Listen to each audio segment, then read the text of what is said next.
There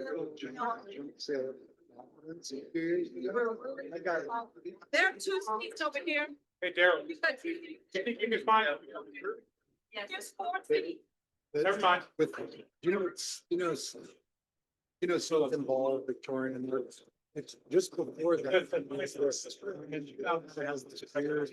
There's the modern spinning spindle thing as they begin to make that in place of the process, like 1850s and 60s.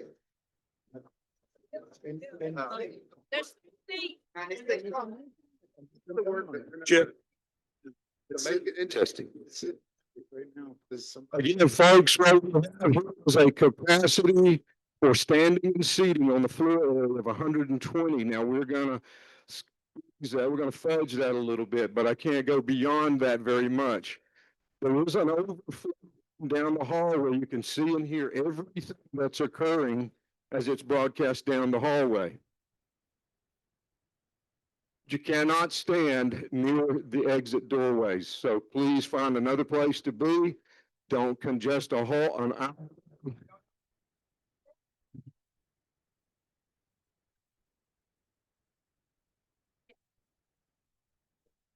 Brandon, I was out there. I went to go get it.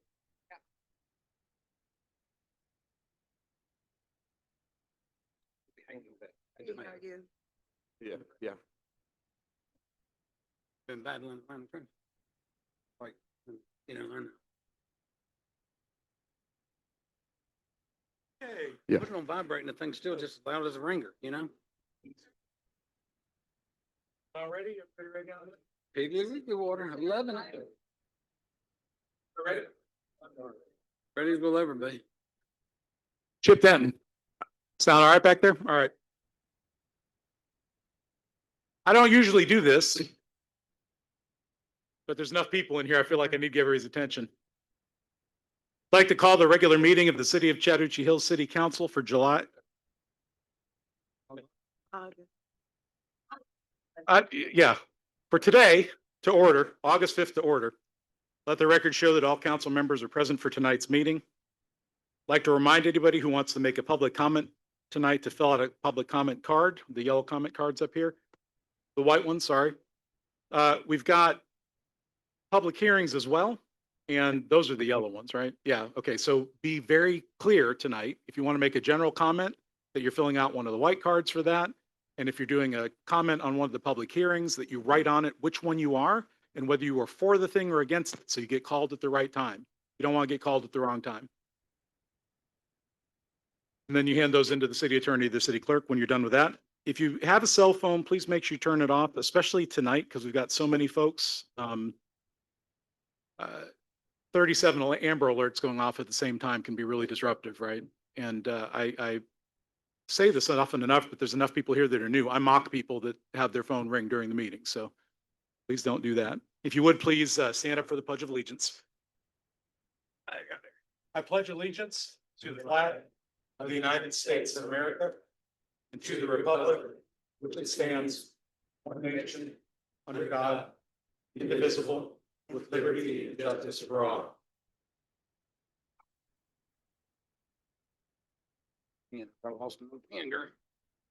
Chairman Pitts, I almost got you while you were standing there. I'm going to call out, we have a dignitary in our presence today, and I wanted to call him out. Chairman Rob Pitts from Fulton County Commission is here with us for a little bit today.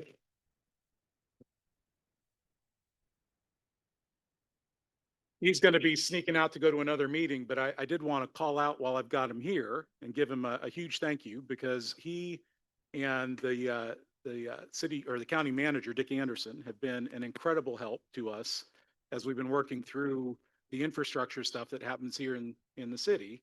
South Fulton is covered by Fulton County Sewer. And that's one of those things, for example, that is important as these developments are coming, and they've been an incredible help. And thank you for that. And thank you for being here today.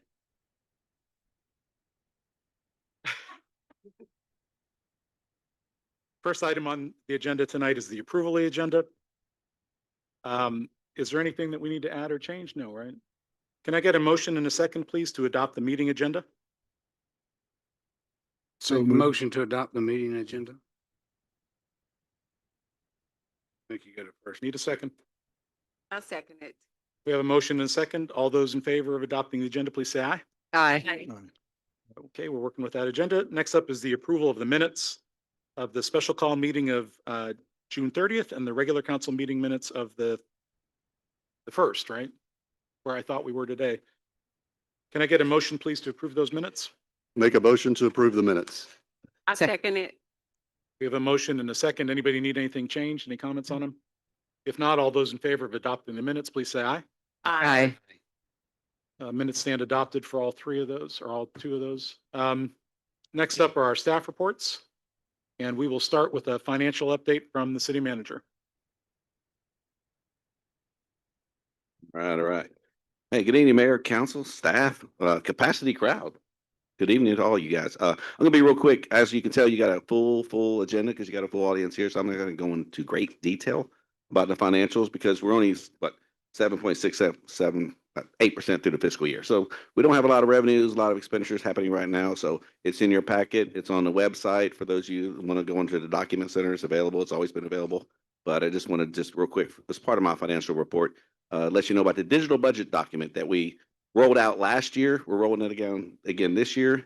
It helped us last year. It helped us get the 7th Distinguished Budget Presentation Award in a row. So I'm going to go for the 8th. I'm a couple mouse clicks away from submitting this to get the 8th one in a row for, I'm not saying we're going to get it, but this is the Distinguished Budget Presentation Award for the Government Finance Officers Association of America. And so that budget is a lot more user friendly. It's citizen friendly. You go on the website, you can scroll, you can click down. The last year's again is on the website on their city manager's page. And also all our audits from back to all the way to 2008 are there. All the budgets back to that date are there. So everything's available for you to review.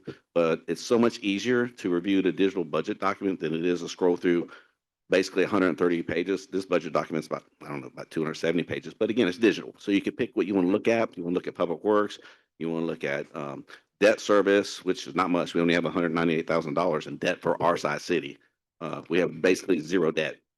So anyway, my financial report is just to tell you about that digital budget document that will be coming out very shortly on the website.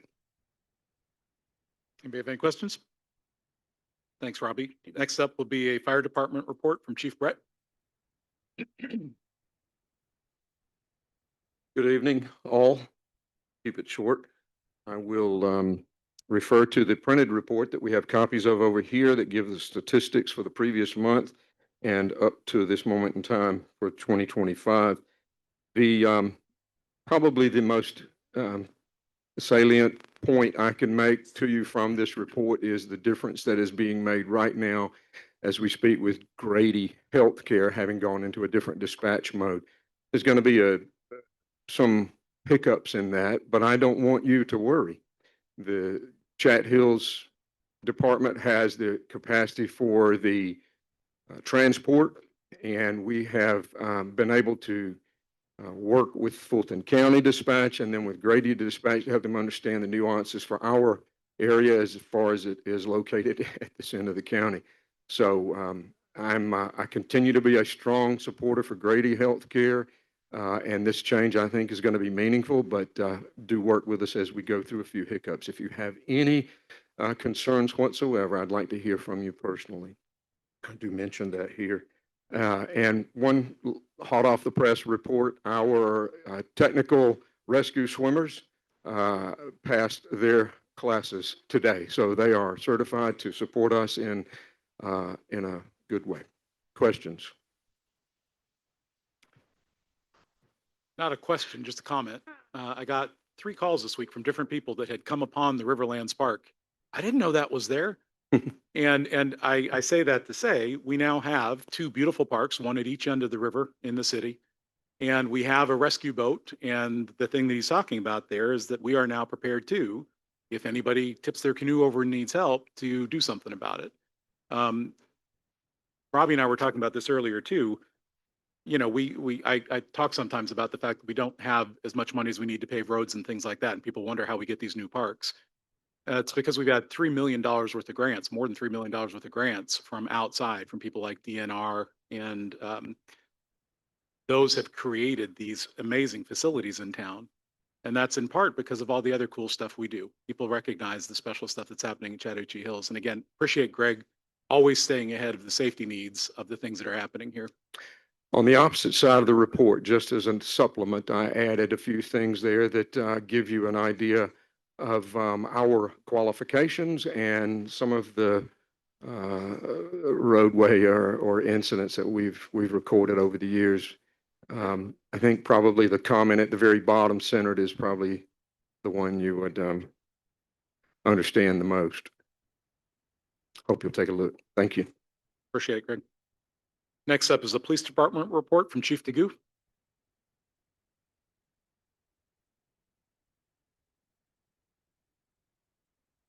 Good evening, Mayor, Council, everyone. Again, just like everyone said, I'll be real brief. A couple of things that I wanted to go over. Our Citizens Police Academy is starting, our fall session is starting on September 8th. Runs every Monday for like 3 hours. If anybody is interested, you can contact Sergeant Carter for more information. We have hired some new officers, Officer Hammock and Corporal Robinson. Both are finishing up their FTOs. With that, it brings us back to full staff. And for the first time, at least since I've been here, we will now have a supervisor on every shift. So if you need a supervisor at 2 o'clock in the morning, there will be one. So that's always a good thing. A very unpopular thing, school's back in session. This year, I heard you guys. Okay, I did. I put up, well, Daryl got some new signs to put the signs of when the actual time that the flashing lights will be on. So you drive there, that'll be posted. So far this year, my officers have been there directing traffic, pulling people over that have been doing illegal U-turns. We've already written like 6 citations for them. Okay. So I heard you. We're doing it. We're doing the best we can. And then the last thing I want to talk about, Robbie and I met with if you remember about 1.5 years ago, we met with Enterprise and we entered into a leasing agreement with them. Correct. So we have status updates with them all the time, and our year end, whatever you want to call it, Robbie and I had with them. They gave us our projections and what we actually saved. Our year 1 projected savings was $81,000. They projected we would save $81,000. We projected that we would have 14 leases.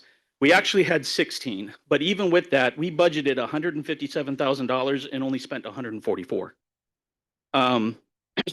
We got a lot more in the vehicles and got a lot more in the vehicles that we sold than we anticipated. And our maintenance was the biggest one. We budgeted for $48,000 in maintenance, but only spent $30,000. All told, again, we were projected to save $81,000. We actually saved $144,350. So $62,000 more than what we much better, newer. we have cars. brand new. Yeah. All my officers are in brand new cars. Every single one of them is in a brand new car. We have new equipment. We have new, and so it's and it's just been a huge win-win. So that's all I have. Any questions? I just want to say thank you for having the office at the school. I was out there this morning and I was out there for about an hour or so and I actually saw them and the traffic was flowing really good. So thank you. Yeah, you're welcome. Oh, and one last thing that I did, Councilman Lightsey, I took your advice to try and get this out more to the citizens. I know you're not on Facebook, but what I've started is a weekly recap of what we've done in the city that I post on our Facebook page and our Instagram. So you can follow us on Facebook and Instagram. And I kind of put these stats out ahead of time. So Thank you very much. you're welcome. How many officers did that give us, Kevin? 14 full-time and 6 reserve. Thank you. Awesome. Thanks, Kevin. Next up is a Public Works and Parks report from Director Wendland. I like when I see everybody smiling. I mean, it just makes my day. Make my day. Oh. Good evening, Mayor and Council, and the beautiful residents of Chattahoochee Hills. It's an honor to be here tonight to serve you and to give my reports. I'm going to take my time to make some notifications to everyone. Number 1 notification, Thursday and Friday of this week, Cochrane Mill Bridge at 154 on Cochrane Mill Road. We're gonna be doing some repairs to that bridge, so that road will be blocked for 2 days. So please use Cedar Grove Road for alternate, please. Number two, let's see here. All right, on Highway 70, you know, that's in our city, but it's not our right of way. It's GDOT right of way. Greystone, have you noticed they have been running power line, pulling it to the road, clearing the right of way? I've heard so many rumors saying we're fixing to have a 4-lane through there. That is definitely not the truth. We're not going to be a 4-lane, but one improvement that is going to be, that they did not anticipate this time last year, it's going to be a 3-phase line through there, which is a benefit. So that way you can pull more, it's less pull summertime. If one line goes down, you have 2 backup lines. It's just a benefit. So just let you know, the residents in that area, when you ride down through there, they're going to be clearing the right of way. You know, our park is on both east and west of that. The east side of the park is the wooded side. They will be cleaning and clearing out and GDOT right of way to run that line through there. They pull it out of the woods and pull it to the road. And what the reason, for some of you don't know why they do that, it's maintenance issues. When they run through the woods and you got dead trees and winds, it knocks out power, and that's why throughout the years you've been out of power for a lengthy amount of time. So now they're able to get to them quicker, and it's less destruction for trees. That's 2. The last thing I want to talk about is fixing to be election time in our city. And I want to talk about the signs that you put out in the city. Please put your political signs on the back of the right of way. If you wonder what that is, just take a tape measure from the edge of the road about 15 feet. That's about average. Some of our cities got 100-foot right of way. We got 50 foot. We got 60 foot. A 25 foot is comfortable. That way when we cut the grass, I've had to get up a few, which, I mean, I would like to get them up and replace them, but I can't because I don't know if that person has given permission to put signs. If I go out and start moving signs and putting in somebody's yard, they're going to say Daryl's out there putting signs up for so-and-so. And I'm neutral. I have to be neutral for my job. So if you can please, if you're missing a sign, please call the city or call one of your representatives. You got their name, and I always communicate with them. If I pick up a sign, I let them know I've got their signs. We don't throw them away. We keep them, but we cannot allow them to be in the right of way. That's part of our policy. Any questions? I didn't want to take up a lot of time. Yes, sir. Just quick, could you, with apologies for texting you at 10:30 at night? I don't mind. For the public's knowledge, remind us what to do when some of these dead trees end up in the roadways after hour. Just 911. Yes, sir. Always 911. Okay, thank you. And it's nice. I don't mind y'all because it's easier. Sometimes it takes a few minutes to get, and I can already have somebody en route, or I can be en route, less time. But yeah, for the residents, if you just call 911, and if y'all want to, like most people do, call me and Greg, and then we definitely, it's what we're here to do, serve. All right, thanks. Thank you all. By the way, PSA, since we brought up 911, got a huge room full of people here tonight. 911 is the way to get any emergency service served, right? We get sometimes messages on the Facebook page about a burglar behind someone's house or whatever. Nobody's monitoring that, right? So call 911. Sometimes people say, well, I didn't want to bother anybody. It doesn't matter. Bother them. Call 911 and they will get the right person there. The other thing to keep in mind, because Chattahoochee Hills butts up on Coweta County and Carroll County and Douglas County, if you happen to be close to one of the borders, you may get a cell phone tower that gets you to the 911 center in Coweta County. You have to say, I'm from Chattahoochee Hills, connect me through to Fulton County. Fulton County dispatches for us, right? And if you do that, they'll connect you to Fulton County and Fulton County can take care of you. But just again, I want to make sure everybody realizes you're never bothering us to call 911. It's the fastest way to get Greg or Daryl or anybody out to take care of whatever problem. Don't ever feel like you're bothering somebody because I hear that way too often. Next up is a community development report from Director Morton. It's nice when you call Daryl and Greg to go out there and do work. We often get entertaining videos out of it.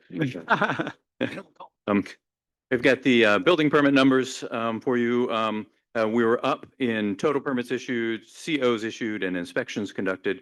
16 total permits this month versus 14 a year ago. Less houses, though, 2 new single-family homes versus 4 a year ago, but there was also 1 accessory dwelling, so 3 new dwellings. Planning Commission scheduled for a meeting a week from Thursday, the 14th. There will be no regular meeting, but we'll have a work session only where they'll be talking about revisions to the bylaws and scheduling training. And then the only other thing I have is we've been expecting, that Serenby has been going through the DRI process. We've been expecting the traffic study, still not available. I'm told it's imminent.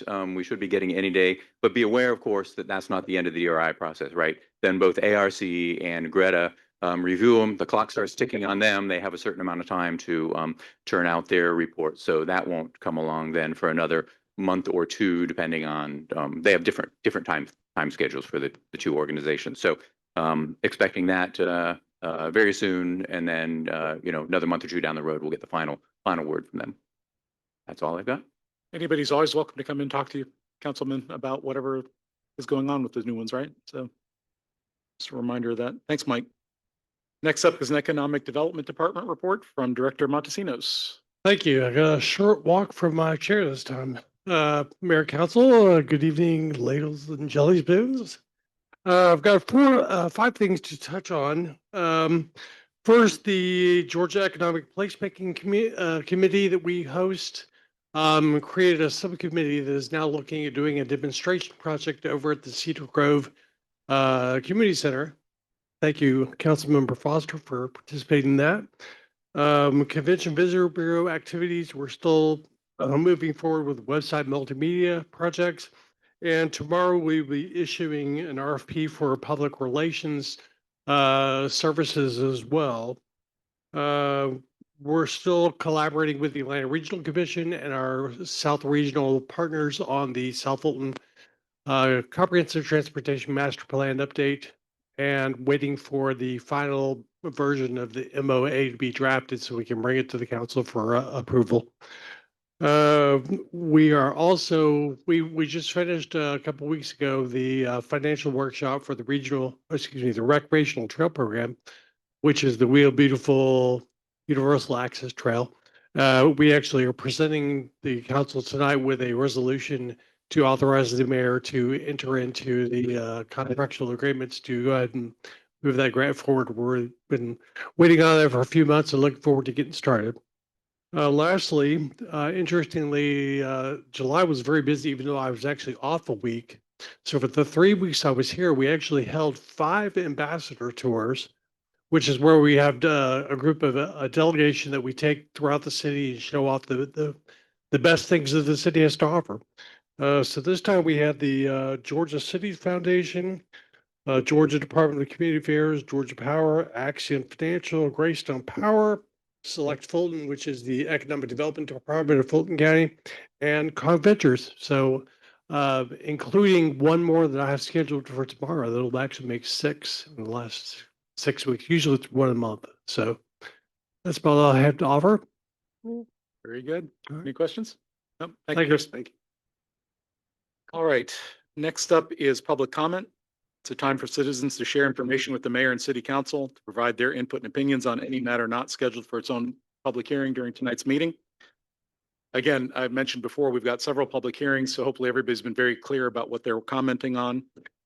When we're going through the public comment now, if your name is called, please come forward, speak into the microphone to the council, first stating your name and address for the record, and you're allowed 3 minutes for your public comments. Rick?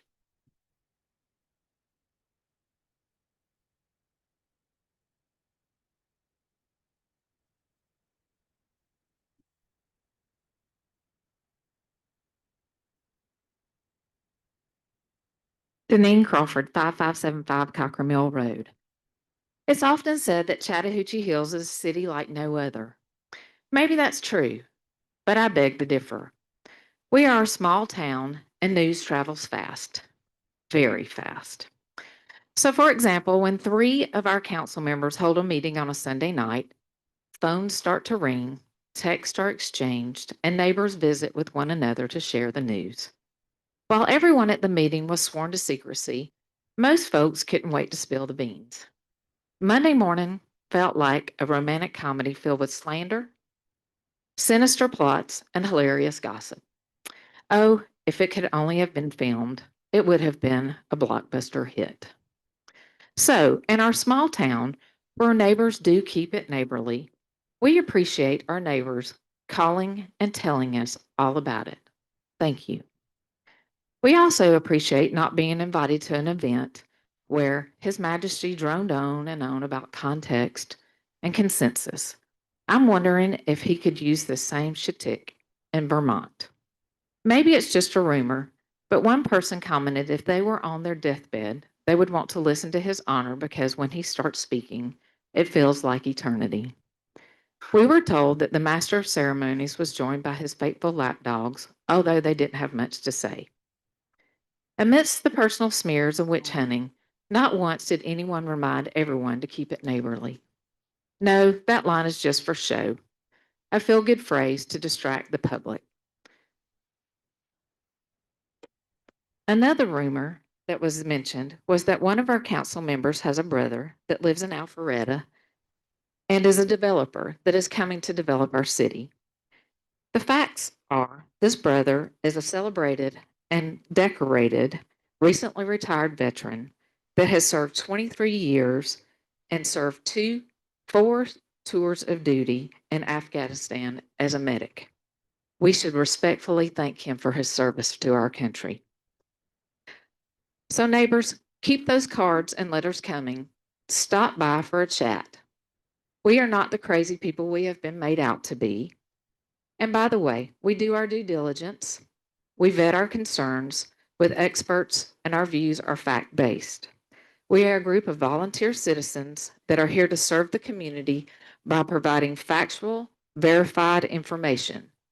We don't support the rumor mill. We support the Keep It Rural campaign, which is the original intent of Chat Hills. Thank you. Next, Angela Addison.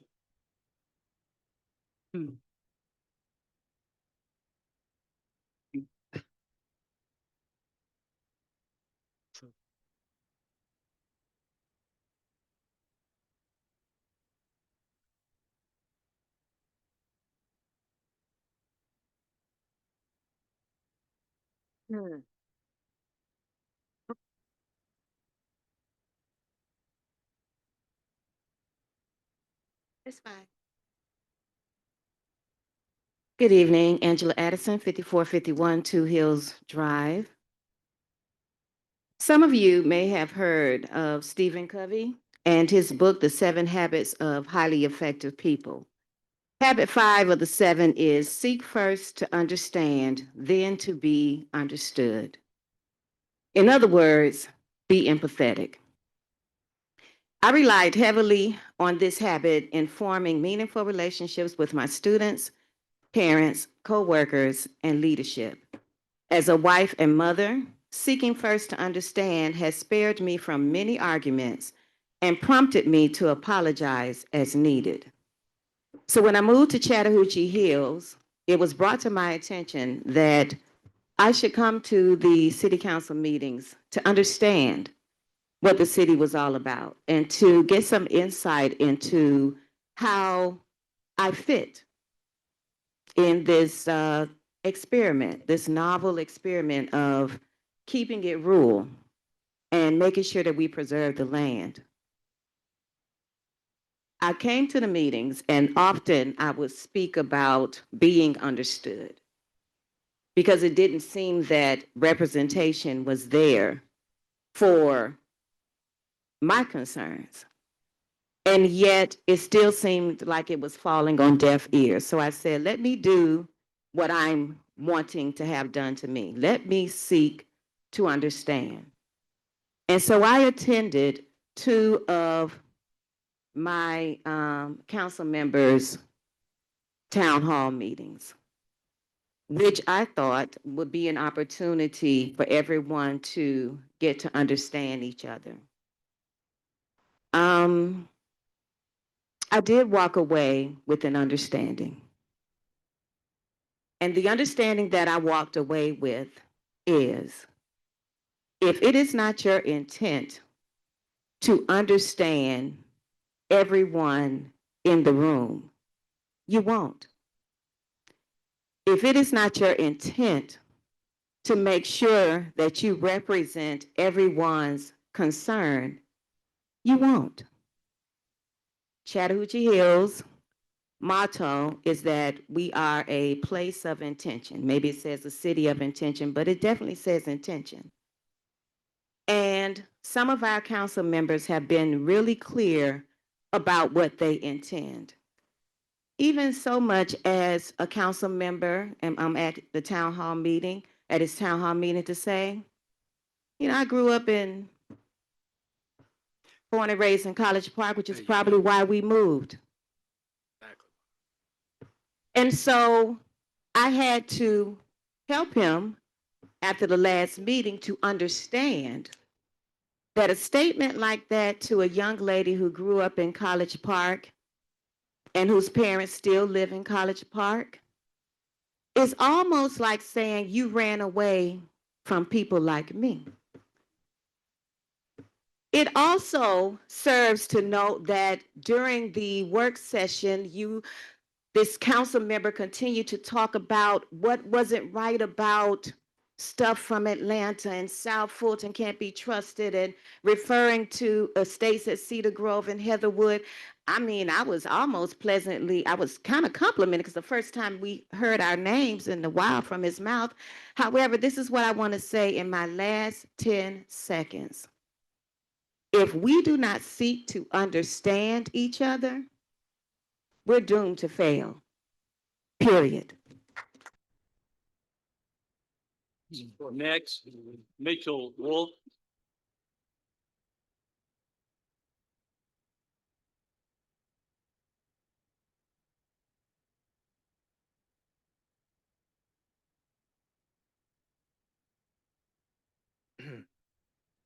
Mitchell Wolf, 300 Motto Lane, Chad Hills. It's often said that our zoning protects us, but that's only half true. The 100-year-old Euclid Ambler Realty case gave cities the authority to regulate land use through zoning, but only if they strictly adhere to due process. That authority is not automatic.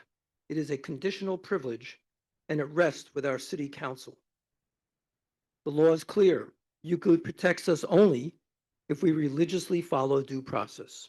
If we don't, we're vulnerable to lawsuits, to bad decisions, and to long-term harm. So what does due process require? There are two parts. Procedural due process ensures citizens are given fair notice and a real opportunity to be heard through planning processes, public hearings, and alignment with the comprehensive plan. Substantive due process ensures zoning decisions are grounded in fact, not arbitrary, political, or reckless. Together, these principles demand rigorous, fact-based decision-making, not rushed approval of a massive developer-led project with limited public input. Due process means you don't cut corners. You don't rely solely on developer-funded reports. You bring in independent experts, assess fiscal and environmental impacts, and give residents a meaningful voice. Anything less violates both the public trust and the law. So who really protects our city? Who's really going to protect our 70-30 model of preservation and development? Yes, the courts play a role, but ultimately it's our city council. With just 3 votes, they can either honor the public's trust or cave to a developer. It's that simple. And while the mayor often warns that developers have rights, and if we don't approve, they'll sue and they'll win, there's another side to that story. The citizens have rights too, and they're ready to enforce them. They will sue, they will win. If this council violates due process, citizens will hold it accountable, legally, politically, and publicly. And here's the uncomfortable truth. We can't find one solid reason to approve this Buckhart rezoning. Not one. Doesn't that matter? We're not anti-growth, we're not anti-developer, but approving this without full due diligence, independent review, or public support is indefensible. So we ask plainly, if you can't name a single compelling reason to approve it, why would you? Zoning protects us only when due process is upheld. If it isn't, everyone loses. And when the lawsuits won't just come from the developers, they'll come from the people you were elected to serve. Next, Renee Prince.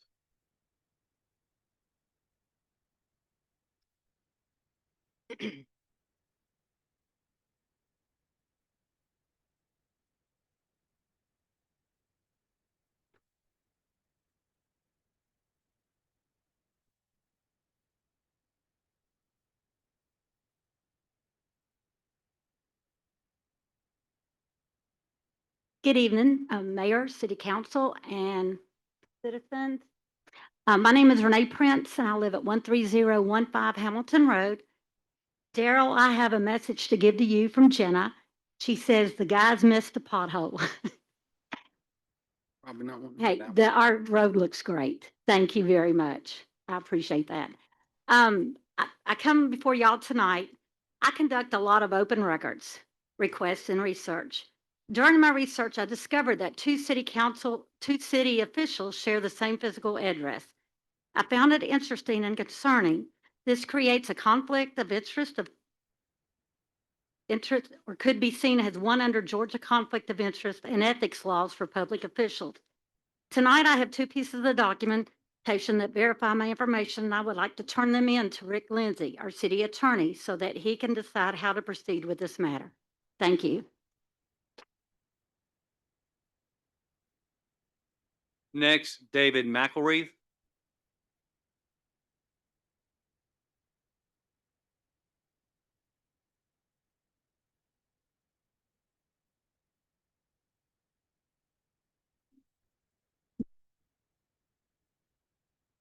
David McElreath, 10420 Rivertown Road, Chattahoochee Hills. First of all, I want to thank all of y'all for showing up tonight. We really need to show up in force, to make everything come out like we would like. I'd like for all of y'all to really listen very close to everything that's being spoke tonight, because it affects all of our ways of life. I know some of you can't believe I'm standing up here tonight running for a city council. I can't believe it myself. But this city's decisions are being made by a total of 3 votes. We are essentially being sold out by the very people we elected to keep us a rural community.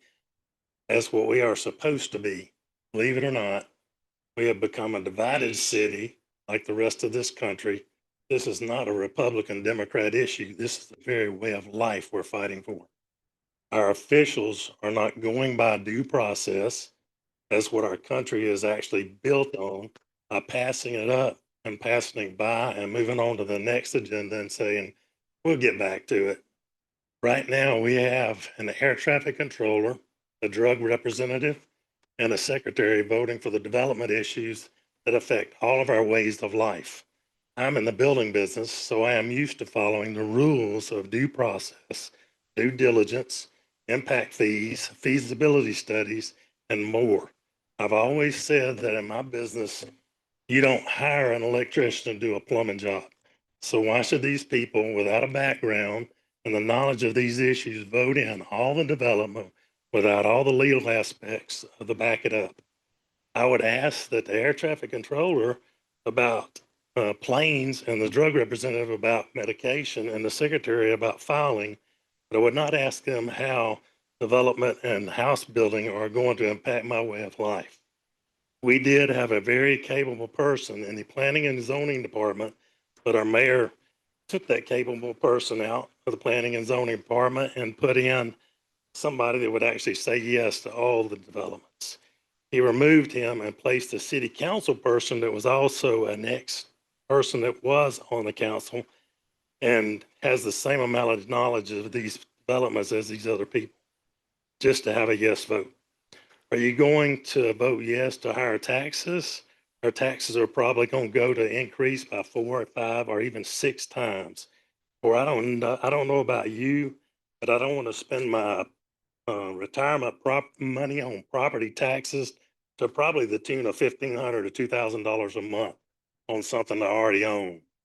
All I'm saying is check the background and the knowledge, as well as all the capabilities of those you vote for, because it's going to affect all of our ways of life.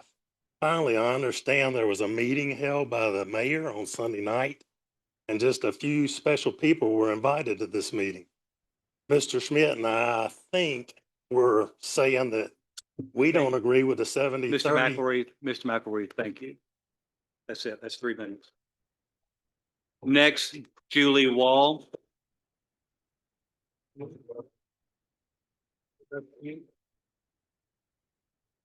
Julie Wall. Okay. Herman Hudson.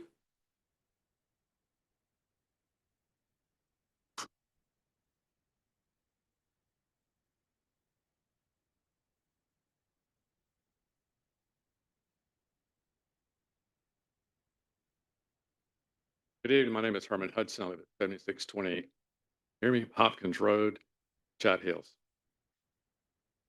At every city council meeting, the elected. Sir, get a little closer to the microphone, please, so the folks can hear you. Thanks. Okay, I was afraid it's gonna. About right there. That's better. Better? You speak. Okay. So I get 10 more seconds. At every city council meeting, the elected officials stand and pledge allegiance to the USA. What's missing at the meetings is a pledge of ethical conduct to the city of Chattahoochee Hills. To gain the confidence of the local electorate that our officials are impartial in their decision making, I implore you to stand and state that you have no conflict of interest in a matter involving real property. Your statement could be simply as follows. I, Tom Reed, Mayor of Chat Hills, do hereby swear or affirm that I, directly or indirectly, have no pecuniary interest whatsoever in the matter to be. Thank you. Next, Tiffany Towns.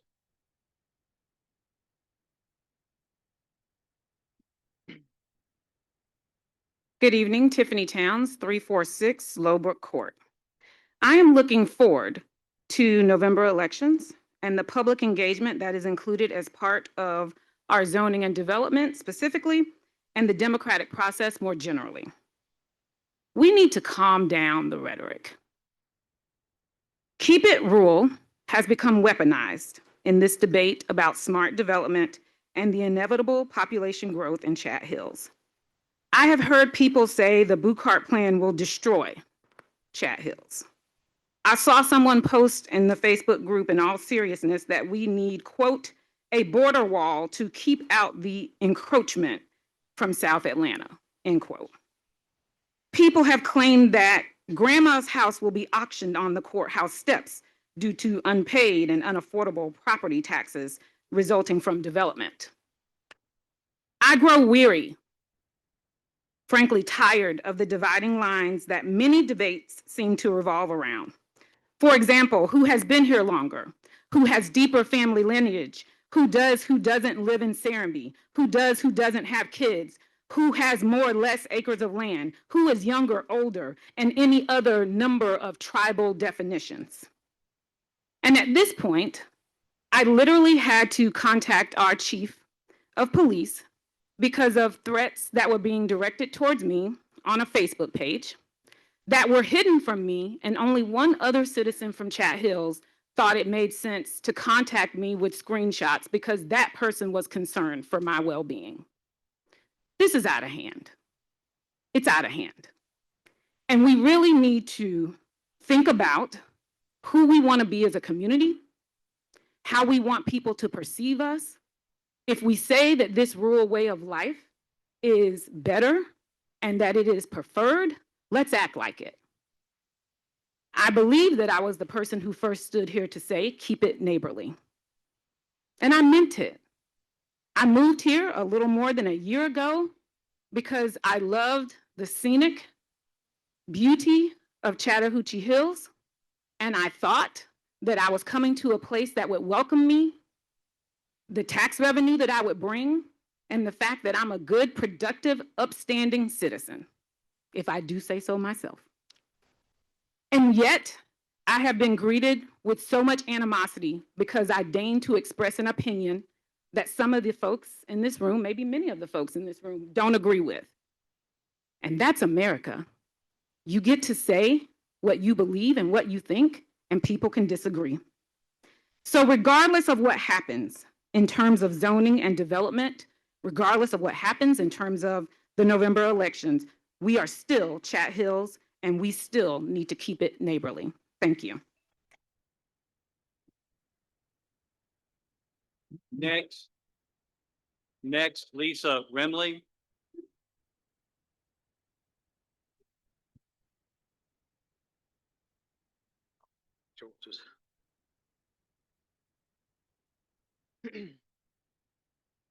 Hi, I'm Lisa Remley, 1020 Lolliver Lane.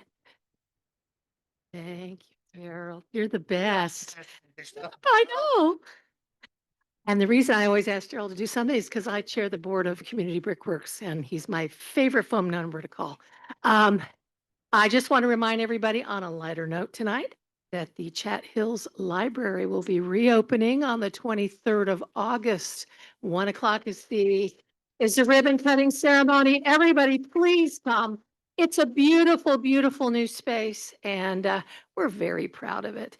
We'll have light drinks and cookies, and just come and peruse and take a look at the new food pantry. Can't wait to see you there. Thanks. Next, Fallon Ross.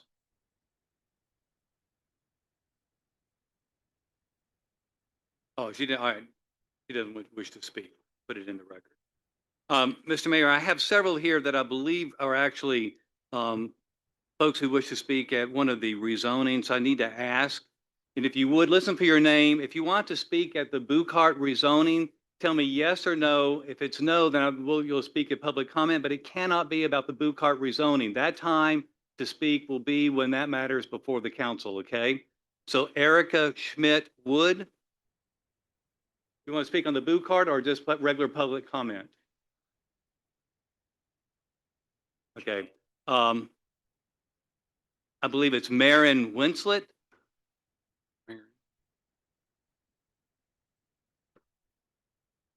Is it, I think it's, I'm trying to read it. Marin, M-A-R-E-N, I think, Winslet. Okay. Ron Hall. Now you want to speak on the Bucart rezoning? You want to speak now? I understood that. Venice Hall. Venice Hall. Do you wish to speak? Yes or no? Okay. Bruce Fortenberry. No. Thank you, sir. Carrie Fortenberry. Okay. Jennifer Winslet. And the last one's Roland Wood. Okay. That's all the public comment, Mr. Mayor. All right. Next, we have several new business items on the agenda. We'll start with 25-041, which is council consideration for adoption of a resolution approving an RTP grant program. Hey, Chris, you want to tell us about that?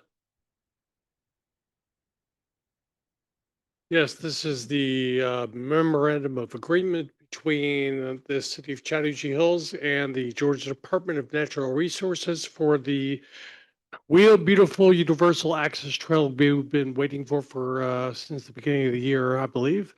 This is a $200,000 grant or 250, 250, somewhere around there.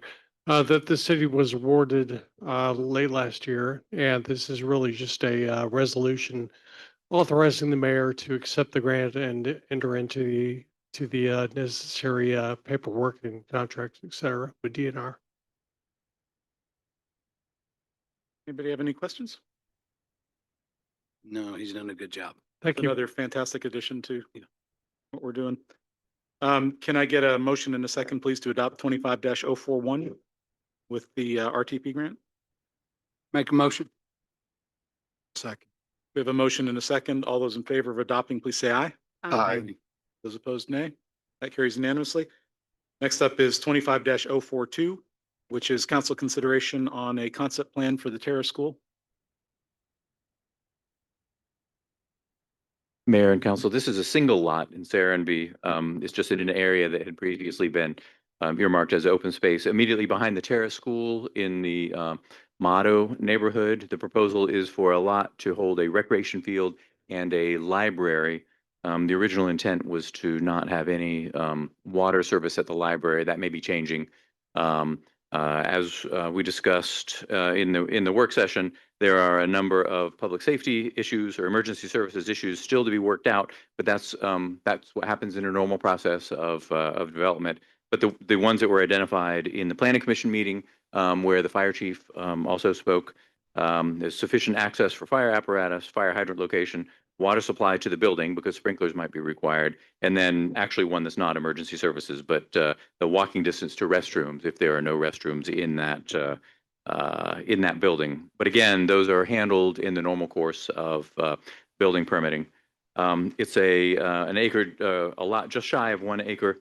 Planning Commission discussed it at their last meeting along with the preliminary plat that matches the concept plan precisely, and voted unanimously 7-0 to recommend approval of the concept plan. And they also approved the preliminary plat contingent on the city council approval of the concept plan.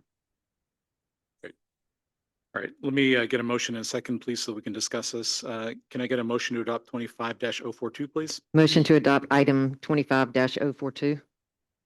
Second it. We have a motion and a second. Anybody have any discussion or questions on this one? Mike, you answered all my questions earlier. Thank you. Great. In the work session, you answered all my questions. All right, we have a motion and a second. All those in favor of adopting 25-042 concept plan for the Terrace School, please say aye. Aye. I think I heard everybody there, so that passes unanimously.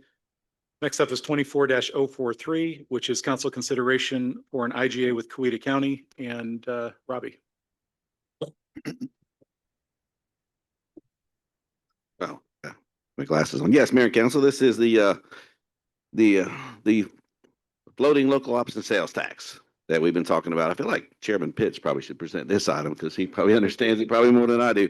But we've been dealing with that with Fulton County and as well as working with Coweta, because as you know, we have a portion of our city now that is part of Coweta because there's a portion of Serenbe that has annexed into that area. That was a while ago that we became, we've had property in Coweta, but we have no population until now. We have a little bit of population, but the floating local option sales tax IGA puts in motion the opportunity for the cities. There's 9 cities in Coweta to get a portion of the 1% tax that will, if the referendum passes this November, then starting next year, those folks will get it. If you list on the chart, you'll see that we're at 0%, and we're at 0% because of the population. We don't have a population here. But at the 2020 census, there's like 2. There might be 10 there now. So I did a little quick math earlier and saw that the next largest city is Harrelson with 198 people, and they would get $264,000. So not a big amount, but let's say we only had 10 people, we'd get $26,000. So, I take $26,000 anytime. I'll take any kind of money the way it comes for the help defray, the cost of the taxpayers.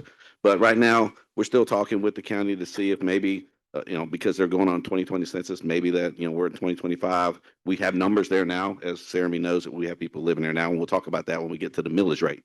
But this is an agreement that we have to get in place with Coweta, and that way in the future, it will continue to be in place. Same thing with SPLOST, the special purpose local option sales tax. We want to be in the game. If we're not in the game, there's another city in our area, Palmetto, they opted out of FLOST.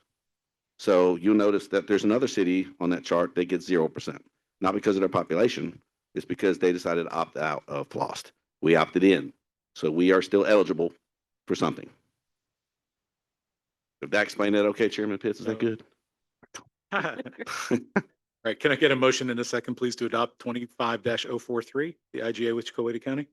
Make a motion to adopt item 25-043. I second it.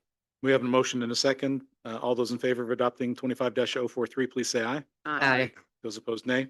That carries unanimously. Again, that's not going to be a big deal now, but it will be in the future. So good to get ready for it.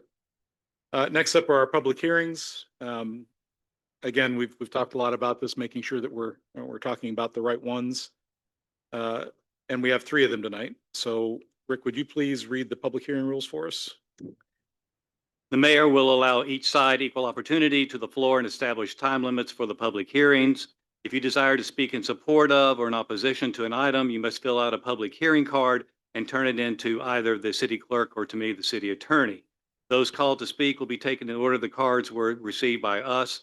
All speakers should identify themselves by name, address, and organization if applicable before beginning their presentations. In the public hearing item 2540, that is the millage rate, each side will have 10 minutes to present their case.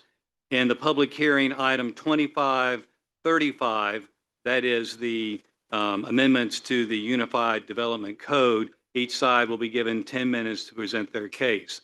In item 2536, that is the rezoning commonly known as the Bucart Farms property, each side will have 1 hour to present their case. Each speaker should limit their comments to 3 minutes or less. Please do not repeat comments made by prior speakers so that we'll have an opportunity to hear all those who wish to speak. The applicant and all those speaking in support of the application will speak first.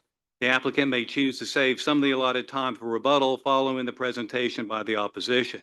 Mr. Mayor, because of the number of cards we have both in support of and opposition to the rezoning, I would recommend that we give the applicant time to summarize whatever is going to happen. Then we'll start the public hearing at that point so that everybody has an opportunity to speak. Okay. All right, those opposing the issue will speak next. If any time remains, the opposition will be allowed to rebut the final remarks made by the applicant. Following the presentations by the applicant, those speaking in support of the application and those opposing the application, city staff shall present their position. And again, because of the rezoning and the matter, we're going to have city staff speak first. Okay, Mike. Right. During the public hearing, members of the city council shall listen to the presentation made by all those who speak. No action on their part is in order until the mayor declares the public hearings complete. In addition, in the rezoning, the applicant shall not submit new material to the city council during the meeting unless requested to do so by a council member. All materials which the applicant wishes to be considered shall be submitted to the city planner prior to the meeting so that the material may be included in the normal distribution of packages to the council. Finally, in a rezoning matter, the applicant and any person who desires to speak during the public hearing who has contributed campaign contributions totaling $250 or more to any member of the mayor and council shall disclose such contributions prior to speaking during the public hearing. Failure to disclose such campaign contributions constitutes a misdemeanor. Thank you, Mr. Mayor. Okay. Everybody remember all that? There's going to be a test. Item 25-040 is our first one. Council consideration to adopt an ordinance to set the 2025 millage rate. Rob, you want to give us a quick description of that? Yes, real quick, Mayor and Council and citizens that are in the room, because millage rate is important to everybody. We talk about that as far as when we talk about property taxes. So the millage rate currently is 8.2 for the city of Chattahoochee Hills. When we did the calculations after we got the digest from Fulton County, it ended up being 8.21, which would have been higher, but we're going to keep it at 8.2, a slight rollback, and that's the millage rate we want to present. This is the first public hearing of 3. We have 2 more public hearings. The reason why we have 2 more public hearings is because we also, as I mentioned earlier, we have a portion of the city that's part of Coweta. And at one time, that digest last year was $2 million. This year, it's $17 million because there are houses there. So because of that, their millage rate would actually come out to be 7.565. We don't have 2 millage rates in the city. We have one, 8.2. So we have to have 3 public hearings because of that millage rate, 7.565 is actually a rollback from 8.2. We're going to keep it at 8.2 throughout the city. So we have to have 3 public hearings. The next 2 are going to be on August 21st. And the law allows us to have those anytime during the day, as long as we have one of our public hearings after 6, which is what we're doing now. So we'll have one at 11 a.m. and the other one, I think it's at 5 p.m. is the public hearing. And that's the 3rd public hearing. That's when the millage rate will be adopted. Gladys will be happy to know that. So the millage rate will be adopted at 8.2. And that's what we budgeted for as well. So happy to answer any questions. I know you got other public hearings that you want to talk about tonight. Just a quick comment, right? The rollback rate means that on average, citizens in the city shouldn't have seen their taxes go up. And I know that that's not the case for everybody. I've heard from people that taxes have gone up quite a bit. The comment that I always make to people is if your taxes have gone up, you wouldn't sell your house for that, then you're probably okay. You know, if your house value on the tax bill is a lot lower than what you'd sell it for, it's probably fair. If it's much higher than you could get for your house, appeal, appeal, appeal, appeal, right?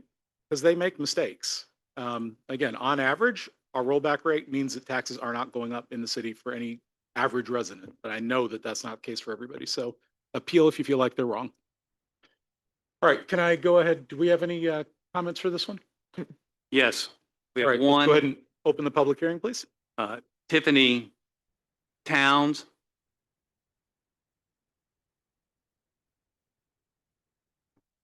Tiffany Towns, 346 Lowbrook Court.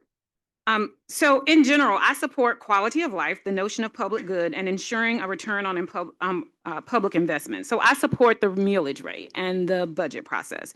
On the notion of the rollback millage rate, I've said this before, I want to put it out there again. No one wants to pay higher taxes. However, automatically accepting the rollback millage rate as a default position, I don't believe is the best policy practice. We need to evaluate the needs of the community. Let's not be penny wise and pound foolish. Infrastructure, we have water and sewer concerns. We have road condition concerns. Apparently, we need more resources for infrastructure. City services and public safety. We need better facilities at our public meetings. We need Wi-Fi, we need chairs, we need central heat and air, we need parking and accessibility, and fire safety. At a recent town hall meeting from my District 2 representative, we were talking about the need for more fire stations and the insurance implications. And he asserted that we could build a fire station for $50,000 or $60,000. I went to one of my neighbors who is the fire chief of East Point. His name is Corey Thornton. And I just wanted to check, like, can we get fire stations for $50,000 or $60,000? And I quote, he says, you can build steel buildings, but not at that cost. He's saying, built a brick fire station 5 years ago for $3.7 million. And I am now currently renovating one for $1.2 million. In the last 5 years, I have purchased 3 fire trucks and they were $650,000 each. In addition, the wait time on a new fire truck is 2 to 3 years unless you purchase demo or fire or pre-owned. My point is simply this: if we want additional fire stations, we're not going to do it for $60,000, and it's going to cost us money, and we need to think about that because right now we don't have enough. In general, we have a $5 million operating budget, as I understand, and a fully loaded budget might look something that's more like $9 to $10 million. And I really think we need to communicate this to our constituents that we probably have a deficit of $2 to $3 million for paving annually to get all of our roads paved, $1 to $2 million in staff, including firemen, code enforcement, additional policemen, and then thinking about capital improvements. Again, this city hall facility, the facility of community centers, things that people want to do like historic preservation, we don't have any dollars to do that. We can't purchase, we can't support. And so I think it is really not informing us to only roll out a balanced budget and not talk about the needs that we have and quantify those so that people can really understand what it needs in terms of revenue to support this city at the level that we believe is necessary. So thank you, and thank you to everybody for work on the budget. Again, I support the millage rate. I just want us to think more broadly about the entire budgeting process.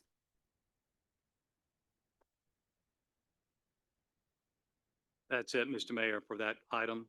Okay, we'll go ahead and close the public hearing. And there's no action on this one, right? Just a public hearing. Yeah. No. All right. Next up is 25-035, which is council consideration and action on adoption of an ordinance to revise Appendix A, which is the Chat Hills UDC. This is a process that we've been going through for the last couple of years. Mike, you want to give us a quick description of where we are? Sure, I'd be happy to. We have a consultant that we've been working with on this. I'd like the consultant to come up, but Rick, would it maybe be appropriate for the consultant to come up after the public comment when they're in discussion? Yes. Okay. Okay, great. So this is something we've been working on for quite some time, almost a year and a half, not quite a year and a half, and has come before council, came before council last fall, made some changes, brought it back again this year. I've had a number of meetings, some good questions from a council member that have been addressed. First read last month, public hearing in the Planning Commission last month, and recommendation from the Planning Commission 6-1 to recommend approval of the changes. All right. Let me get a motion in a second. Oh, I'm sorry. No, we got the hearing. public Sorry, hearing. sorry. Go ahead and open the public hearing.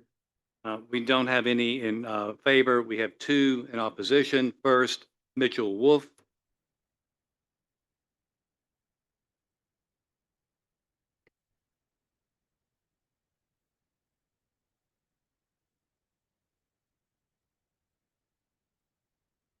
Mitchell Wolf, 300 Motto Lane, Chat Hills. We hear on the street that our questioning of proposed legislation or inquiry into rezoning applications is an assault on the Unified Development Code.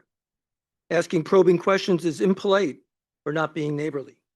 Rumors on the street that opposing this administration puts our city's values at risk. Nothing could be further from the truth. In fact, the exact opposite is true. Let me be perfectly clear. I, along with my neighbors, want nothing more than to make sure that our 70-30 model is maintained. To that end, in the last year, I raised meaningful questions about the lack of due diligence, the ineffectiveness of the rezoning process, and the truth about who and what is driving the city to succumb to be wishes, not of its people, but of its developers. Time and again, I was lied to, given incomplete or misleading information, or ridiculed for simply being appropriately skeptical. The proposed UDC changes are the result of a handpicked consultant, a confidant of our largest current developer, hired without council approval and paid in violation of the city's procurement ordinance. To no one's surprise, every proposal in the packet is developer friendly. And to no one's surprise, the 20-acre rule was never addressed. In tonight's packet is a development agreement, another agreement drafted by the developer, which de facto establishes the precedent for key city functions pertaining to limits on the UDC, impact fees, roads, water, sewer, drainage, and conservation. By signing this agreement, the city will establish precedent for each and every development to follow. The city will cede over its rights to govern itself with respect to these critical privileges. Privileges given to the city by the state 18 years ago to protect and preserve our way of life. Once signed, our citizens will have surrendered its rights for self-determination. Instead of we the people, the rallying cry will be, is it in the contract? The proposed changes are a developer-led assault on the UDC to disenfranchise our citizens. The DMB development agreement goes further by codifying the fact that this is a city of developers, by developers, and for developers, including and especially our mayor. Next, Julie Wall.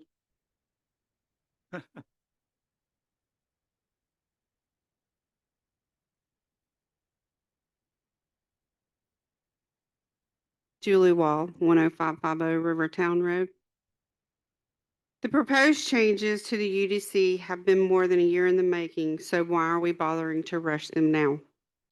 As a reminder, aside from a few ministerial corrections, these 20 or so changes are all developer-driven.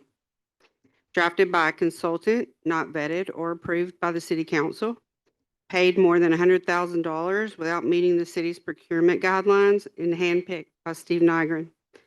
And after all this time, there was no effort made to address the most important zoning issues of the voters, resolving the insidious 20-acre rule imposed upon the great citizens of Chat Hills. But I digress. After all, it might have been better to wait until the election or after the next comp plan review. Keep in mind, the mayor kept promising us the new comp plan review since last fall. But as an original member of the Make Chat Hills a City team, he promised a lot, but gave us nothing but untruths. I believe the real plan is taking shape now as he moves off to Vermont without a worry of Chat Hills in the rearview mirror. The mayor is famous for saying one thing and doing another. We might also want to wait until the Bucart application is finalized. If memory serves me correct, DMB touted their UDC experience, and it might be worthwhile to get an experienced zoning expert, one with more than 30 years of experience and more than 20 developments in their portfolio. We might want DMB to reconsider the proposed increase to the minimum hamlet size from 200 acres to 250 acres to ensure financial viability. DMB is insisting on 8,000 acres as the minimum size for financial viability for Bucart. And we might better advise on the amount of acreage committed by builders up front. Kittering insisted on 9% based solely on Steve Nygren's input. the council is considering 15%. But the Bucart development looks ripe to set aside perhaps as much as 50%. We also might want to extend the proposed 5-year lockup on land transfers imposed on legacy family lots. It seems reasonable that if we do not trust our legacy families, then we certainly should be even more skeptical of out-of-town land banks. Maybe the Bucart development should have a 7-year lockup on land up. So what's the rush unless there's something to hide? That's it, Mr. Mayor. We'll go ahead and close that one. And then let me go ahead and get a motion in a second on this so that we can discuss it. Make a motion to accept 25-035. Second. We have a motion in a second and fire away. Rodney, you got something to say? Yeah, We'll go around. this UDC change, Scott, Ruby, and myself were elected November 2023. And in February of 2024, we met to discuss changes to the UDC with Shannon and Robert.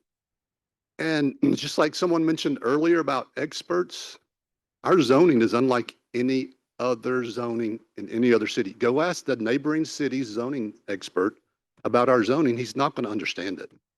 Mike does because he's been with us. Shannon does. If you look up the pictures from 2002-ish, Shannon's out front as a young lady because she helped write the zoning overlay. She's the expert. These amendments don't make it easier for developers. It makes it more restrictive for developers. Listen to that loud and clear. It's not developer friendly. If we wanted it developer friendly, we wouldn't pass this. It's developer unfriendly. It helps them adhere to the rules we set. That is what these changes are about. It does not address a 20-acre rule in the rural zoning, which I want to rename unprotected zoning. Rural zoning, there are no buffer requirements. I can go right up to my property line in the rural zoning and pretty much do whatever I want to do. There's no preservation requirements in the rural zoning. Hamlet zoning, preservation requirements. There's buffers required. Have we had a hamlet that has gone below 70% preservation? Because it works. Because if they don't do that, we don't give them the COs or the permits, et cetera. So be clear about this UDC, and this is why I support it wholeheartedly. Scott? Camille? Yeah, sure. I think one of the things that we talked about during the work session was the item on the 9%. Where did I write that down? Hang on a second. Get to the right page. Either way, is it on page 2? There we go. Yeah, subsection 1C, D1. I'm in favor of approving this with 9% because the 70% of the land is baked into our zoning. And based on what our consultants, their review, that it does tighten it up a bit for developers, but I think they looked at, if I understand correctly, what average buffers would be in any development. And that's where that number came from. So I think that's a fair ask, and does what we're trying to do, which is preserve a little bit upfront, but also allow the flexibility that needs to happen within a development in time. So that's where I stand on that. Then that's why I would just like to approve this as is. We had a comp plan process and a comp plan that was adopted in 2015, I think. And that process started with a public process that included over half of the households in the city in public meetings, at 157 meetings. And that was the foundation of the zoning that we still have today. More than half of the community participated in that process. 20-acre thing came from that, to be clear. Half of the community committed in the process that created that 20-acre rule. And that was adopted 5-0 by the city council at the time. And it was adopted, the zoning that came from it was adopted 5-0 at that time. People keep talking about all these things that we've supposedly done to ease up the zoning, but they never actually have an example of them because they're wrong. We haven't. We've gone through this process again and again. We've tightened it again and again. And this is a lot of small little tweaks that tighten things up, tighten up the clustering requirements, tighten up a lot of little things in the zoning. Things that as we've been working with the document, we found could be better, could be more aligned with the 70-30. So again, I mean, people can come up and say whatever they want. That's what public comment is about. Doesn't mean it's true. So I'm just going to say that much. At the end of the day, the 20-acre rule was supposed to be discussed in this process. Like they said, we've been doing this a year and a half. Okay, and no, I did not vote for that original UDC. Neither did Troy Bettis. Why? Because it took away our rights. You want to know how the 20-acre rule happened? You had some tables put together right down here. Mayor brought together the planning commission. Mr. Peak, you sat right there beside Mr. Hadaway, along with everybody else in the room. I wasn't the mayor then, so no. Anyway, go on.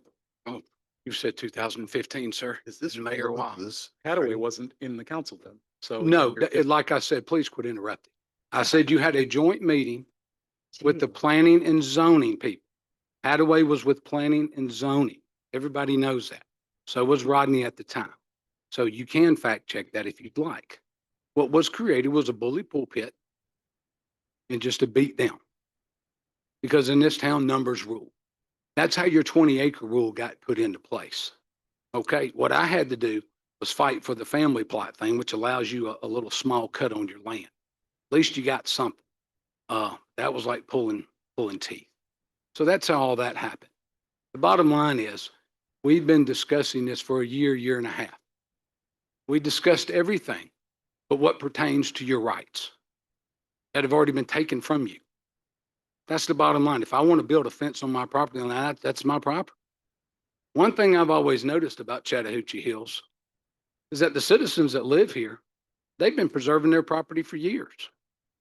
That's why it looks the same. That's exactly why it looks the same. Nobody came down here as a light in the darkness. You know, people down here have respected their land for years. And I can tell you, being out there on the street, people are angry about this.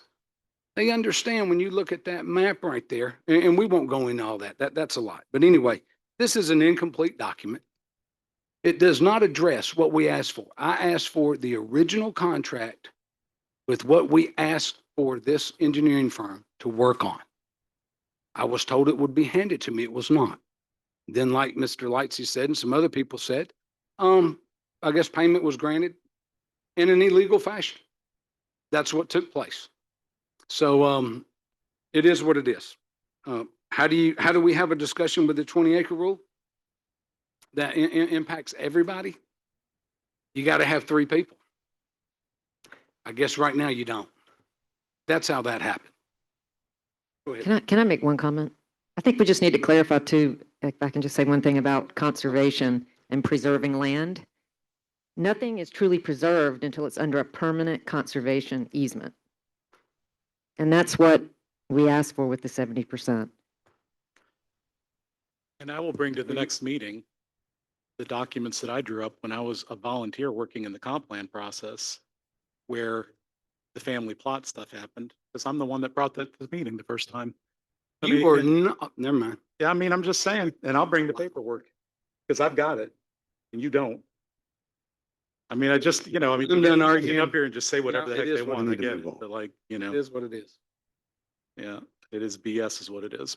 But anyway, so we've gone through this process. The comp plan, we did try to get a comp plan done a year early, and DCA told us that you're not allowed to do them early because we recognized that this issue was one that had come out of the first comp plan process and had been ratified 2 more times in comp plans, and that you can't change major things like that without a comp plan, without going back to the people. And DCA wouldn't let us do it because you can't do them out of sequence. So we're doing it this coming year in sequence. That's all been clear. We've talked about this many times. This particular process we've been going through for 2 years. Small changes, incremental changes, went through and had work session after work session with the council, general agreement on the things that are in here. I get that there's issues that we haven't talked about because we knew that we couldn't. So again, if there are things about this that we want to talk about, can we do that? Anybody has any other issues about what's actually in this document, these things that restrict and tighten up our zoning?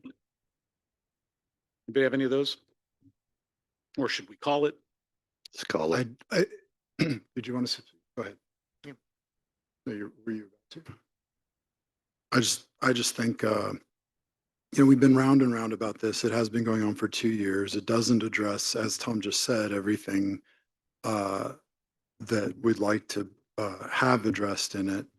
I think the process itself, from the acquisition of the consultant on down, some of the communication around the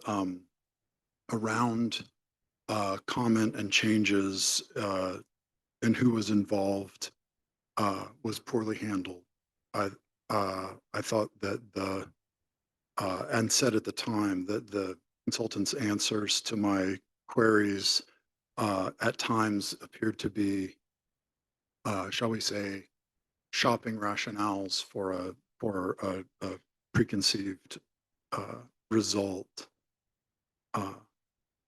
And as Tom mentioned, we're right up on the comp plan process. So maybe something that could be done here is to put forward a motion to delay this until we've gone through the comp plan at this point and seen what the result of that is going to be, to let us address some of this stuff. So it's so interesting what happens in political seasons, because when we were talking about this at the last work session, I'm not up for election, Tom. yeah, no, I get it, but I mean, I What's get that? what's happening. Go You on. get what's happening? Would you like to say? Let's call the political. We're degrading We're here. going to get into an argument up here. Right. I was clear at the work You were- sessions that I was Let's just underneath wait. this. I was not perfectly satisfied. Roger that. Okay. It's all I'm- documented. We have a motion and a second. Do we want to call it? Call it. Call it. All right. We have a motion and a second. All those in favor of adopting 25-035, please say aye. Aye. Aye. Those opposed, no. Opposed, no. That carries 3-2. Next up is 25-036, which is council consideration and action to adopt an ordinance to amend the official zoning map to rezone 7,800 acres for DMV development on behalf of Bucart Properties. And we have a public hearing, and let's go ahead and open that public hearing. Before Well, we no, open the before public, that, we're going to do, right. Mike, if you would describe the project to us.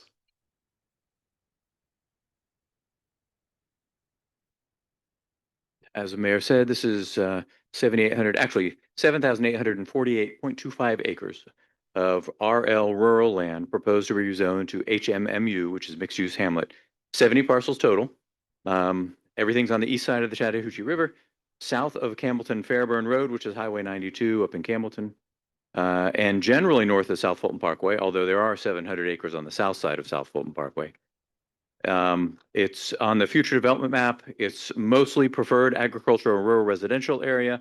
The land around the parkway is preferred village area, and some parts of it are in the Campbellton Crossroads and the Rico Crossroads. Site has almost 10 miles of Chattahoochee river frontage. Much of that river frontage is floodplain, and everything within 2,000 feet of the river is regulated by the state under the Metropolitan River Protection Act, which means the state will have to review any land disturbance and development that happens in that area before it's allowed to happen. The applicants have divided this large site into 4 planning areas, which is a convenient way to talk about it. The east planning area, actually,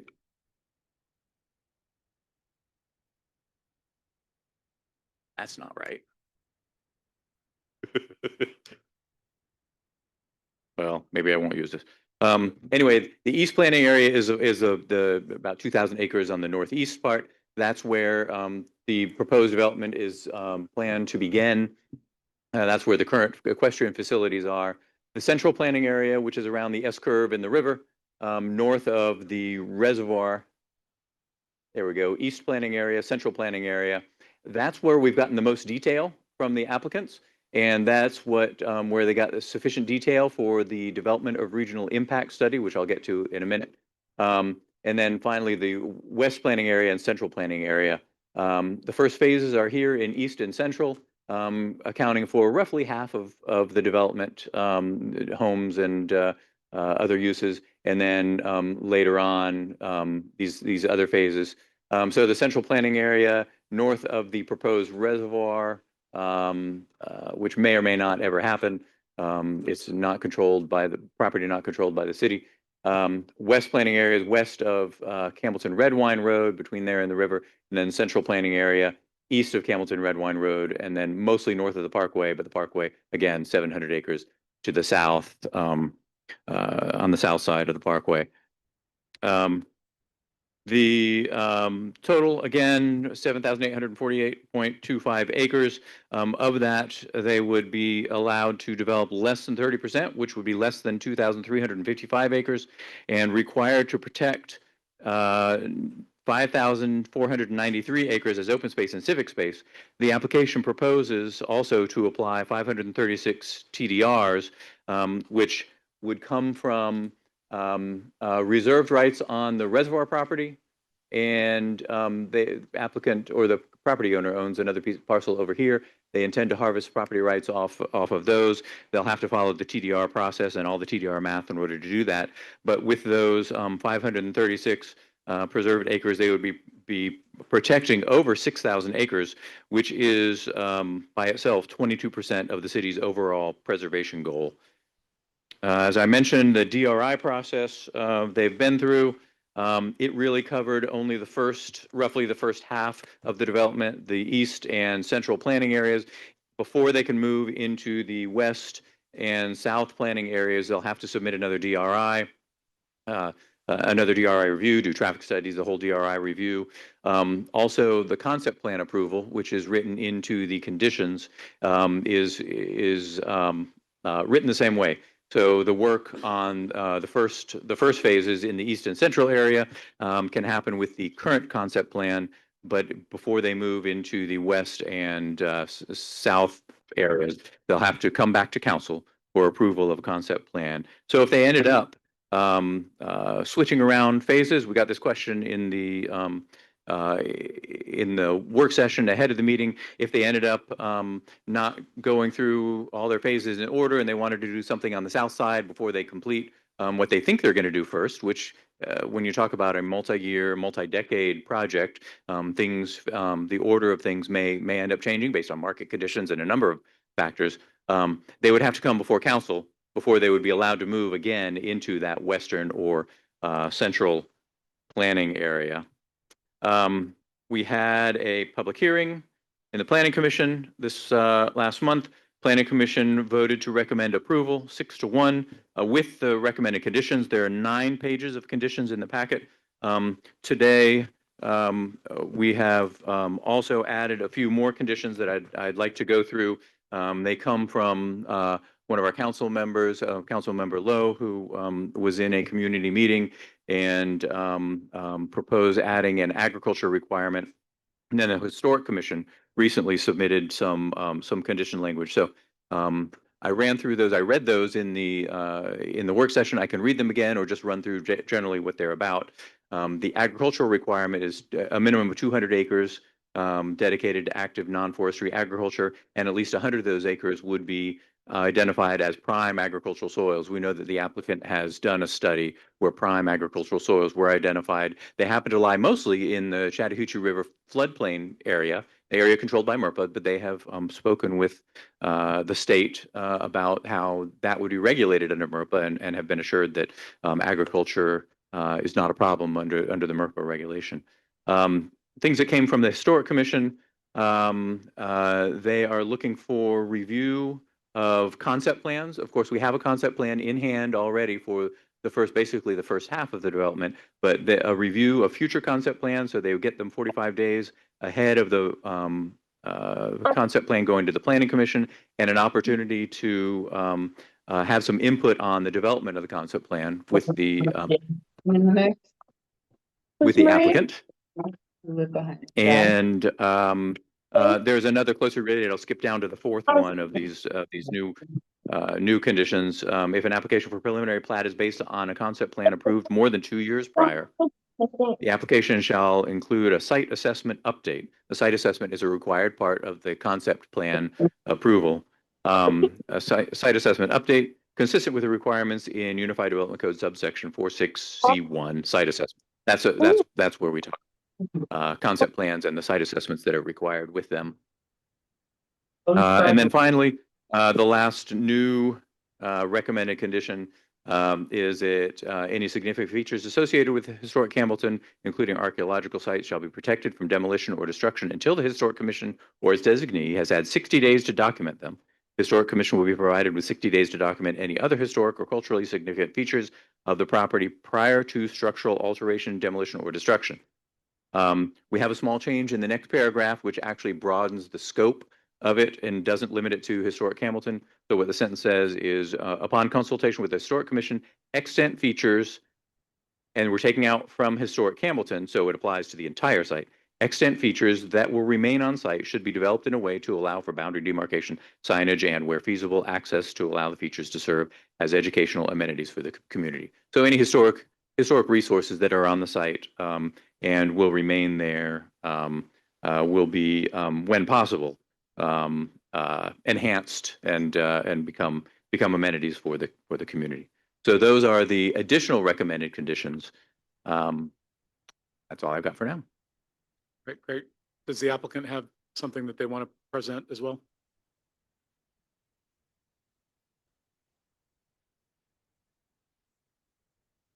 Mayor and council, staff, people, thank you very much for allowing me to come up here. My name is Carl Buchart. I'm the owner of Buchart Farm.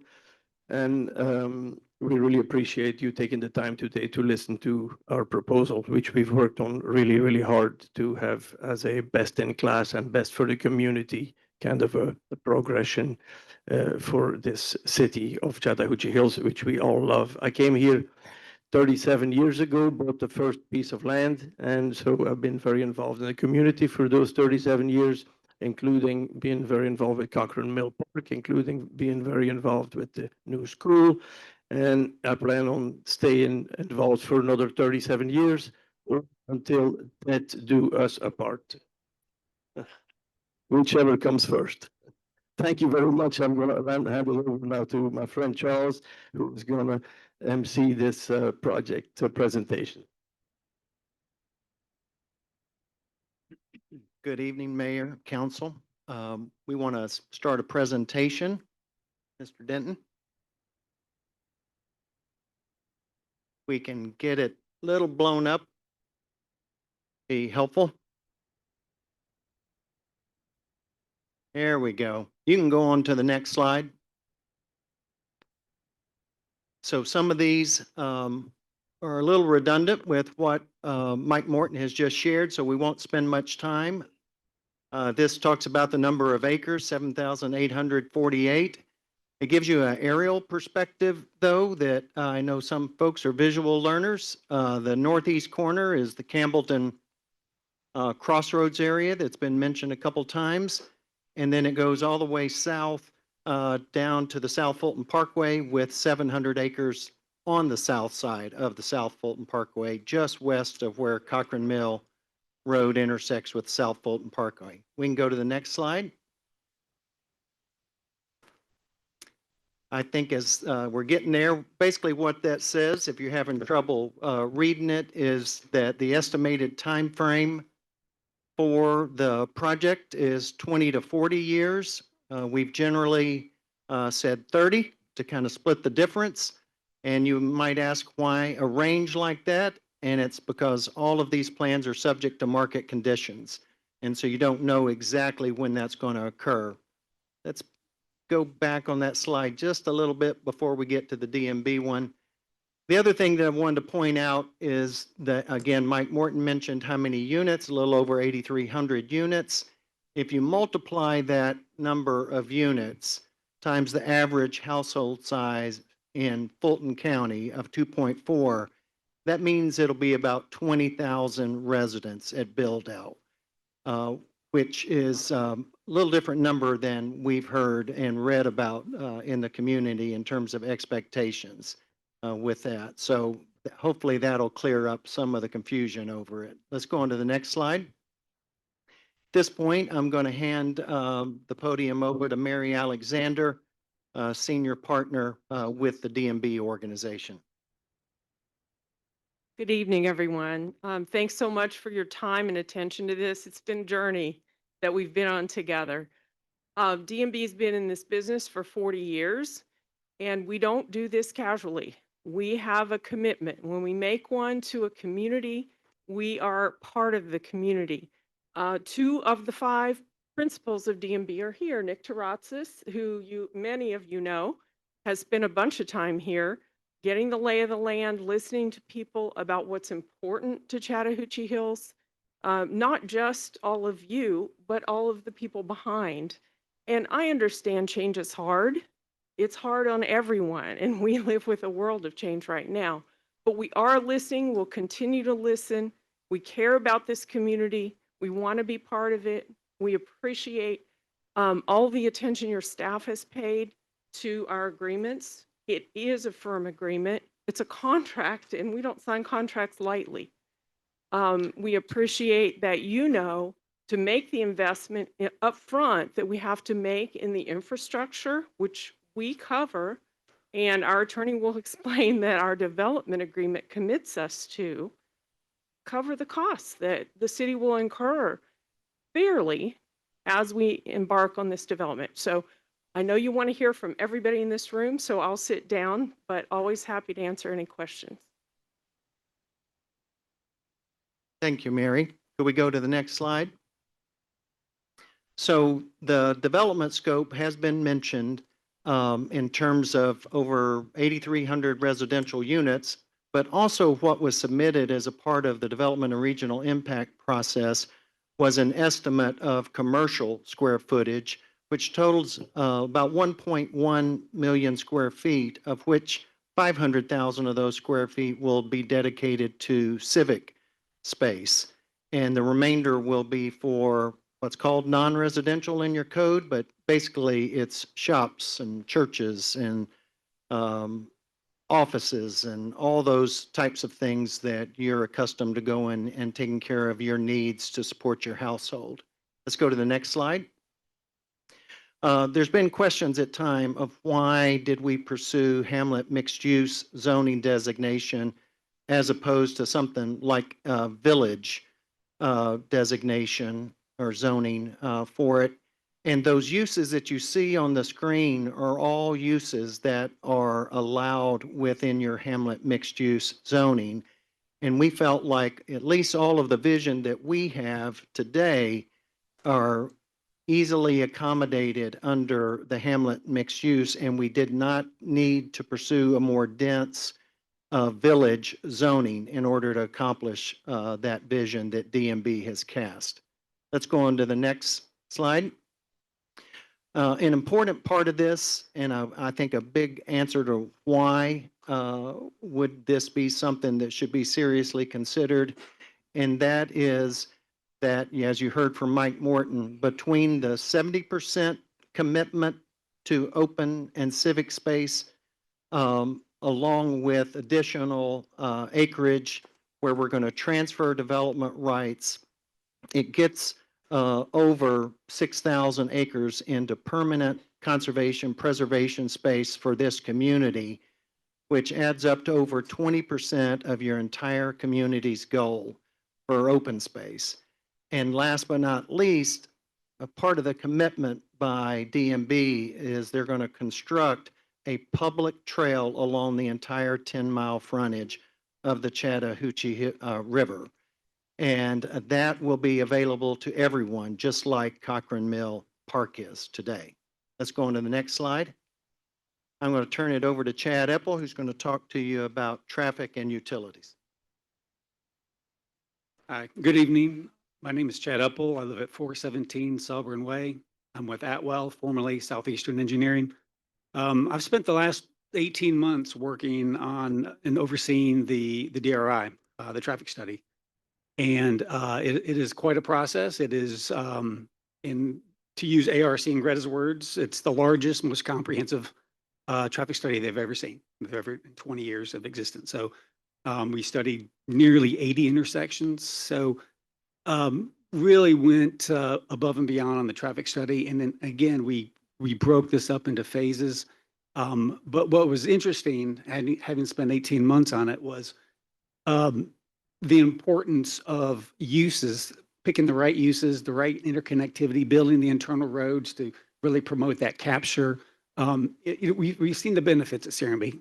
We've taken many of those same principles and applied them to Bucart, and we're pretty pleased with the results. I know that came up during the work session. If you could go to the next slide, please. Also came up utilities. So I think I've spent probably 4 to 5 years on water, and I can answer any question on City of Atlanta water. We started with fire flow tests, probably 30 fire flow tests throughout the city.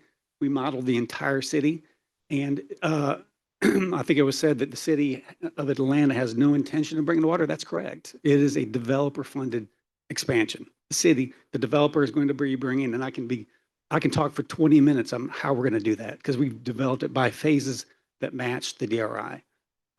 Going quickly to sewer, there is a Campbellton lift station, Fulton County lift station being placed in Bucart East. We are starting in Bucart East because it has access to water and sewer. The scheduled completion date for that lift station is ultimately going to be a 6 million gallon per day lift station. That is scheduled to be completed in September of 2027. It will have capacity to serve approximately half the development, all of east. South and west is a little further out there, and I've been working with David Clark at Fulton County for literally years, and we have lots of ideas, but we have not finalized any of them. Thank you. Next slide. Let's go to the next slide, please. So this process began from a public engagement standpoint 6 years ago. And that's when I was hired by Carl Bucart to help him think strategically about how to move forward with something of this scale. At that public engagement, week-long planning charrette, many of the people in this room, many of your leaders in this room attended those meetings. In fact, on any given day, there were over 75 community stakeholders from residents, leadership, Atlanta Regional Commission, the Riverlands Organization. And by the end of that week, there were 6 key, I'll call them core values that came out of that would then guide the planning work that's been done over the last 5 years. And you see 3 on this side that we're going to embrace the natural landscape, going to respect the Chattahoochee River environment, create pathways of trails throughout the landscape. I've already mentioned the Riverlands Trail that DMB has committed to. Let's go to the next slide, please. That we would be developing a series of hamlets throughout that 8,000 acres, and that we would use smart growth planning techniques, in particular, how to keep traffic internal to the property so it reduces the traffic on the external roadways. And lastly, the goal was to generate economic sustainability for Chattahoochee Hills. And there was a not required economic impact fiscal benefit study that was prepared by a group of professionals called KB Advisors that shows that it will be a net fiscal benefit to this community throughout the build out of the project. Let's go to the next slide. A few months ago, we started the planning for how to publicly engage this community, to listen to what's important, to listen to what you're looking for. Today, there's a website that you can go to that is constantly being updated by the DMB team to give you critical information if you want to understand more about what's coming. Let's go to the next slide. By the way, that's Bucart Farms property website, web address.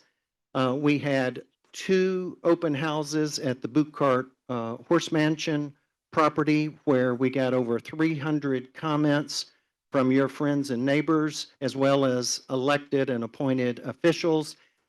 Then the third open house was a virtual one where there was a summary provided by DMB and their team members like Urban Design Associates about what was heard and what was cataloged to be incorporated into the future plans as DMB works on it over the next few decades.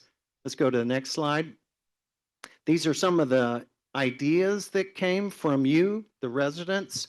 They had a talented illustrator there that literally drew those ideas so they could be shared. This is only showing you about 1/3 of the illustrations that got created, but it was an exciting, fun environment. Let's go to the next page.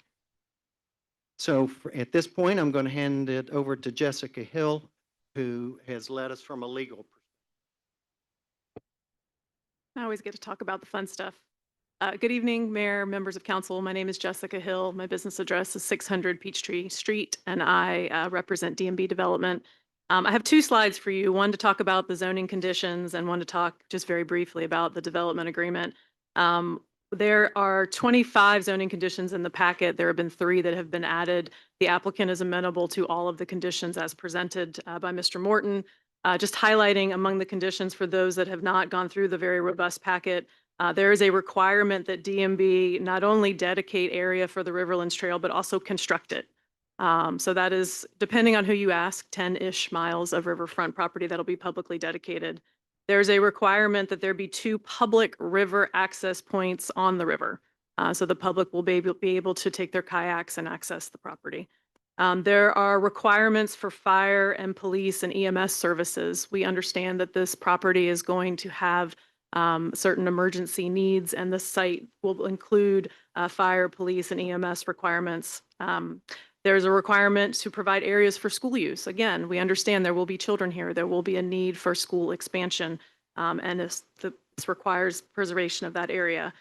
It emphasizes that the traffic improvements required by the development of regional impact must be implemented.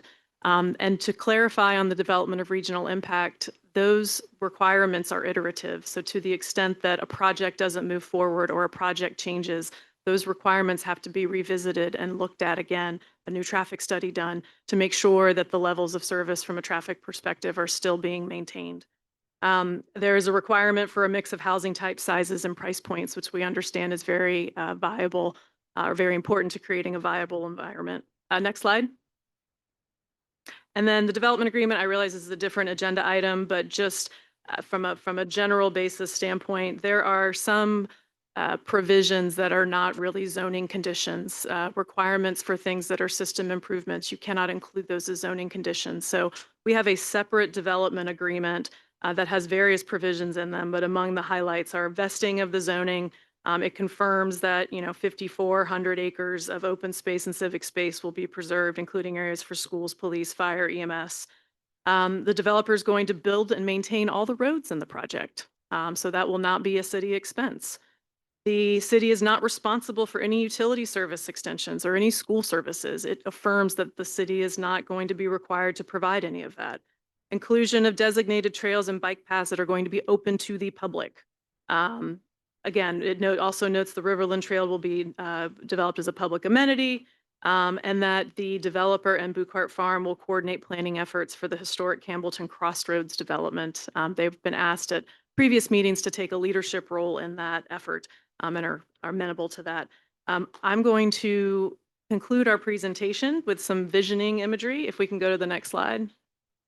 You can just rotate through them. These are some of the images that we shared about the intent from a design perspective as the project moves forward. If you just want to keep moving through them, there's only a couple going. There we go. There's a nice bird's eye view with the horse mansion just kind of off onto the right. And there we go. That's the end. Thank you. And I will reserve any remaining time for rebuttal from the positive speakers. Thank you. All right, first one, Diana Wilson.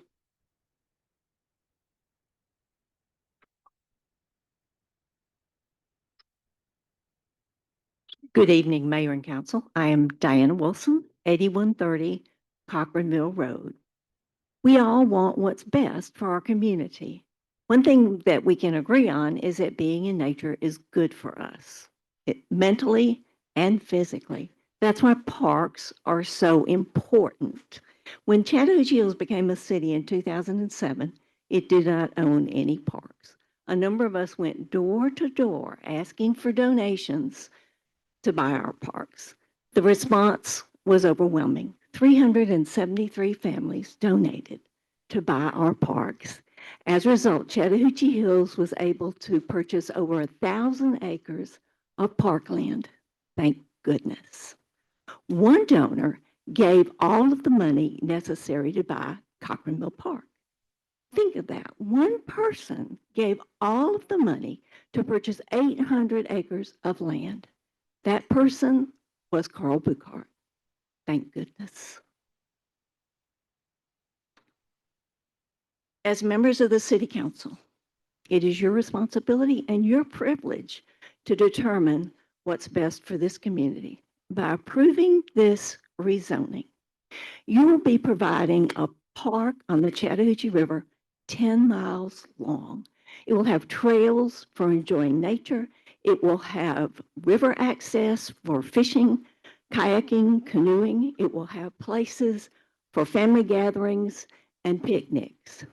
This will be public land that can be used by all of us, our children, our grandchildren, their grandchildren. And for generations to come, people will say, we are so glad that our city leaders provided this wonderful park for us. Thank you. This is the list of the 373 families that donated. I hope you'll take a minute to look at it because I know you'll recognize so many names. Thank you. Next, Steve Hurwitz.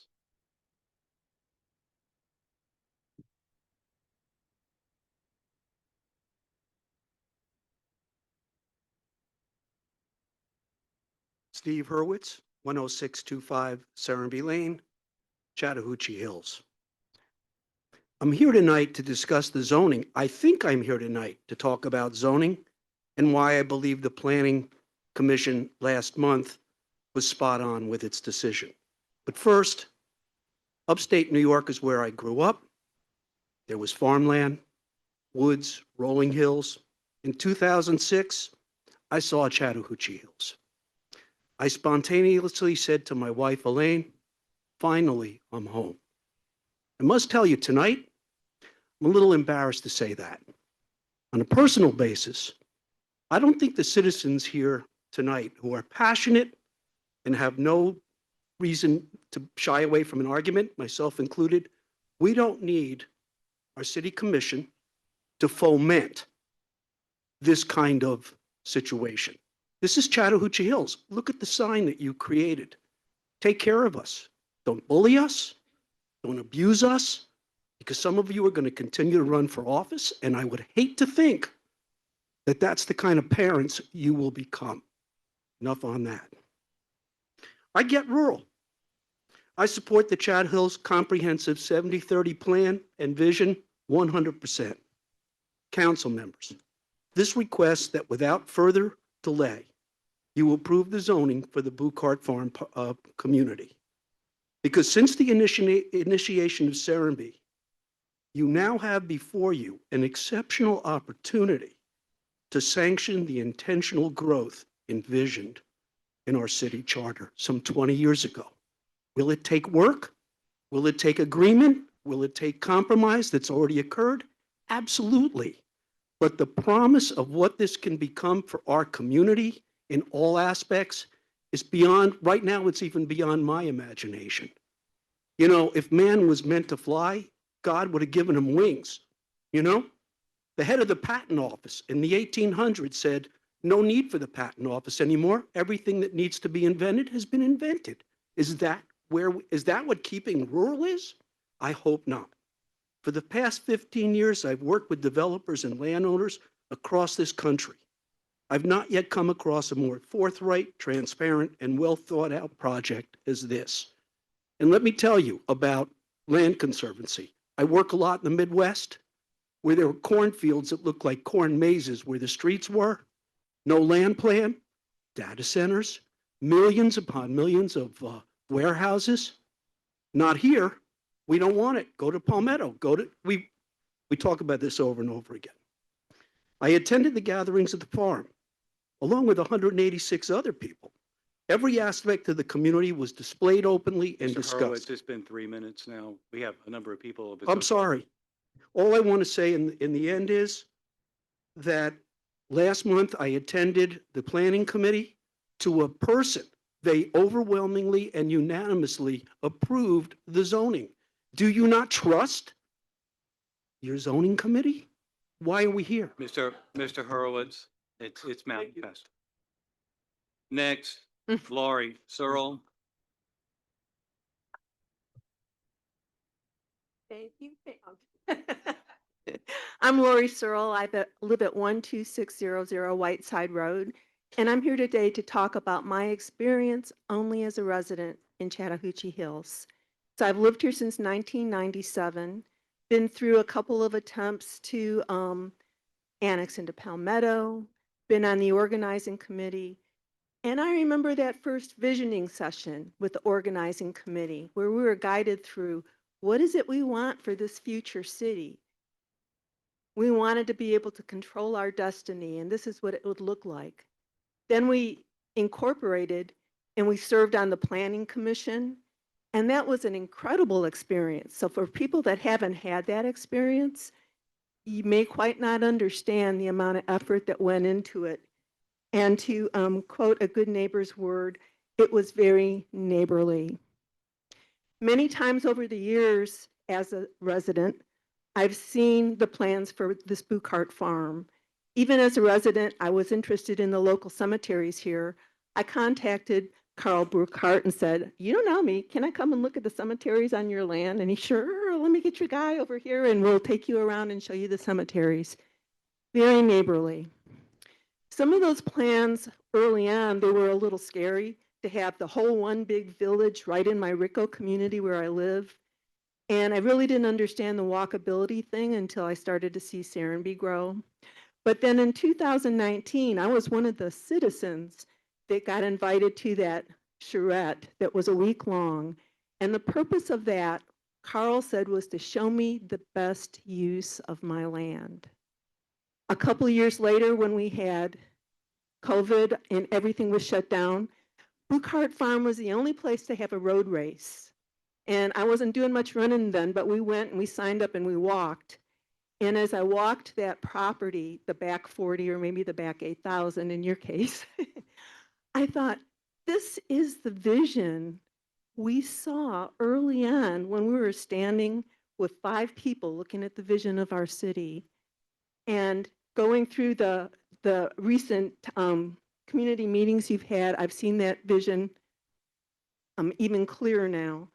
The one last thing I wanted to say is I was doing some math, and the council sitting up here today, thank you very much for your service, minus Mayor Tom Reed, has 36 years of experience serving on the council. From the junior most council person who represents my district, going on 2 years, to the senior most representing District 2, going on 14 years. My thought is this. The zoning has been in place, the comp plan's been in place for all this time. If there was something significantly wrong where it didn't meet the vision, why wait to today to mention it? You've Laurie, had it's been 36 years. It's been 3 minutes. Thank you. I hope you'll consider and pass this. Next, Elaine Horowitz.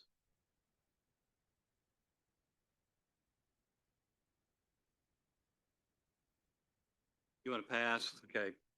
Next, Malia Brett.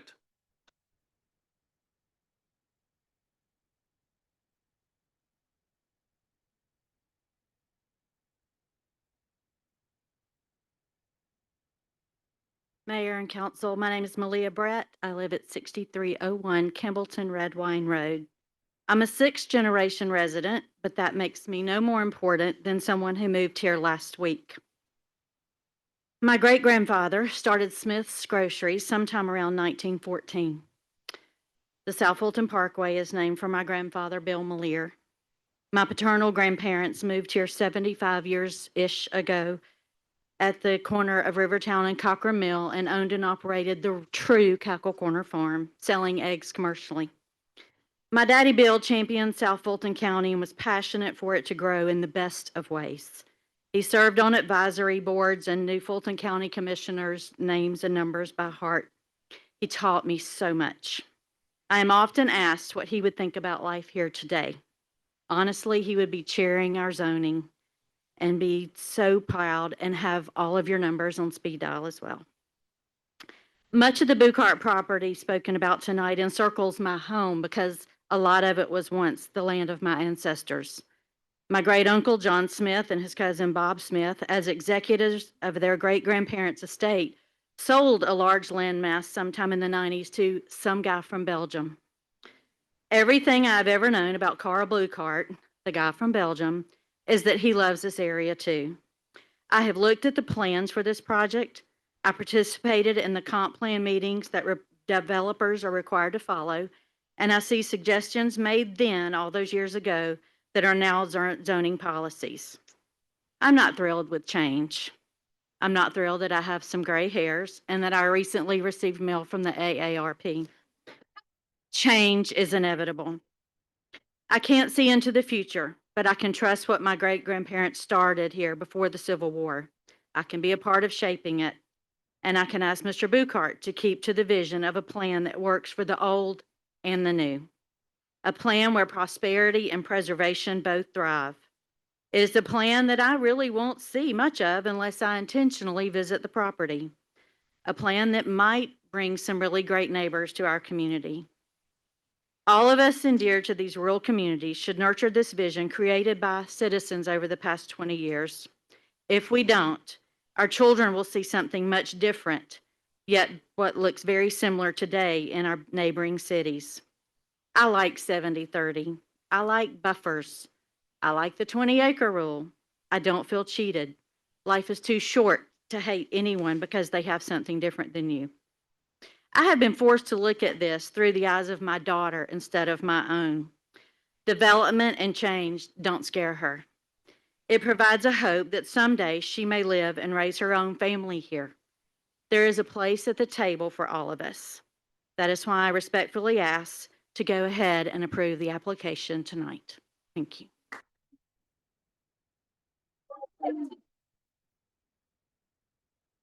Next, Angela Addison.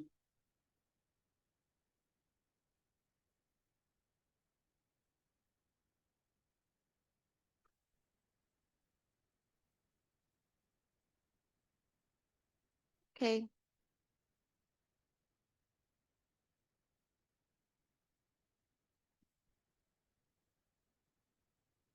Okay, Angela Addison. That's introduce myself. Yeah, 451 Two Hills Drive. Okay, I spoke earlier about seeking to understand, which is what Councilmember Lightsey was open to do by offering to meet with me and Tiffany regarding our concerns, and I thank you for that. Unfortunately, life and busyness hasn't allowed that to happen yet. But in preparing for that meeting, I learned that Mr. Lightsey and I have a few things in common, believe it or not. To begin, I am a retired high school English teacher, and Mr. Lightsey is an associate professor of English. I learned from his page on Georgia State that he specializes in the history and culture, excuse me, of medieval literature.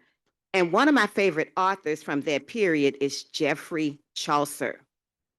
Now, you guys aren't going to get this, but Mr. Lightsey, I would like to entertain you with what I learned in 11th grade. One de l'April, with his Jora Sota. The drugt of March had passed todo rota and bothered every vena in swish liqueur, of which engendered virtue is the fluor.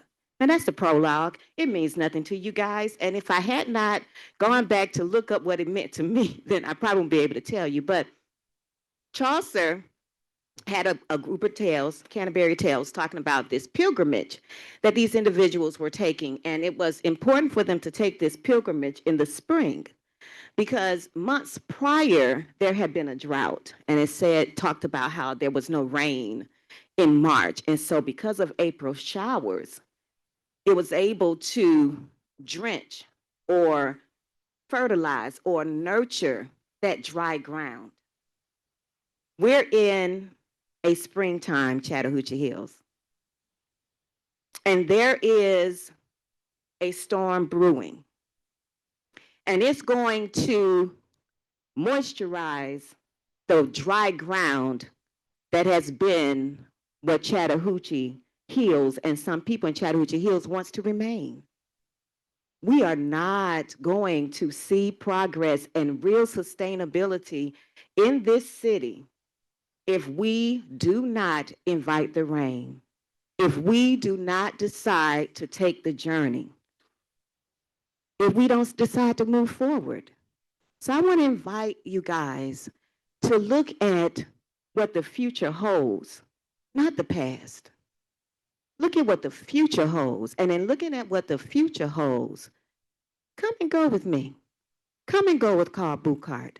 Come and go and see how if there's a way to sustain this city by just allowing it to grow. Thank you. And I'm for this thing, rezoning. Yeah.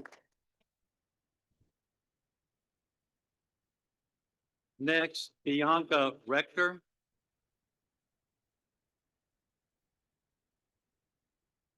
Good evening, everybody. My name is Bianca Richter, 8295 Atlanta Noonan Road. I'm here to speak in favor of the Buchart development for many reasons. First and foremost, Carl Buchart and Suzanne are great people and they want to do good things. How do I know that? I met them first last spring at my Breadmobile in Serenbe, and we have seen each other many times in Serenbe and other places. My husband Sean and I, we have been at the Buchart farm, like several for you, at these public meetings to see what this development is all about. I have asked questions, listened to different opinions, and built my own. I personally like the whole concept of a high-quality mixed-use development like Serenbe, with sidewalks, trails, and everything you need for your daily life. So that you don't need to use the car for everything. I know that Carl and Suzanne, Carl said it himself, love this land and the special city of Chat Hills. They live here and they will continue to live here in the development, and that tells me a lot. All these acres of green space, I heard 6,000 acres, will be preserved forever. And I guess this is what we all want. My husband Sean and I moved to Chat Hills in November 2019. We are located practically right next door to Serenbe. Since we live here, Serenbe has grown by several hundred people. Because of the way Serenbe is developed, we haven't seen an extreme increase in traffic. My guess is that people can do a lot of things directly in the community, like going to the Pilates, doctor, get a haircut, grab some food, go for a coffee, and have a date night in one of the restaurants. Because everything is thoughtful, connected. Because of all this, there is not much reason to drive in and out of Serenbe all day long. And the walkways and front porches and all the gathering places create community. I grew up in an environment like this in the German countryside, where it is normal to walk to the grocery store, to the baker, to the hairdresser and the doctor, where you meet your neighbors and many other people of the community often. The Buchart development will follow the same concept as Serenbe and the European countryside. It creates community, and this is what we need more than ever, not division. Change will happen no matter what. I believe strongly that this development is a good thing for all of us, and you should be approving it. Thank you.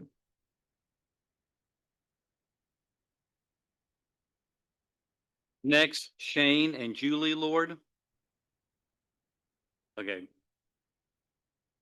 Name's Shane Lord. Our business, my wife and I's business is at 11126 Serenby Lane. And I'm here to support the rezoning.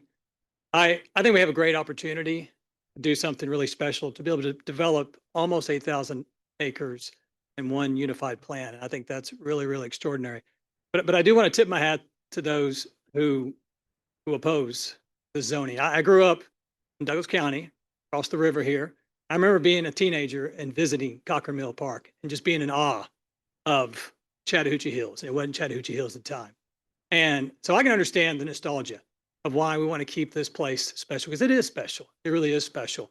And I remember 25 years later coming back down here looking for some country land. And I wanted to buy a country place. And I drove into Serenby, and I actually had initially a visceral reaction to Serenby. I said, oh, this is fake country. I want real country. And I kept coming back to Serenby, though. And it turned out I was more fake country than real country.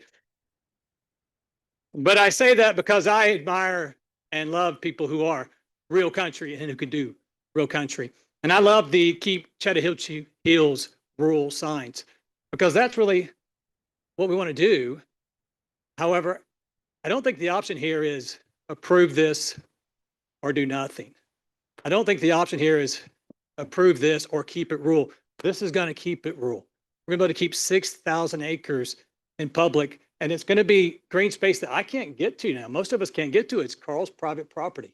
And it's going to be developed in one unified plan by a man that we can trust. I never knew as a teenager that I'd end up meeting the man who would end up buying that property and giving it to the city. Someone who's fought for this city, who lives here, is going to continue to live here. I think we have a great opportunity. We're not going to get another opportunity like this. And there's going to be, if we don't do it now, then years from now, we're going to find 10, 20, 30, 40 individual developers who don't live here, who don't have the spirit of the law in their heart the way that Carl and Suzanne do. And we're going to be dealing with a lot different situation, a very hodgepodge situation. So I ask that you support this rezoning. Thank you. Next, Kenna Clark.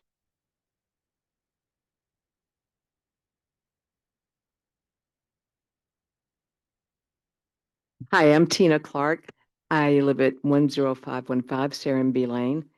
I moved here 10 years ago from Los Angeles, but I was originally from Mississippi. I grew up on a farm.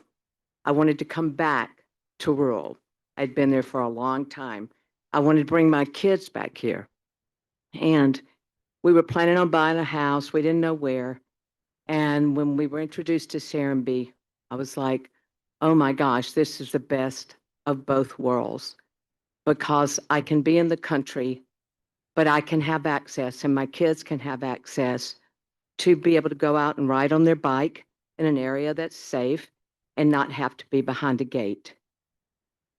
And sometimes, like in some of the earlier comments, I was just so taken back. I felt like it was a lot to unpack, that all of this, because you might as well live in a city with a big gate around you, because growth and experiences and culture only grow a community.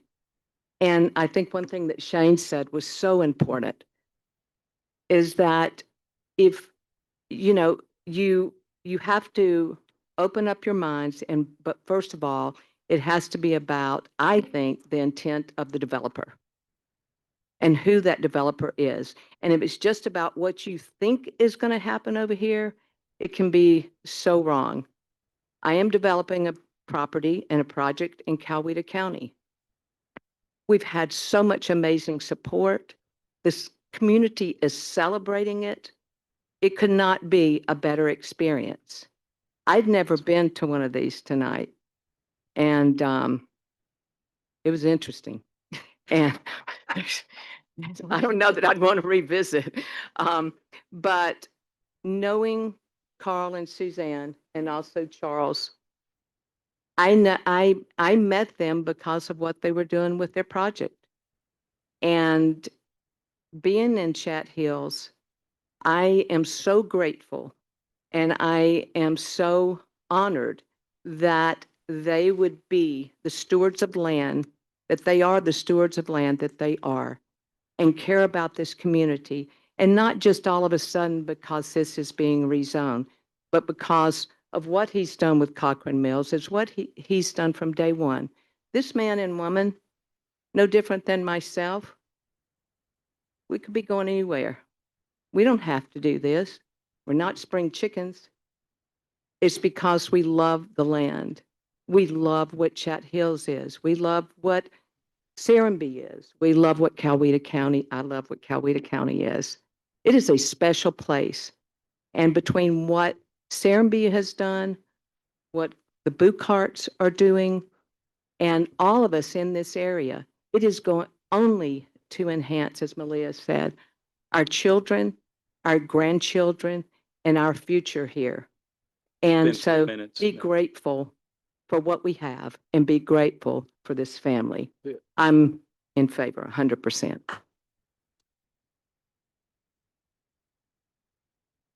Next, Nicholas, it's either boo or about, thank you. Good evening.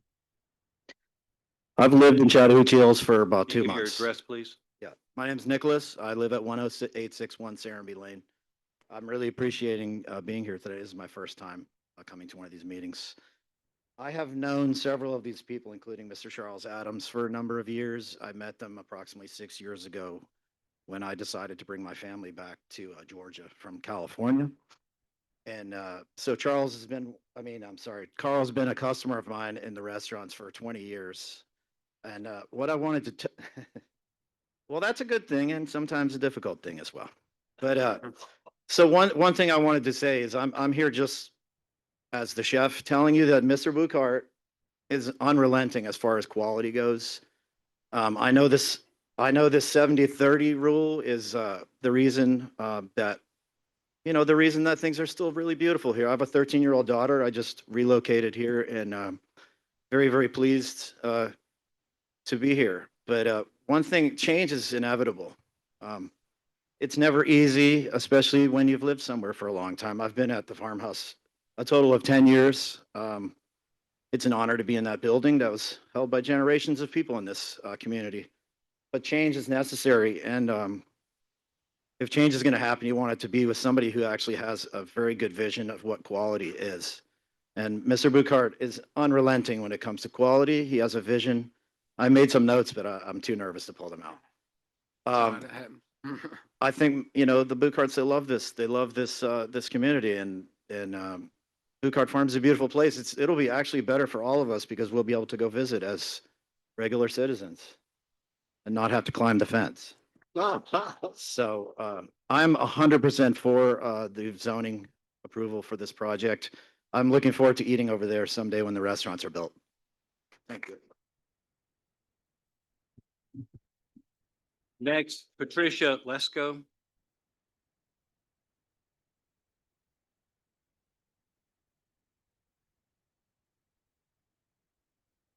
Hello, everyone. My name is Pat Lesko. I live at 10579 Serenbe Lane. I'm in favor of this development proposal. It's an unusual vision, and one of the reasons my husband and I were so happy to find Chat Hills, a patch of fresh air and green space near to both the kids and an airport. The 8,000 acres of Buchart Farm represents 20% of the total area in our city, and the plan, as we've heard, preserves 5,500 acres of green space, not in little bits and pieces, but in large continuous blocks. How wonderful that is. My husband and I moved to Chat Hills in 2017 from Tinicum Township, Bucks County, Pennsylvania, a basically rural area roughly half the size of Chat Hills. Since 1992, residents of Tinicum have been working to, and I quote from their Conservancy mission statement, protect our rural character and natural resources through community-based land conservation. I checked the website recently, and in the 33 years since the Land Conservancy was formed, they have now 5,100 acres under permanent conservation easements. Compared to what is proposed here, we'll have 5,500 acres all at once committed to conservation. I want to say also that I was concerned about green space and rural character before moving to Chat Hills. In 2004, my husband and I hoped to keep our immediate neighborhood in Pennsylvania rural. We did what we could at the time to further that. We got together with two of our immediate neighbors and put together permanent conservations on all 3 properties, in all protecting 42 acres. I know it's not a lot, but what we said was, I'll protect your rural view if you protect my rural view. We received no compensation other than a one-time tax break for giving up the development value of our land. So I just want to say I am wholeheartedly in favor of this proposal, this proposed development. Thank you. Next, Mary Carol Harsh.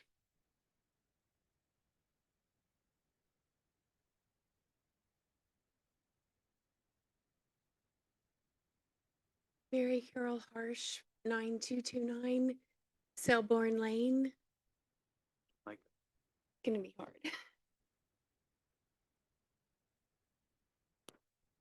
I just wanted to come today and ask that you support the new development that Carl and Suzanne have so thoughtfully and wonderfully put together, and obviously have done their due diligence in getting a great concept together that's going to save our green space and enhance the whole concept of Chat Hills. I've known Carl forever through the horses, and Suzanne obviously for some time too. And Carl's always been such a good steward of the land, as everyone has said here, and is so dedicated to keeping it right and doing the right thing. And I'm sure that that's what he wants his legacy to be.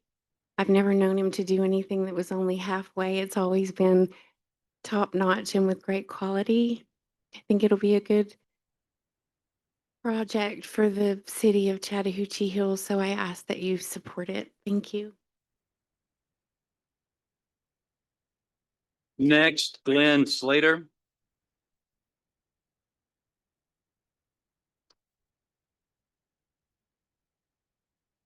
Hello, Glenn Slater, 922 Selborne Lane. I have known Carl and Suzanne for about 6 years, and they're wonderful people. And so much of what I wanted to say has already been mentioned by everybody else. I just wanted to say in all my experiences with Carl and Suzanne that I've found them to be a consummate gentleman, and I'm in support of what he's trying to do. And I think they've been wonderful past, current, and future residents of Chat Hills. That's all. Thanks. Next, and I'm going to butcher the last name because I can't read it. Rick, is it Northern or Northu? Northern. Okay. I'm going to give your penmanship a B. It is. It's better than most. Hi, my name is Rick Northern. I own 300 acres up on Upper Wooten Road and South Fulton Parkway. I've had, I didn't plan anything, so I'm gonna try to be quick here. I've had the pleasure of helping Carl and along with Rob Vincent run 92 South hunting operation or wildlife management operation. So I've known Carl and Suzanne for about 13 years, both on a professional level and on a personal level. Something that has been mentioned that I don't think, I want to stress this. Carl and Suzanne are carving out 500 acres in the middle of this development to build their forever home. And Carl's an honest guy. I've dealt with him. I've never seen anybody that makes the wood so clean. It's unbelievable how pristine his properties are. So in any case, I just wanted to come up here in support of it. Carl's a great guy. This is an incredible opportunity, and quite frankly, I think Chattahoochee Hills has one chance to get this right, and that time is right now. Thank you. Next, Maria Hanson.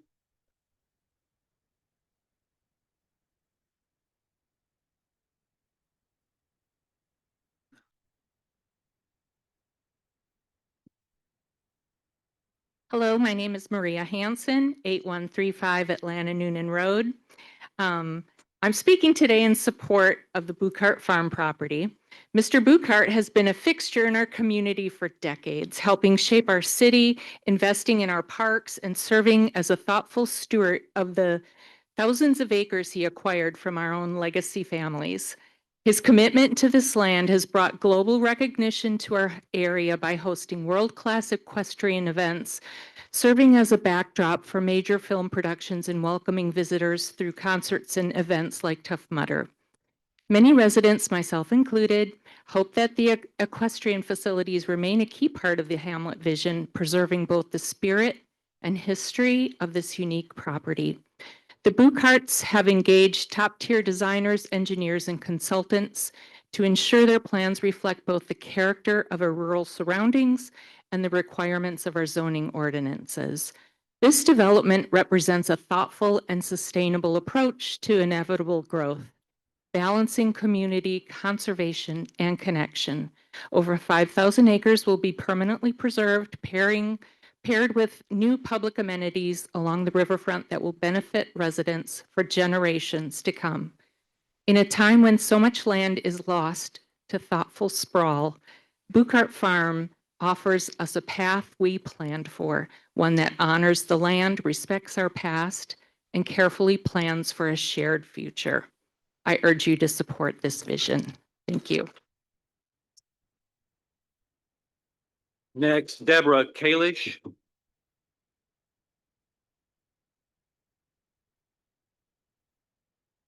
Greg.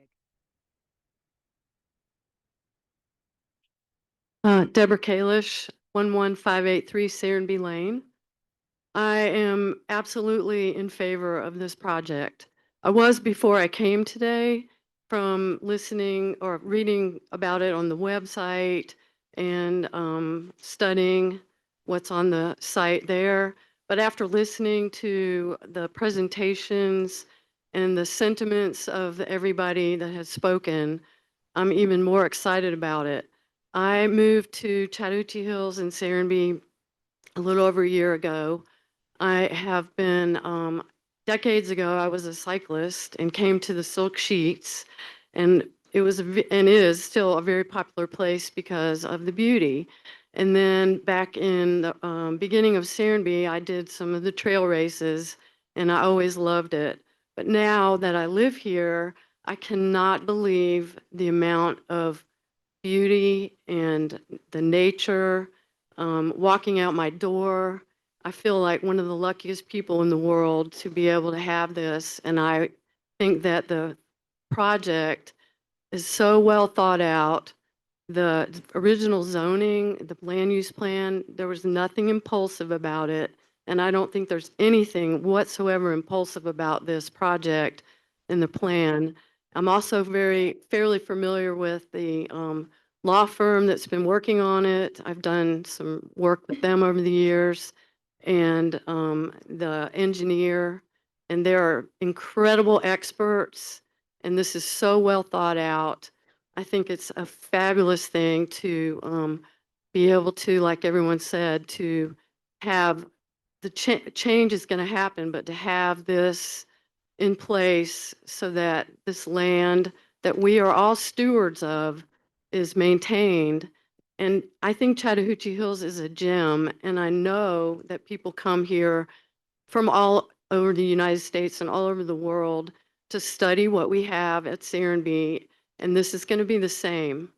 And it's an inspiration, and it hopefully other people in other communities around the world will follow suit so that we have a better style of living and a better environment. And for everybody, including kids, which I don't have any, but I get to live across the street and down the street from a whole bunch of kids and hear their laughter and watch them play in the street, just like they did when I was like I did when I was a kid. And I don't think you can find that in very many places around the world or even in the country or in Atlanta.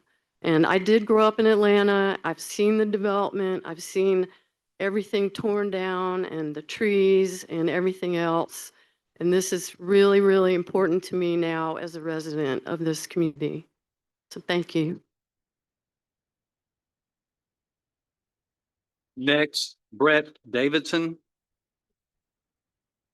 Hey, y'all, Brett Davidson, 10660 Hudson Ferry Road. And my day job, I'm the executive director of the Southern Off-Road Bicycle Association here in Atlanta. And what we do is advocate for access to green space and to help design, fund, and build parks and trails on public land and sometimes on private land. We work with 22 different land managers, including the National Park Service, U.S. Army Corps of Engineers, Georgia State Parks, tons of different cities and counties, 2 land trusts, and a church.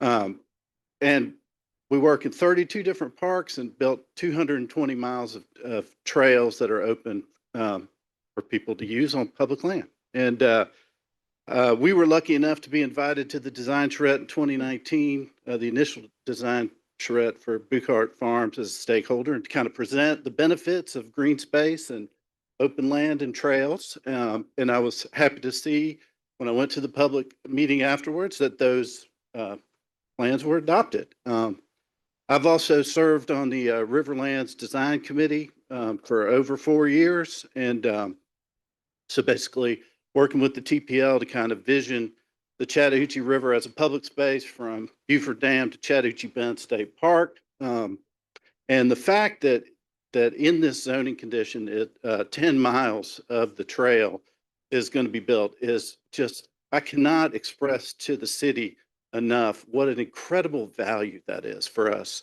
not only as a city, but for the region. Like I said, my day job is to beg people for money to build trails on public land. It's hard to come by. There's not a lot of mechanisms. RTP was mentioned in this meeting earlier, adopted $200,000 to build one trail in one park. Imagine how much money it would take to build 10 miles of a linear park on the Chattahoochee River. There's no other opportunity like this in Metro Atlanta right now. And the fact that Buchart Farms is going to build that is amazing. So just can't emphasize that enough. What an opportunity that is. We deal with, City of Atlanta, Johns Creek, all up and down the river. Nobody else is willing to fund 10 miles of this trail or this park along the river. So that's huge. The other thing I will mention is, as a contingency of the zoning, they said y'all would preserve the corridor from Rico Park to Cocker Mill Park, which is a very popular greenway and cycling route, and that's huge for us. And on a personal note, the Bucharts, Stan, Carl's son, host the Georgia Cycling Association championship weekend at Kingston Downs, property that Stan runs. We built a trail up there. Basically, this is a youth cycling league for the state, elementary school, In middle 3 school. minutes. No. And just love the work that they're doing with kids in the outdoors. Thanks. Dominique Love.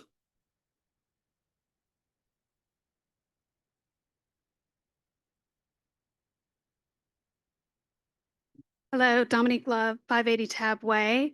I've been a 9-year resident of Chat Hills and I'm also the creator of the Series community that's located across the street from Serenbe off of Atlanta Noonan Road.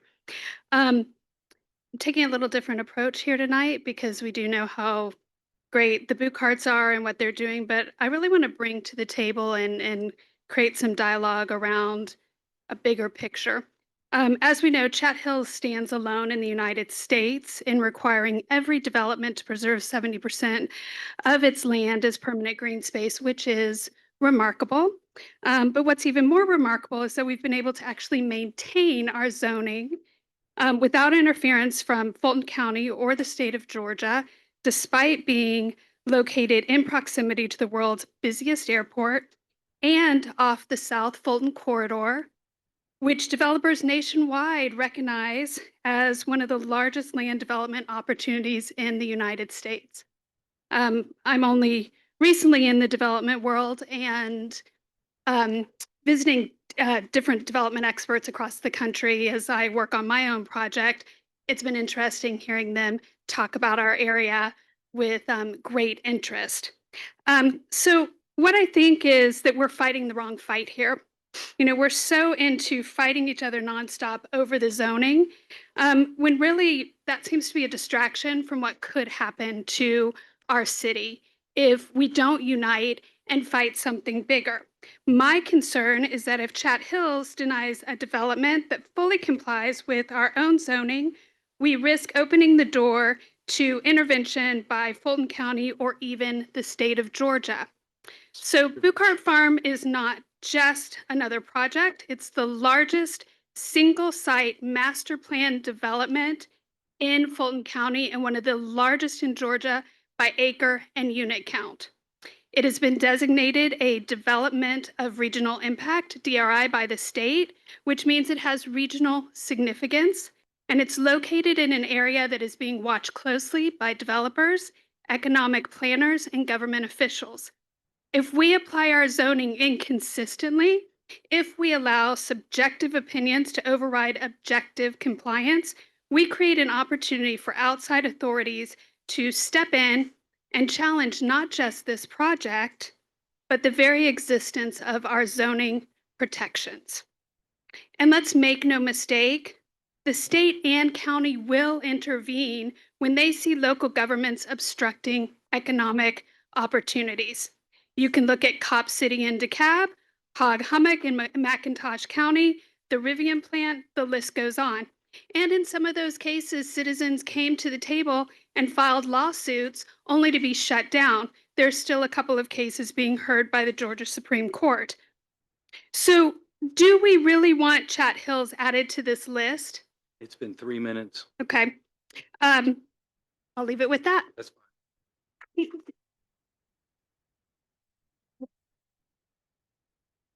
Next, Eddie Alston. Okay. Okay. Next, this person gets a C in handwriting. Darren or Darn Jaffe. I probably don't get any close. That's rough. I'm a farmer, not a literature major. Darren Jaffe, Farmer D. Maybe I should just written Farmer D. Thank you, City Council Planning, for your service. Great to be here in support of this project. I just want to speak a little bit to my background in the Chat Hills. I live on Hutchinson Ferry, 10975.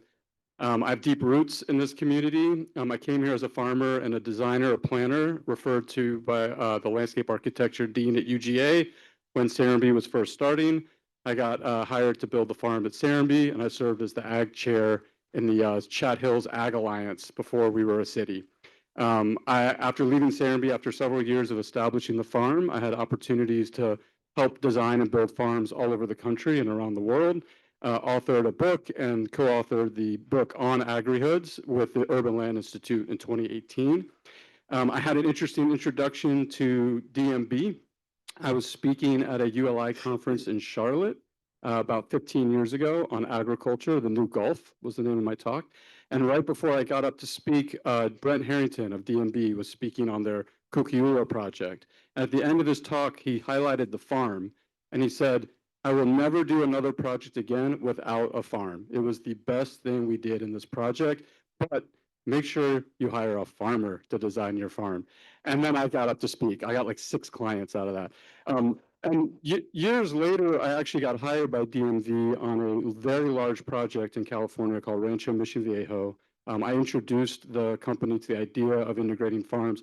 My background in farming, I realized that we either have to make friends with developers or lose our farmland, and our farmland gets too expensive. And we've experienced that in the Chat Hills, and it happens all over the country. So actually, farmers and developers have a role to play to collaborate, work together to preserve the best farmland. In 2001, Carl Bucart hired me to come and help really look at the land as the lover of the land that he is, said, let's make sure we're protecting the best agricultural land. I walked that property top to bottom for months and did a very intensive analysis that became the underlay of which the master plan has been sitting on to make sure that the prime, we don't have that much prime and statewide farmland in the Chattahoochee Hills. I was able to actually help map all of the farmland in the Chat Hills through a grant that helped us understand the most important farms for us to protect and preserve in this region. Fortunately, a lot of that land sits in the Buchart property and has moved with the agreement of DMV committing to 200 acres minimum. That is a massive number when you look at agri-led communities across the country and the commitments they've made to preserving agricultural land. So as it has been said very eloquently by many people tonight, this is a best-in-class, world-class opportunity for the Chat Hills to really be a model and continue to build on this incredible legacy of preserving land, type communities, and not just preserving rural character and preserving rural life, 3 minutes. actually activating this land for growing food for our communities and feeding our kids and our community. So I'm in support of the project. Thank you. Next, Tiffany Towns.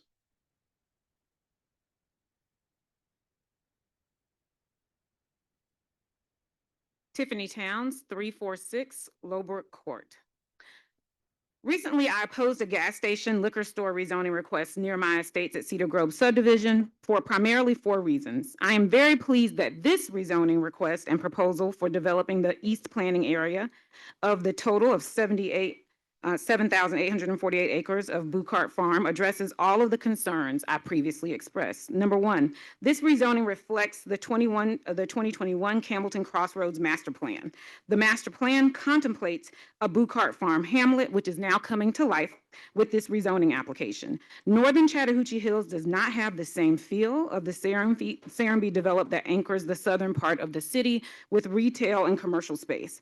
I believe that Serenbe is a net benefit to our city, and I'm looking forward to seeing the northern end of Chat Hills become home to a property that can bring people together while preserving the natural landscape. Number 2, the development team engaging us thus far has been professional and curious. They announced multiple community meetings well in advance and shared what they heard with us all in an effort to ensure that our feedback was incorporated in the rezoning application. If we can't support this development, then what is the model for successfully engaging the residents of this city towards thoughtful development? They put on a masterclass.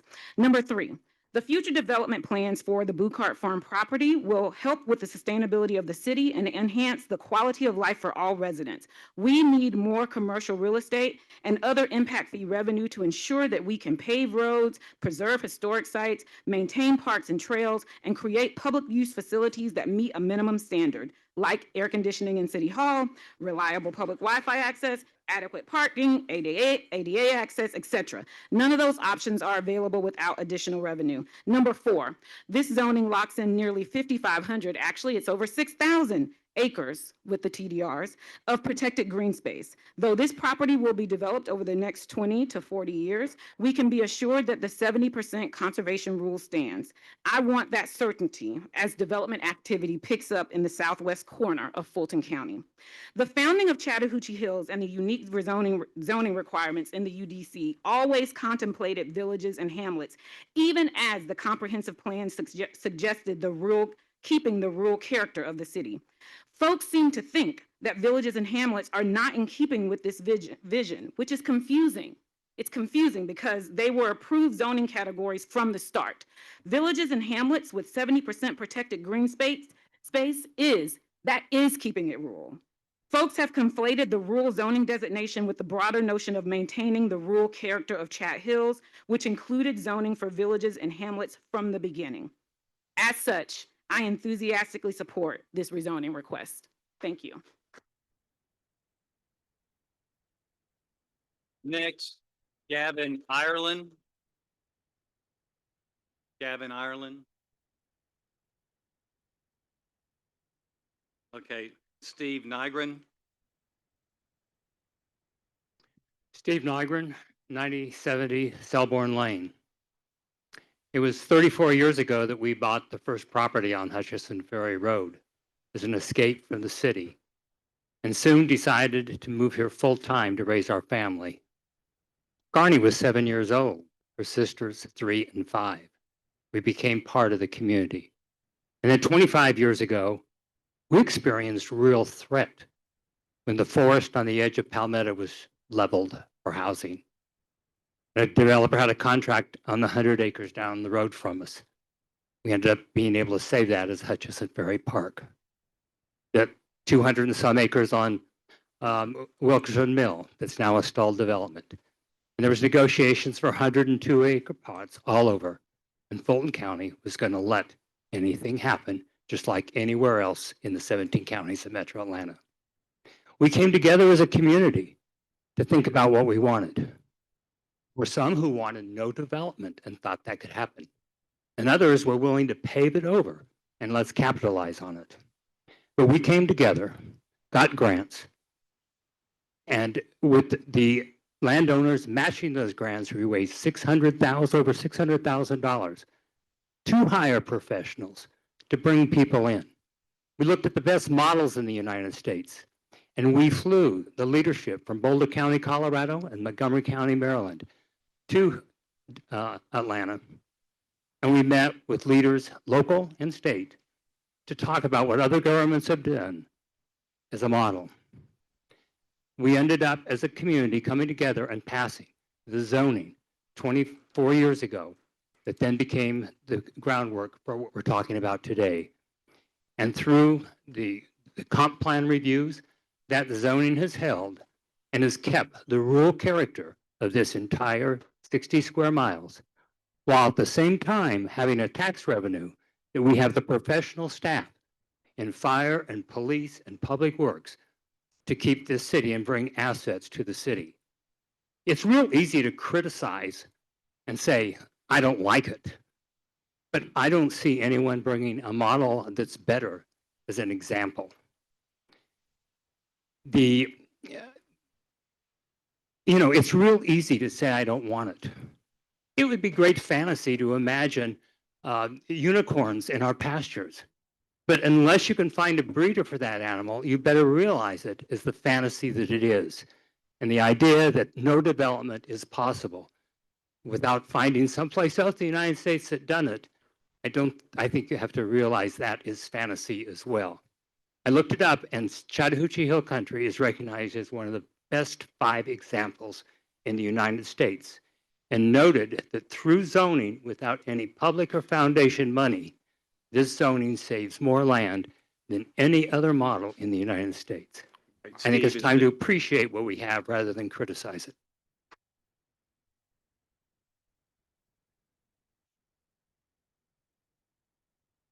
Mr. Mayor, before we go on, we have 9 minutes and 51 seconds for rebuttal. I do have a few folks who just asked for their names to be read out in support of the application. First one is Sarah Kate Nalahambi, I think. Kent and Lisa Remley. Christine Hassel and Walt Ray, both from the Trust for Public Land. And Steve Bashera.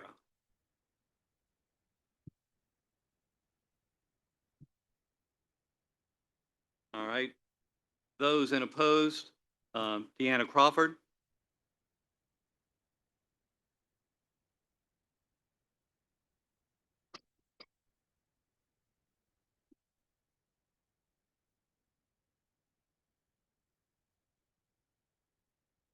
I'm a little shorter. Deneen Crawford, 5575 Cocker Mill Road. Thank you so much for the contributions to our city.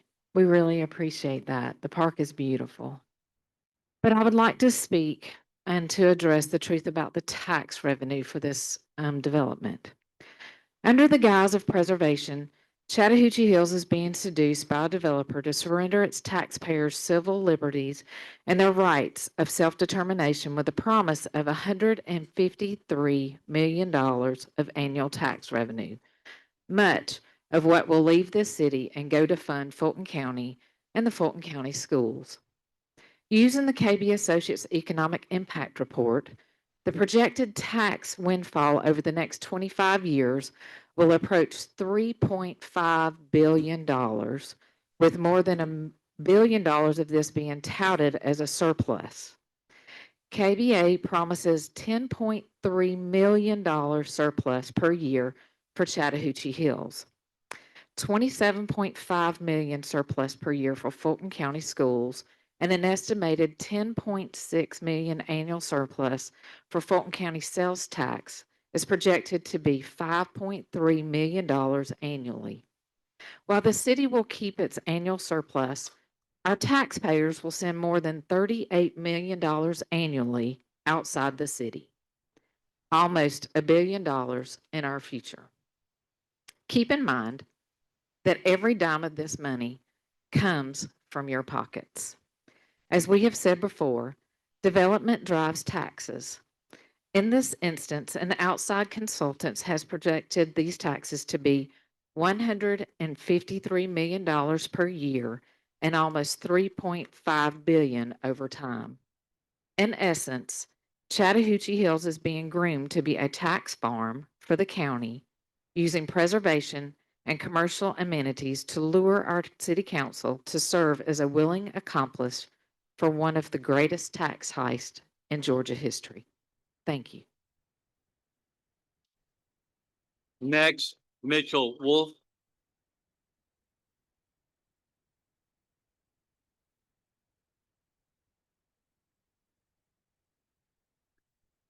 All right, next, Martha Hall.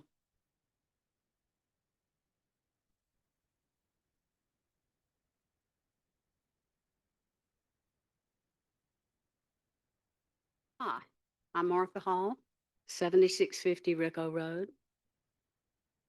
I'd like to address you as your neighbor who cares deeply about the future of this city. I respectfully but unequivocally urge you not to approve the Buchart Farm rezoning tonight, and here's why. Based on the current record, approving this rezoning would not only be premature, it would violate several clear legal duties you are sworn to uphold. First, Georgia's Code Section 36-66-5, zoning decisions must be grounded in competent material and substantial evidence. That means facts, independent data, expert analysis. We don't have that here. Second, Section 36-30-3, you each have a fiduciary duty to act in the city's best financial interest. Advancing a multi-billion-dollar rezoning without a single independent fiscal review exposes this city and every taxpayer to unnecessary risk.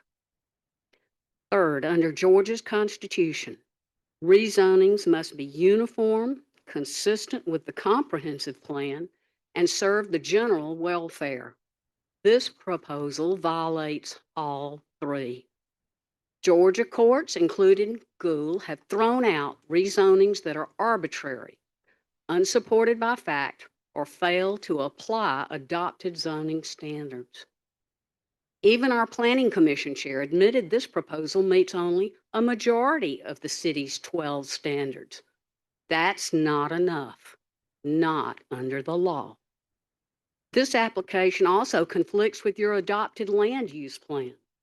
Approving it may constitute spot zoning, or worse, contract zoning, both prohibited under Georgia law.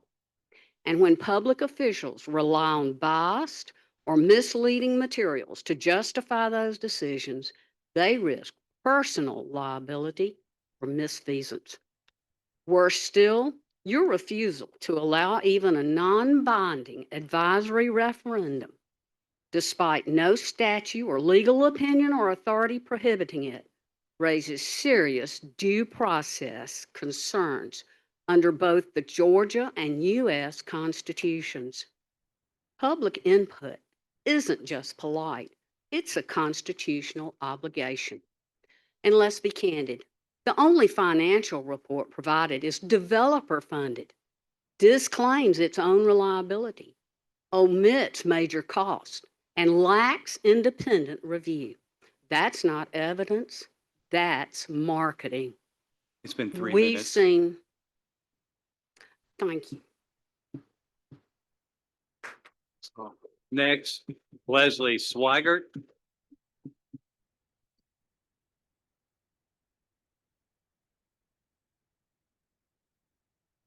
Okay, next, Julie Wall.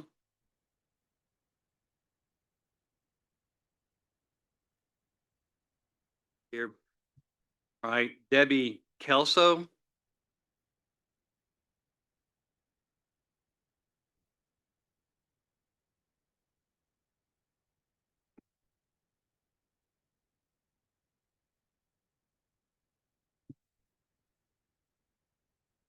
Hi, Debbie Kelso, 7895 Old Rico Road. We live in a bait and switch community. When my husband and I initially started looking at properties to build our forever home, we were very intentional and did our due diligence to ensure we were not stepping out of the frying pan and into the fire like we mistakenly did when we moved to Douglasville. We were deliberately lured into the keep it rural idea by our city and its developers via the well-oiled 70-30 preservation initiative. The onslaught of zoning change requests is endless, and all while the world is enticed to believing we live in the land of Oz and that everything said is exactly as it means.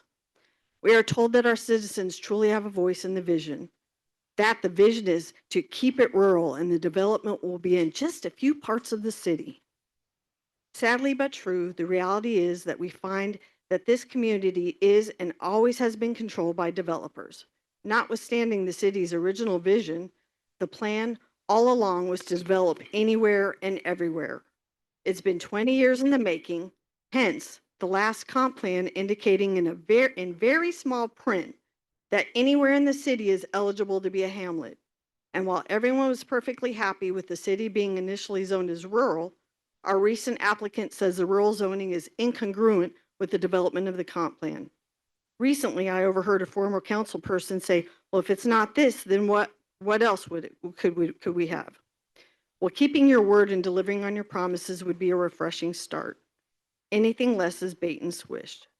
Lastly, it appears the secret Sunday meeting was successful, considering 90% of those in favor are residents of Serenbe and not rural homeowners. Thank you. Next, J.C. Sanders.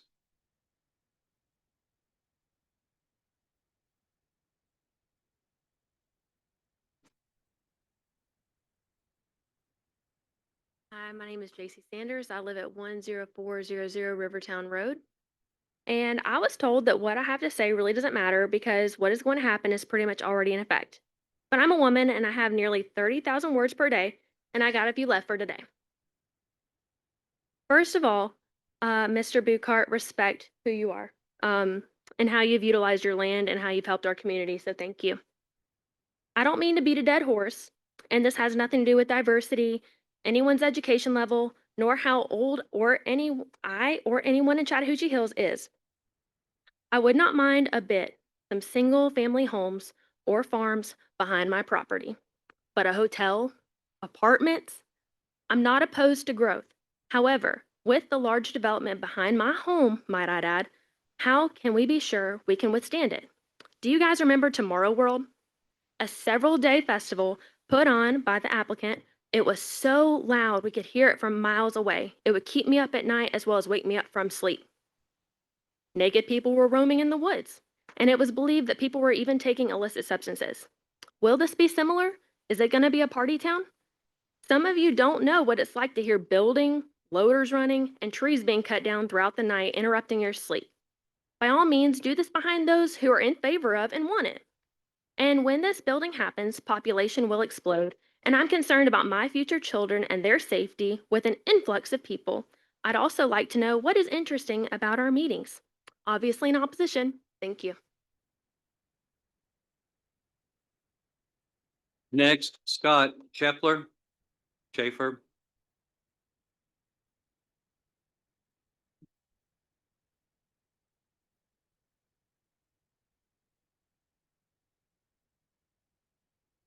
Scott Schaefer, 9905 Rivertown Road. Um, I'm opposed to this right now. I don't think city, council, and the organization that we have to look at permitting and how well things are done are prepared for this magnitude of a change. There's lots of examples where the safe built inspectors are missing things. Our church alone had a building go right over the property line and they didn't even pick up on that.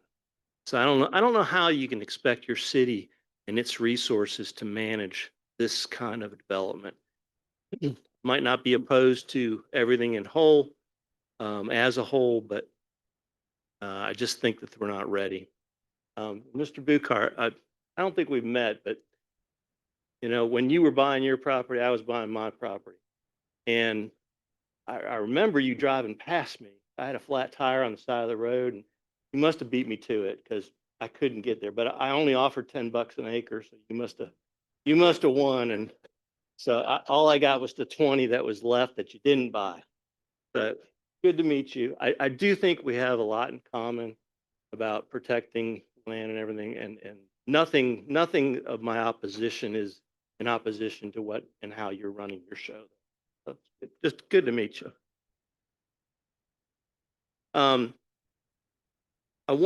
Just my perception of what's going on is it's the bait and switch kind of thing. We were sold on 3 villages, very far apart, not seeing everything. We were told a population density of those villages, and this is going to well exceed it. So I guess my second opposition to this is just the sheer numbers. And I disagree with the 24,000, 2.2. I just don't think that's realistic. Numbers I've seen are 75,000 over 10 years. I think that's what's going to be here. And it's population that scares me. Keep it rural in the best sense of the way I was taught about it is keep it less dense. And its population, it might sound like it's an anti-growth environment, but let me just tell you, last night I was up almost all night because people kept coming up my driveway. And it's people, I had all kinds of things happen. People coming up the driveway, they're not from around here. They're going to somebody's house. And it's just, I moved out here to get away from people. I really did. And the last one was the only one I agreed with. And it was, they left a whole pile of Zaxby's chicken on my doorstep. And I woke up and I was like, what, who's driving up at 3 in the morning? And it was a pile of Zaxby's. So I had that for lunch and it was good. But other than that, I don't appreciate all the people that this development is going to ask to come into our community. It's been 3 minutes. And if we're not ready for it, heaven help us. Don't get a redo. And by the way, well coordinated on all the Serenbe people, well coordinated on doing it first and having all our people leave. Not good. Mr. Mayor, I have a stack of cards here, people who did not want to speak, but wanted their name read out as opposing the requested rezoning. It's Dennis Shelton, Bernadette Romano, Marie Miller, Ryan Scoville, Gail Abrahamian, Serena Mays, Anita McGinnis, Fallon Moss, Brittany Crumpter, Lauren Hoover, Stephen Farr, Jenny Farr, Colby Carroll, Nancy Carroll, Tiffany Carroll, Wayne Carroll, Larry Carroll, Renee Prince, Bruce Thames, and Betty Ferdinand. That concludes all the folks who've had the cards, Mr. Mayor. We had 10 minutes, 9 minutes and 51 seconds. By the way, while she's getting ready, just yeah, this is the way this process always goes. This is exactly the order that it always goes in. So. All right. Good evening, Mayor and Council, and I'm not going to use all 9 minutes that I have left, but I do want to cover a few points that were raised both in the work session as well as by the opposition tonight. I keep hearing the economic study coming up, and I want to make several things clear. One, that report was performed by a third party. It was performed by KB Advisors. They are an expert in economic studies. They were hired on behalf of the city of Chattahoochee Hills to provide an economic impact for the Bucart Farm project. And that's another thing that I want to make very clear. This is not an economic impact on the entire of all of Chattahoochee Hills. This is not about tax revenues from other properties outside of Bucart Farm. This economic report was only about the tax revenues and fiscal impacts of what the Bucart Farm development will provide and also what services and impacts it will have. And it demonstrates that there is expected to be a net benefit to Chattahoochee Hills from a tax revenue and school perspective. There have been questions about DMB providing copies of financial reports and fiscal reports. I've been handling zoning matters for 22 years. I've never had a client hand over their financials, ever. It is not a zoning requirement. I'm not aware of any local government that has that requirement. DMB is a private developer. They do not share their fiscal and financial reports. So providing for that would not only be unprecedented, but also inappropriate. I heard a lot about keeping it rural and that the goal is to preserve, as indicated in the report by Mr. Morton, this project meets 22% of the city's preservation goal. So not just a goal in general, the city's entire preservation goal for all of the city, for all of the acreage in the city. I love the discussions about village versus hamlet and whether this should be a village and it's really village density. This is not village density. The comprehensive plan calls for a village on part of this property. It actually calls for a village along South Fulton Parkway. And through this process, we were asked constantly, why aren't you doing a village? Why aren't you doing a village on part of this? Well, part of it is because everybody would be really upset at the density in a village. If this project was zoned as a village, it would have to have 23,000 residential units. That's the 3 units per acre. And it would have to have 1.56 million square feet of commercial use, just at a minimum. So this is a hamlet, it's not a village. Process. Yes, there is state law regarding process, the zoning procedures law. Mr. Lindsay and I are very familiar with it. It basically requires notice. It requires public hearings like the one that we're having. And then it leaves it to the local governments to come up with their own codified standards, which have been followed and candidly exceeded in this process. The applicant had 3 public meetings, which are not required as part of your process. They invited people to engage through a community website. Comments about there not being due process followed are interesting to me from those who are not in the legal community or familiar with how due process works in a zoning context. And then last, I'll just leave you with this. This is an opportunity for Chattahoochee Hills to have a unified development.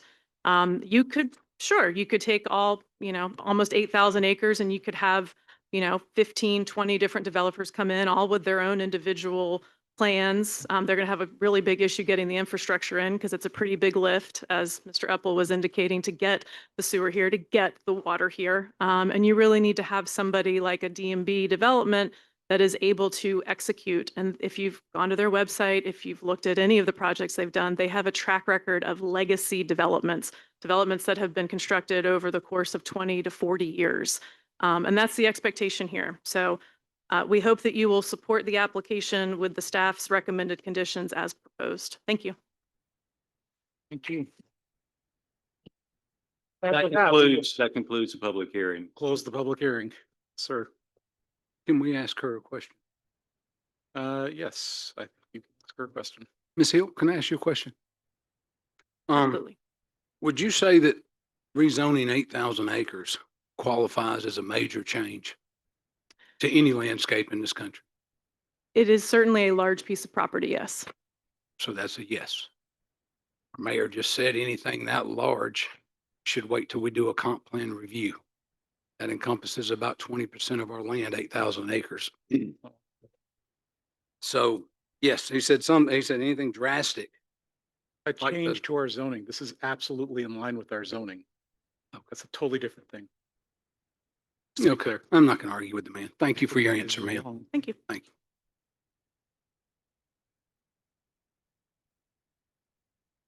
So, let's see. I think because we should talk about the questions that we have. I've got some things to say too. I would like to ask for a motion on 25-036, the consideration on a rezoning of this property. I make a motion that we approve 25-036. Second. We have a motion and a second. All right, so now it's time for our conversation about this. And who wants to go first? Well, I'll go first. Carl Buchart, I've known Carl for many years. Carl's a good man. Carl does a lot of good things. Been financially blessed, and I'm sure he's worked hard to get where he is. But what I've heard is nothing more than character witnesses. Carl Buchart is selling this land. Carl Buchart will not be the developer. It's like if I sell my car to my neighbor, I can't go over there a week later and tell him how to drive it. That's his. The biggest fear is just what the individual right there said, Ms. Love said. You risk letting a higher power control you. You're nowhere near ready for this. We've heard from both sides. And the bottom line is portions of the law have not been followed. This council, well, Mr. Lightsey actually requested a third set of eyes about 3 or 4 months ago because we have been questioning a lot. I know you're sick of it. We're sick of it. We know there's a wedge in the middle of this room. I get it. But the fact is we signed up for something different 17, 18 years ago. The problem with preservation here, guys, is the goalposts always move. Okay? When does preservation take place? I guess at the end of the build. Because right now we've been doing this for, I don't know, 17 years as a city. I think we got about 120 acres in preservation, and we keep being told there's more in the works or what have you. But to this point, no one has showed me anything other than 113 acres. That's what you've accomplished in that time frame. That's why I was totally against the 9% up front. That number should be way higher. The reason why, there's a lot of property on that land that by the nature of what it is preserved. It's a swamp. It can't be built on. It should not have the ability to give you a TDR or transfer something because it has nothing to give. But yet our zoning allows, we give you a portion depending on whatever that is. There's so many discussions that need more conversation. And I will say this, there was a lot of talk about a referendum. And legally, you don't have to do one. What we've been led to believe through this engineering process and some of the wording is that your mind has changed as far as how you want the development of your town to go. Okay? When I talk about the referendum, at this particular point, what that does is that would give the council information on how you feel. That's an independent thing that can be done. It's not hard. Take about 60 days. And let's find out who's right. Do the citizens still want to preserve this place? Do they want to get back to their original vision the best that they can? Or do they want to build to death? What's wrong with asking you? You see, like I said earlier, in the last 12 weeks, 60,000 people in the village, 5,000 on Rico. Now you hand me 345 pages. Give me 5 days. Of course, we've talked about it. Of course we have. And what we talked about, when you look at that map, everybody knew at some point Carl was going to develop something. We all know that. Nobody up here is anti-growth. Okay? What we have to establish is what kind of growth do we want? Do we want metropolises set all over our city? I don't think so. I don't. Every one of your roads is a 2-lane road. Whether you realize it or not, or whether you're even in the loop when I'm out there talking to people, change will happen with this vote. I'll give you a great example. It's like the village, okay? Why did the village get voted down? Does anybody remember? I know you can't answer. The village got voted down for one simple reason. One man asked a question 2.5 years ago about his corner. One man continued to try to find information about his corner. Then we found an NOD that not only showed that, well, he was lied to, I was lied to, and everybody up here on this council who didn't have a copy of that sheet of paper in their hand was lied to. Because the other 25 people's property in that NOD, they weren't notified. Oh, by the way, if we pass this, Mr. Winslow, we're going to come cut a curb cut in your yard. You weren't going to get that. What you were going to do is you were going to be out there cutting your grass one day. You're going to see a bulldozer pull up and say, looky, looky, we're going to do some eminent domain on you. That's what we're going to do. And the biggest problem I have too is with this contract. You know, the more, unfortunately, I've had to seek some outside legal advice because when you sit in this chair, you do have to follow certain standards, certain laws, and what have you. I do think this qualifies as a major change. I do. Just that, you know, in this contract, we have minor changes, major changes. Who decides that? I think we should decide what is a major change. You should decide what is a major change. 8,000 people, 8,300 units. This is 9 hamlets, guys.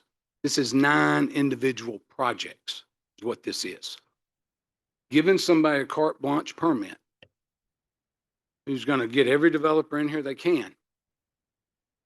There's no control of that. We can't even control what we got now. Okay? I remember a lady came forward a few years ago after putting up a fence around halfway around her yard with brick and wrought iron. Probably $100,000 fence. I know what those run. Halfway through it, she was threatening that they'd pull it down. Somebody went by there and told her they'd pull it down. Didn't have this or that or whatever. Well, she didn't know. No, there's no oversight here to a certain extent. We tried to get oversight. We tried to get a third party in here. And that was messed with. That's another story. Couple more points too.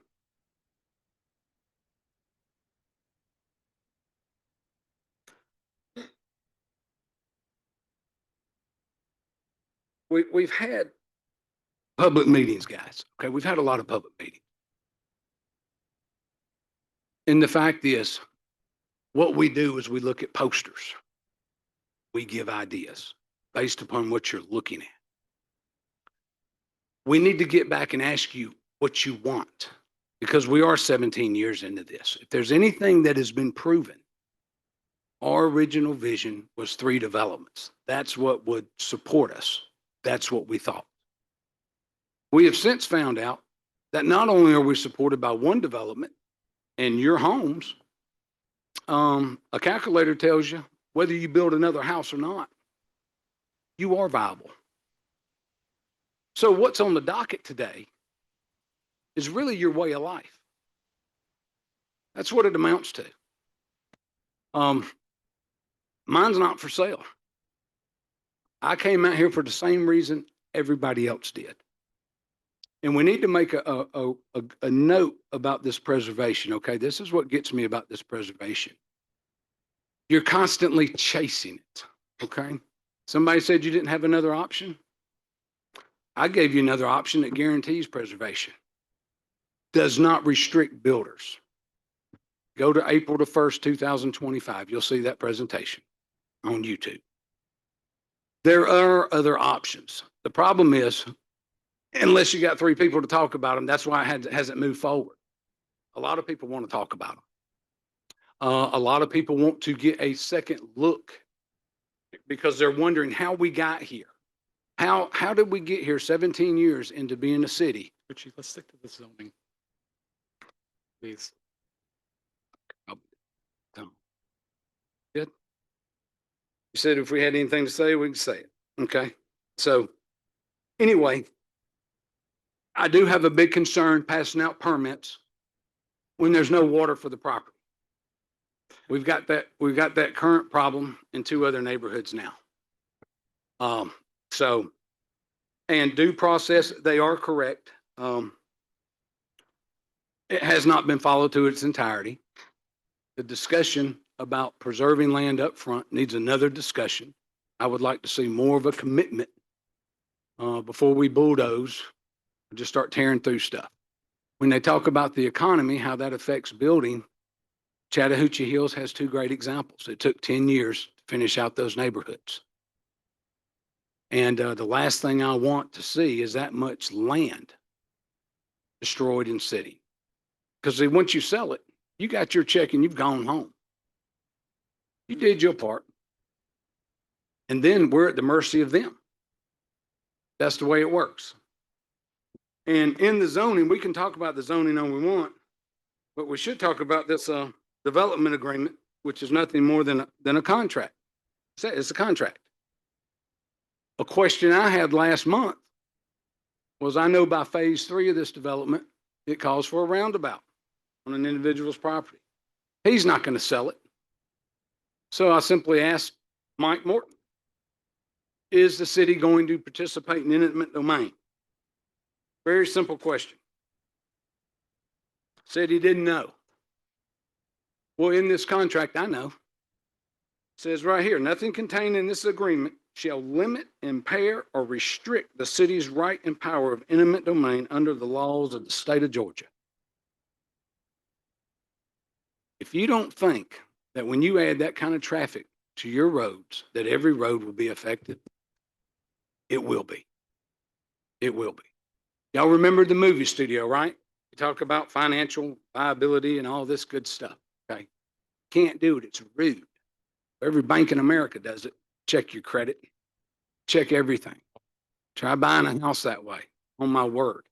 But the bottom line is, folks, there's way too much in this thing that is just, it's wrong. It binds the city. It even talks about if they fail, if they literally fail, they're not responsible. It actually switches blame back and forth to where we don't know who is responsible. It says if you don't build it, whoopsie. You know, this is a contract. And if you do your research, you call an attorney friend of yours, what they will tell you is over time, you keep signing all these intergovernmental agreements, you keep signing all these contracts here with developers and stuff, whether you realize it or not, you are setting policy. That's what you're doing. You can't give the one and not another. If you want to be fair, but that's what we're shooting for, is fair. That's what I'm shooting for, is fair. I don't see how, I'm still confused how in the world somebody can put that many houses on that and somebody with 39 acres can only put one house. It's a handcuff job, is all it is. They're allowed to use their investment. You're not. That's the bottom line. And just like we said, you know what? The people of Serenbe, I appreciate your comments. But the bottom line is, this will not affect your way of life. It affects the rest of our way of life. It's just that simple.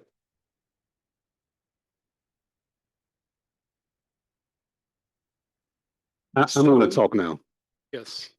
You know, I'm the air traffic controller of the group, and August 1989, I walked in the door of FAA. Now I'm in technical operations at FAA.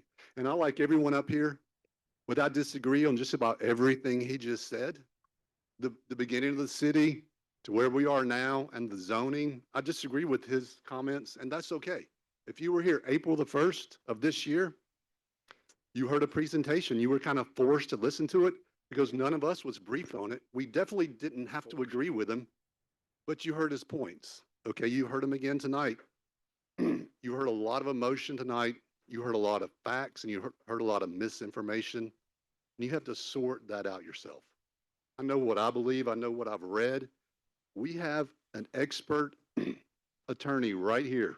How many years experience? And his job is to keep us out of trouble. He cites law. He keeps us, the referendum issue went to him and he emailed us back with reasons it was not, we were not able to do that. Was that handed out? No, it was sent to us. So we know better when we say we should have done it because it's not legal. Eminent domain. Why do you think governments have eminent domain? Because there's a time and place that are appropriate. You're not going to abuse it. You would have a uprising, but it is legal and our city reserves those rights and we've never used them. Every city reserves those rights. You know, and everything does change. The last 20 years we've been a city, you guys driving here tonight, that you lived here all your life for generations, your drive hadn't really changed much. Someone as old as my dad, it's changed a little because they've gone from gravel to paved. So change is coming. Sometimes it's at a fast pace. Look at our neighbors. Sometimes it's a slow pace. Look right here where we live. It's, let's see. The movie studio, that was something that, if y'all remember those meetings, me and Scott were appointed by 3 votes to the Planning Commission and it passed. The movie studio would have been beneficial for the city. It didn't work out. The city's not in the is not a financial institution, nor should we ever be. If something gets zoned a hamlet, it's preservation over, it's preservation over and over. Think about that. It's 70% preservation. Don't be misinformed by the city's only saved 100 acres. It saved a lot more than that. We've heard someone say we are the best 5 examples and the best 5 examples of saving more land than anywhere else. Let that sink in. We are successful. Our zoning is working. When people come at you and tell and mention, well, this is not what we were sold on. You know what? That changed out of our control and we've still made it work. We weren't the legislatures that drew the boundary, but we still made it work. We were barely financially viable. And the citizens have put that tax burden on their own shoulders. We didn't allow commercial on the parkway. We didn't allow strip malls. We have bore it ourselves and we're special and we are an example. And tonight we are voting on something very important and we've known about it. We've talked about it. You've heard me mention before, this is something coming up you need to be thinking about and educate yourself. And there is due process. And if we didn't follow due process, Rick, would you guide us and tell us we were in trouble? We've gone above and beyond due process. I'm going to say that one more time. We've gone above and beyond due process here. If you're not paying attention, that's awareness not maintained on you. Concerned citizens are here tonight, and you know what? I listened to every public comment and wrote down a lot of them. So that's good. We do have concerned citizens here. But there's a lot of misinformation going around, and now I'm going to switch gears a little bit just to verify what I'm reading. Developer accepts responsibility to maintain community roads. True, Mike? The city is not responsible for utility services. Because that's been a big deal. That's been a lot of misinformation around that. Riverlands Corridor mentioned by Brett, a 10-mile park along the river. Coordinate with Campbellton Historic. A lot of developers don't live where they develop, but it says a lot when the developer is going to live where he develops. He's not going to sell the property and move away. He's not gone. He's going to live where he develops. And why do you think that is? Someone that could afford to live anywhere in the country and they want to live in our town with us because it's special on so many wavelengths. And that means a lot. Before we were a city, some of the large landowners voluntarily self-tax themselves at $2 an acre. Some people didn't do it. It was voluntary. But I know Mr. Buchart did because I was thinking to myself, that's so expensive. And my little $10 check didn't add much. And that's all I'm going to say right now. Anybody else? Go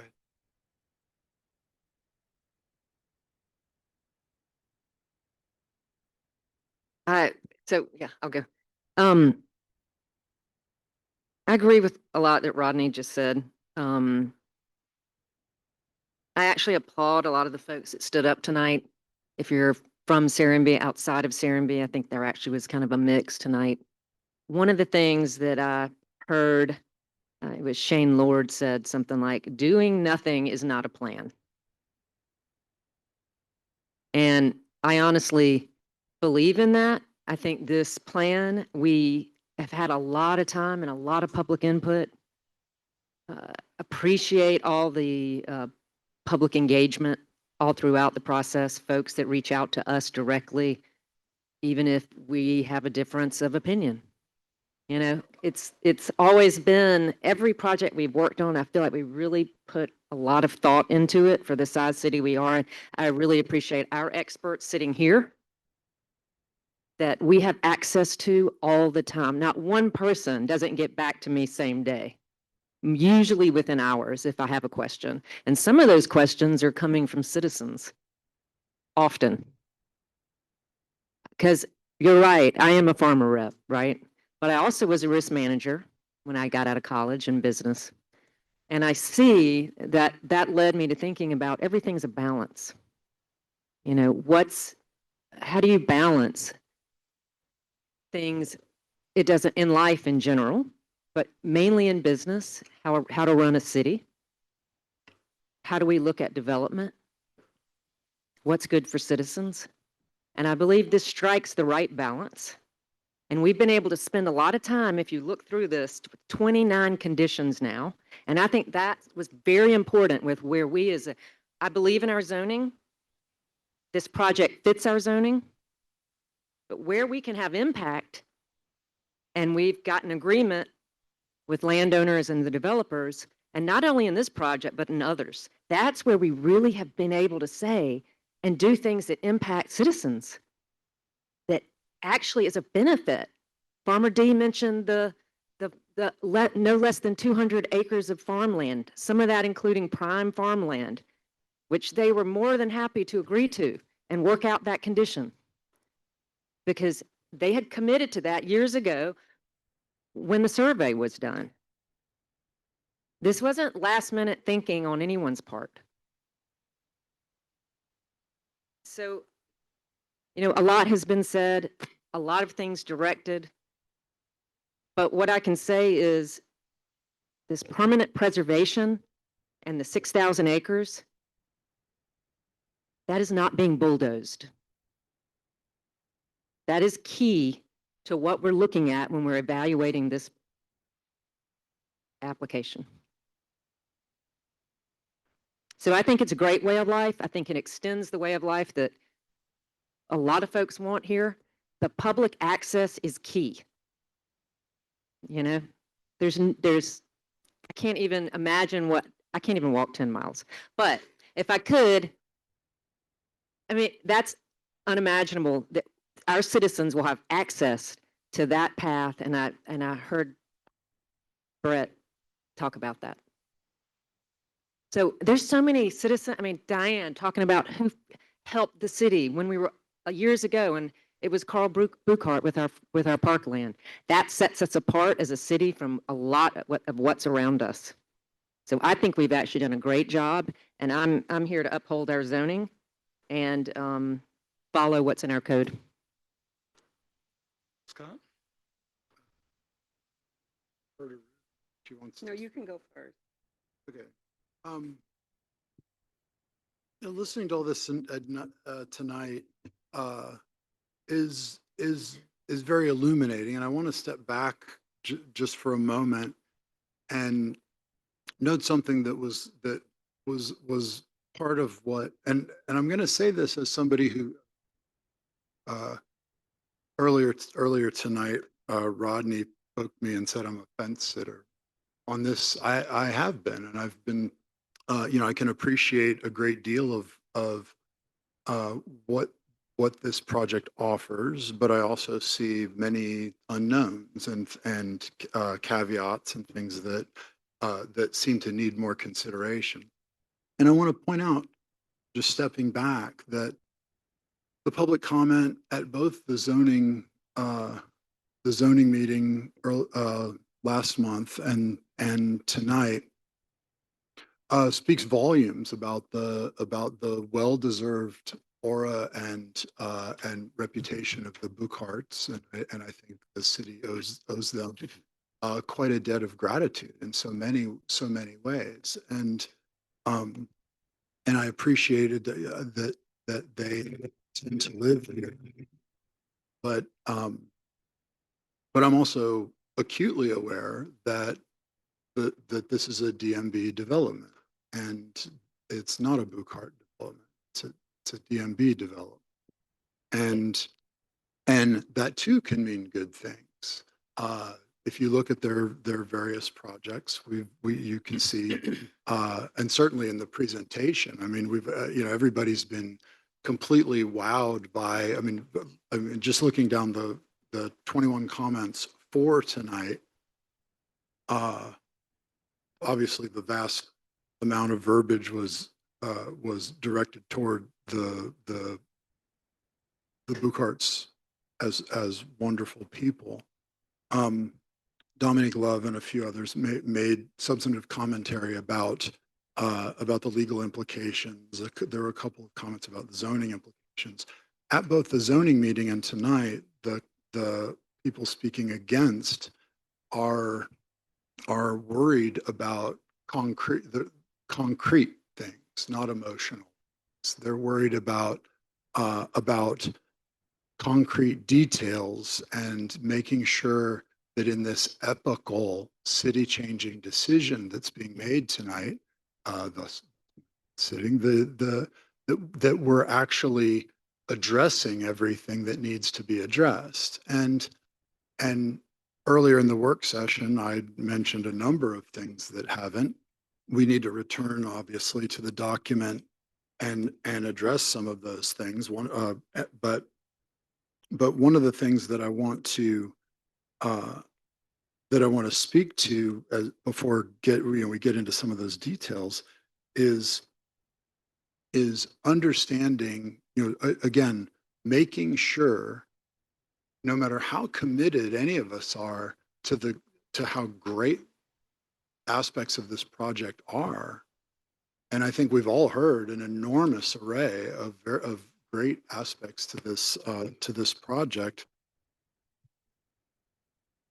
My sense of due diligence and due process is that you have to know all you can know. Now, you can't know everything, of course, because it's the future and the economy and years, and I'll be dead before this thing's done. But the idea that we believe so hard in these people and this project and so on, to me suggests also, given the late hour and the amount of material to cover, that we should take the time to actually get what's needed to understand this project in full and its impacts on our city. Chad from Atwell, in his comment earlier, said this is the biggest DRI ever, and it only covers 42% of the project. Obviously, it'll return to that process as it grows and so on. But that idea that as of a project of this scope, of the traffic and so on, we've only discussed a small part of that. I as a resident of District 3, representative of District 3, have been repeatedly approached about how do they say they get to have an exit at Garrett's Ferry Road when that's a gravel road in our comp plan, which we've lauded over and over again and reified iteration after iteration says you can't pave our gravel roads. But we've got, the numbers vary, but let's say 20, I think the numbers vary in part because people are using different multipliers for the public. That's, there are these numbers that you multiply the number of households by however many, persons and kids on average or whatever. But then there's also the retail traffic, the coming and going to retail, to the amenities, which have been discussed in great detail. And so I keep hearing disagreement about the numbers and different people saying different people are wrong about the numbers. But it is, to say the least, an absolutely enormous amount of traffic as indicated by the limited traffic study that we have. And questions like, how does everybody get out of this thing? Where does it, what happens to our comp plans, gravel roads, down Garrett's Ferry, which is listed as an exit for this? Those questions need to be addressed. I don't know about the provision of water because there hasn't been much information. I mean, obviously joke would be on them if they didn't provide it, but I think these kinds of questions, getting down to all of the details about what this means for us, haven't been fully addressed.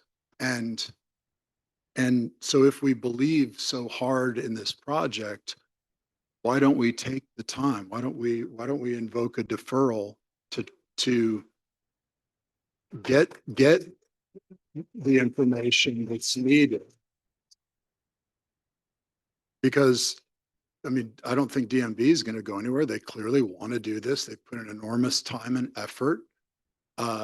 But I think I can't put a percentage on it, but I just don't feel 100% secure with what I have been given and the amount of time I've been given to digest it.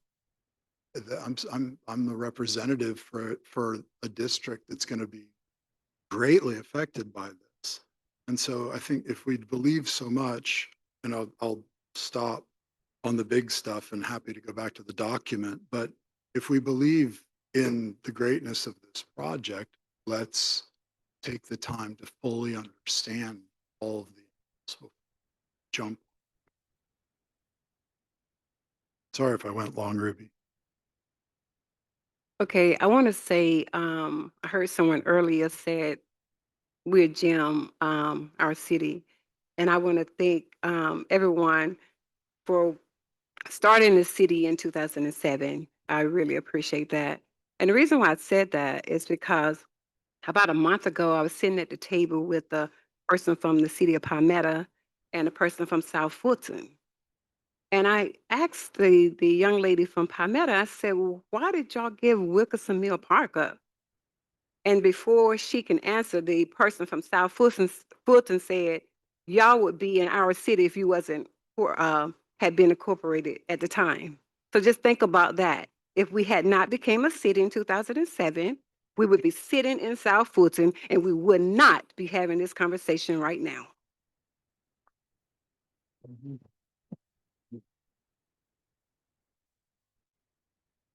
And I'm not going to go back and repeat what we have heard over and over again tonight, but I want to say to Mr. Carr, just listening at the planning committee, I heard one of the planning committee was saying they want to make sure that they are they're notified of anything that might happen, and just want to make sure we're going to make sure of good faith, that you would do that.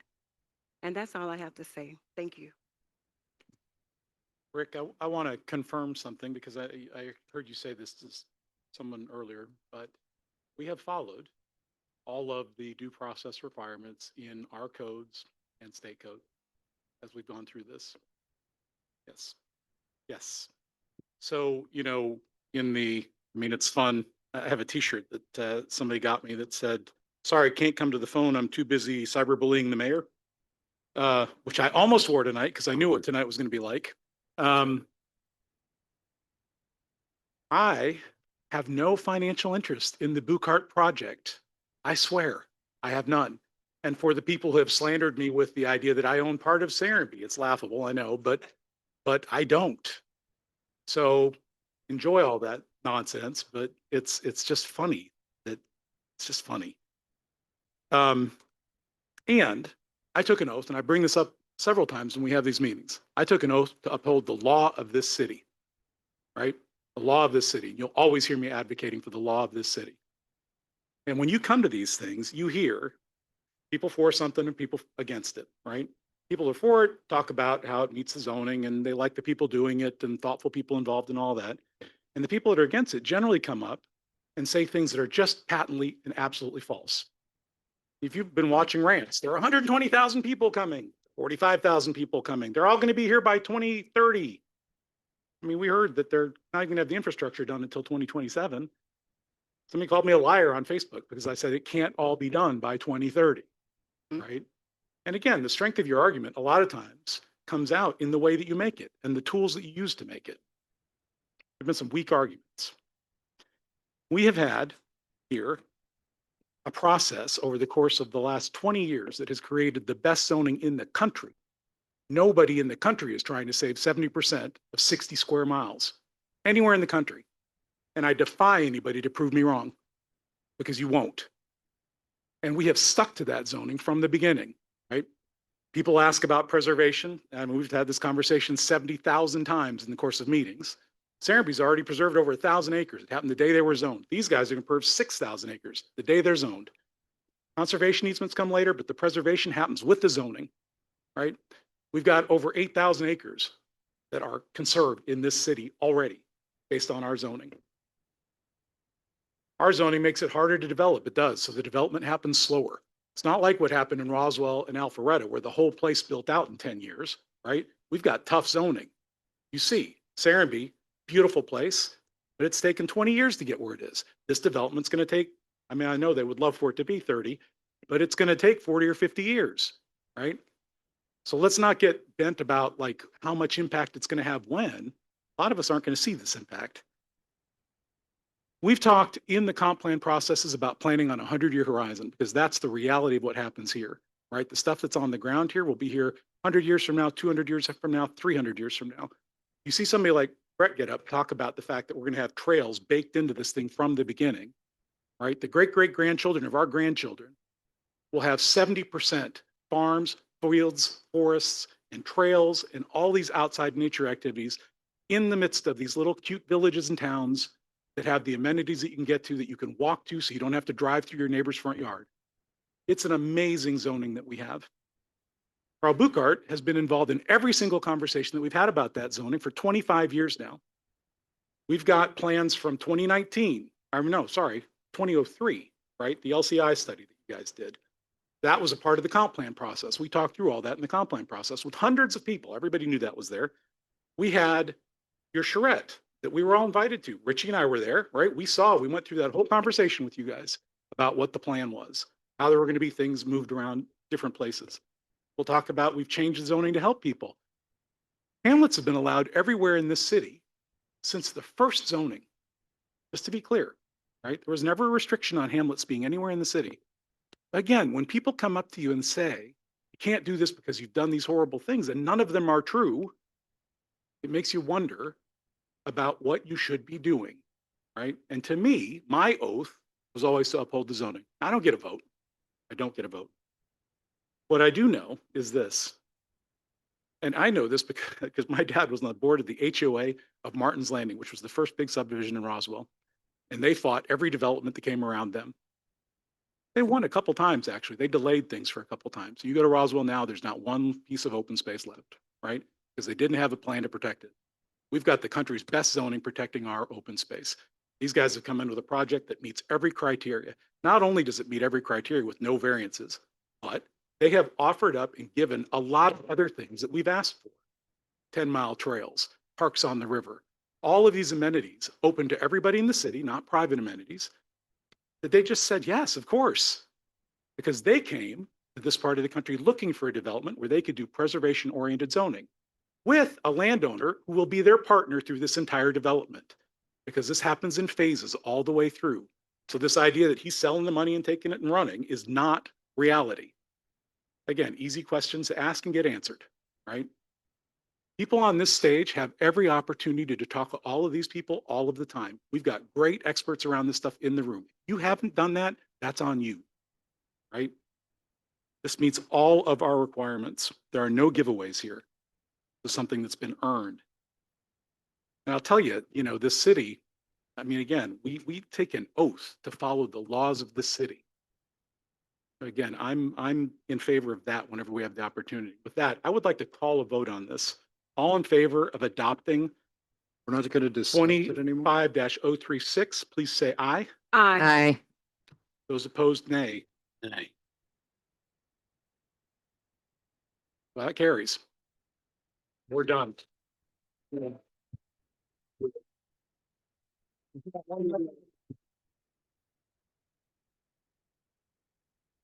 With that, right, we've got one more item because when you do this, then the next thing is the business item of adopting the development agreement.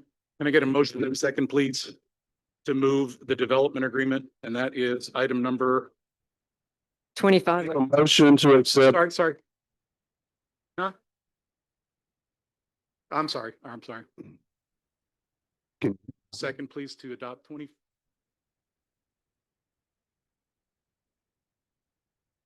Oh, as amended with the conditions. Okay.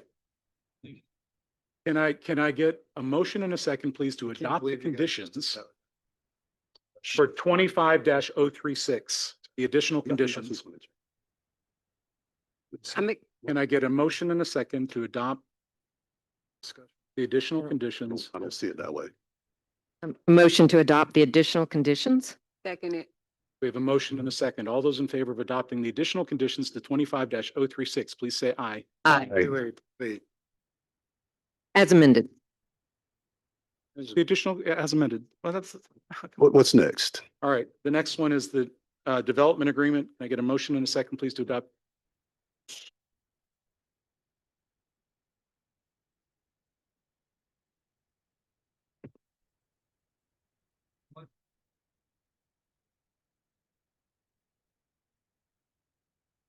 Yes.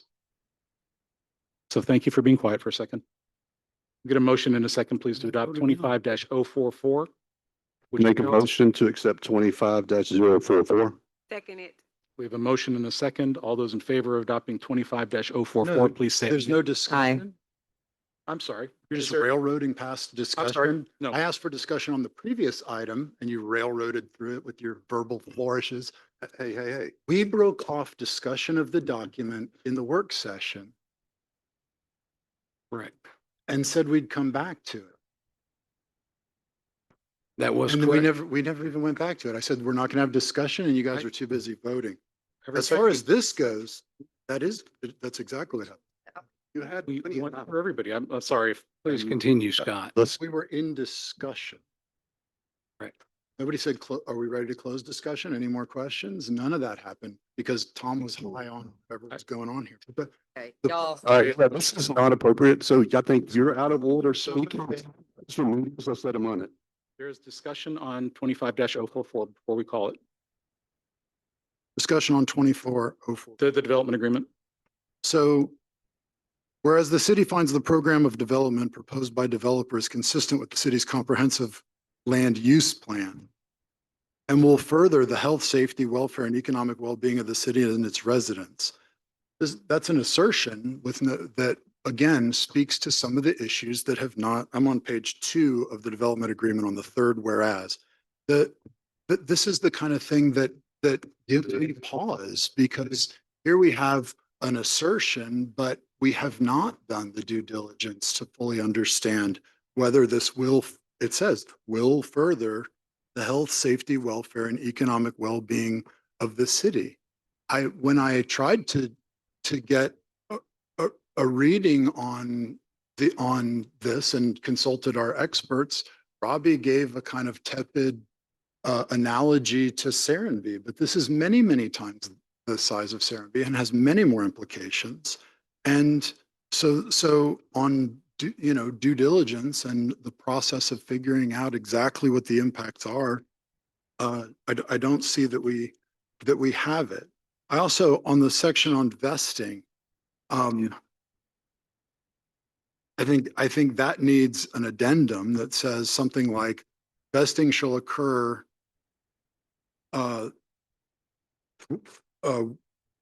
essentially with approval by the city council of a preliminary plat for each phase, meeting all requirements of the UDC, subject to prior approval of a concept plan for all requirements of the UDC. You see what I'm saying, Rick? That that in other words, if you guys are going to vote this thing through, then every phase of this should say that vesting shall occur only with final approval of the city council of a preliminary plat meeting all requirements of the UDC, subject to prior approval of a concept plan and all requirements of the UDC. So that it's stated very clearly for all those future people that are going to have to oversee this when we're long gone, that there is full control of every phase of the project.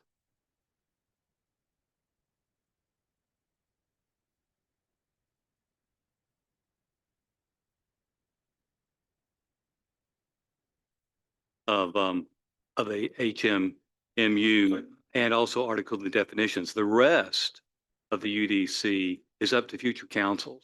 And so you're right. There'll be the opportunity to review concept plans and whatever future councils deem to be important for development of the city. There's no way sitting here today, we would know what council in 50 years, but the zoning is locked in. That's what Articles 5 through 7, that's why those are in there. Okay.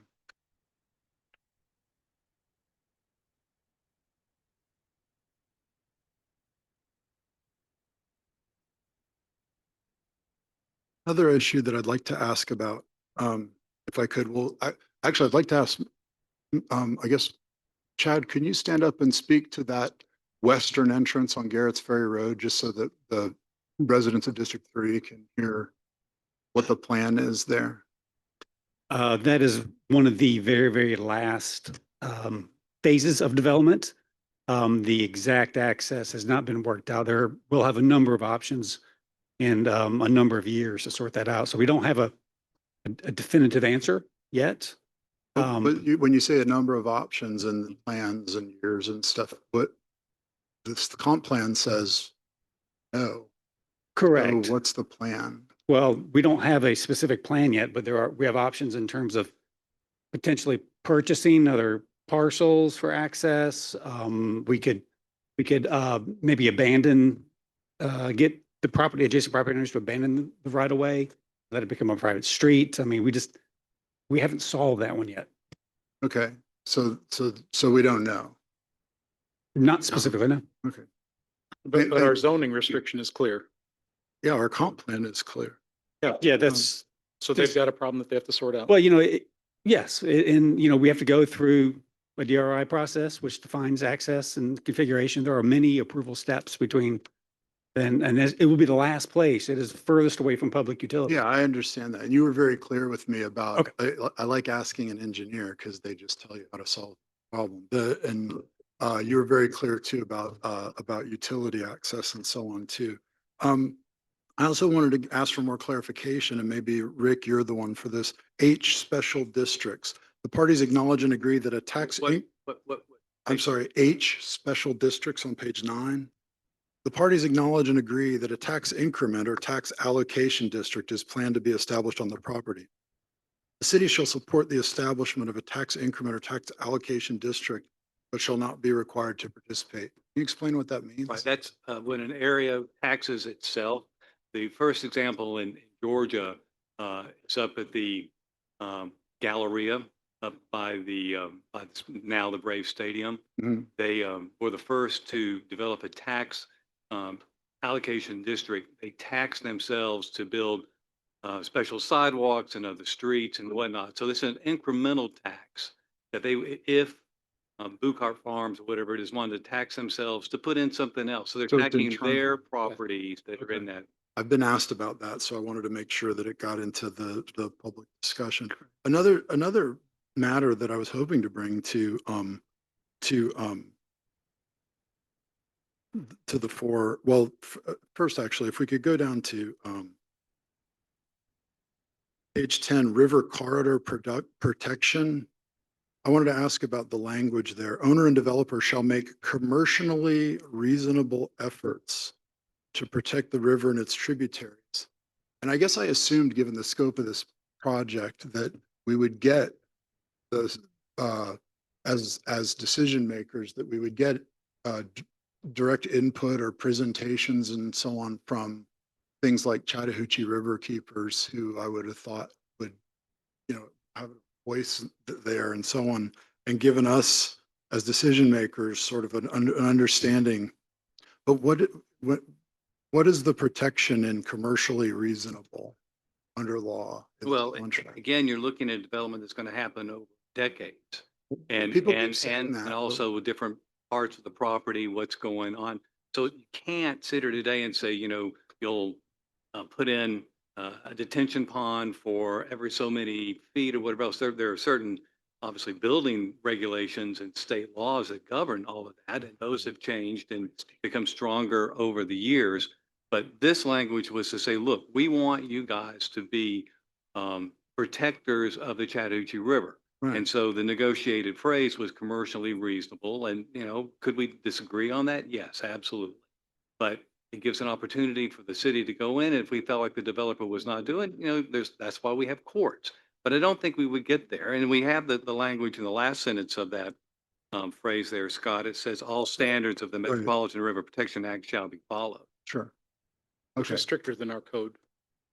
Right, I'm aware of that. But do we get, I don't know, I just want, we're making a huge decision. We've already made it. You guys made it. But also, on the subject of the village, and maybe this is just too late to ask, but in okaying our zoning has village and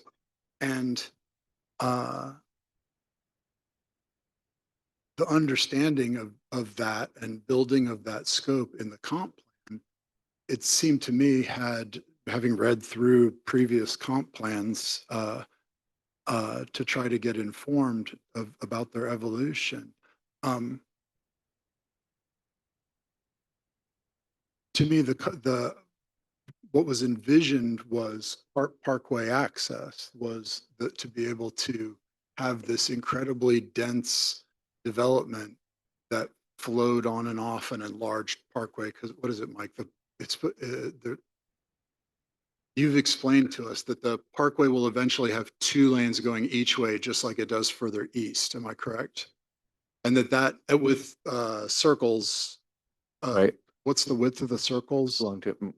We don't know for sure. None of that's been designed. But yeah, the expectation is that that'll probably be 4 lanes at some point Right. going into There's a Douglas 600 County. foot right away, so there's Right. plenty of room for the big Right, circles. right. There So you go. So there's an allowed exit. DJOT is Right. limiting exits on the parkway, but there's one allowed in that location. right, and this came up when we were working on the Merrill Village consideration with that the scope of the parkway would allow for the vast population of a dense node like that to come and go. And yes, go ahead. That's right. That's the reason for that preferred village area being located there. Yeah. Because, right, it's state road. We don't have to maintain it. It will eventually probably have the capacity. They've got a lot of right of way, 300 feet wide there to do what needs to be done inside the It's right not of way. required that it's a village. That's the only place the villages can happen. And that's Understood, but what I'm speaking to is the anxieties that have been expressed to me and that I have myself about what happens when you have an even larger population spread out and moving on roads that are not a giant superhighway with. Chad, you showed for a second the drawing. It's one of the reasons that they designed in the internal boulevard that goes all the way down to where Oh, the. yeah, I've seen that presentation. Okay, sure. all right. And Sorry, I think, sorry. and I But think that's the whole point, right? To keep the traffic internal to development. Yeah, but again, with all the time, all that's not known, I'll stop because it's a done deal, but I'll say that I really think we should have taken more time to understand this. Rick, could you answer one question for me on this, on the default process? Okay.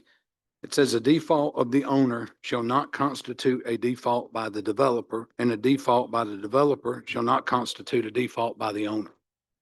Does that basically mean they start something, it doesn't get finished? We just kind of wait on a new developer to come pick up the project? There's nobody takes responsibility. No, What does that mean? that's between the developer and the owner. If one of them were to default, we don't get to go to the one who didn't default. We would be going against the one who did default. Right, so it's not a default if the owner defaults, but the developer does not, it's not like a joint in several liability So situations. you're we have to go- separating the two. Right. Thank you.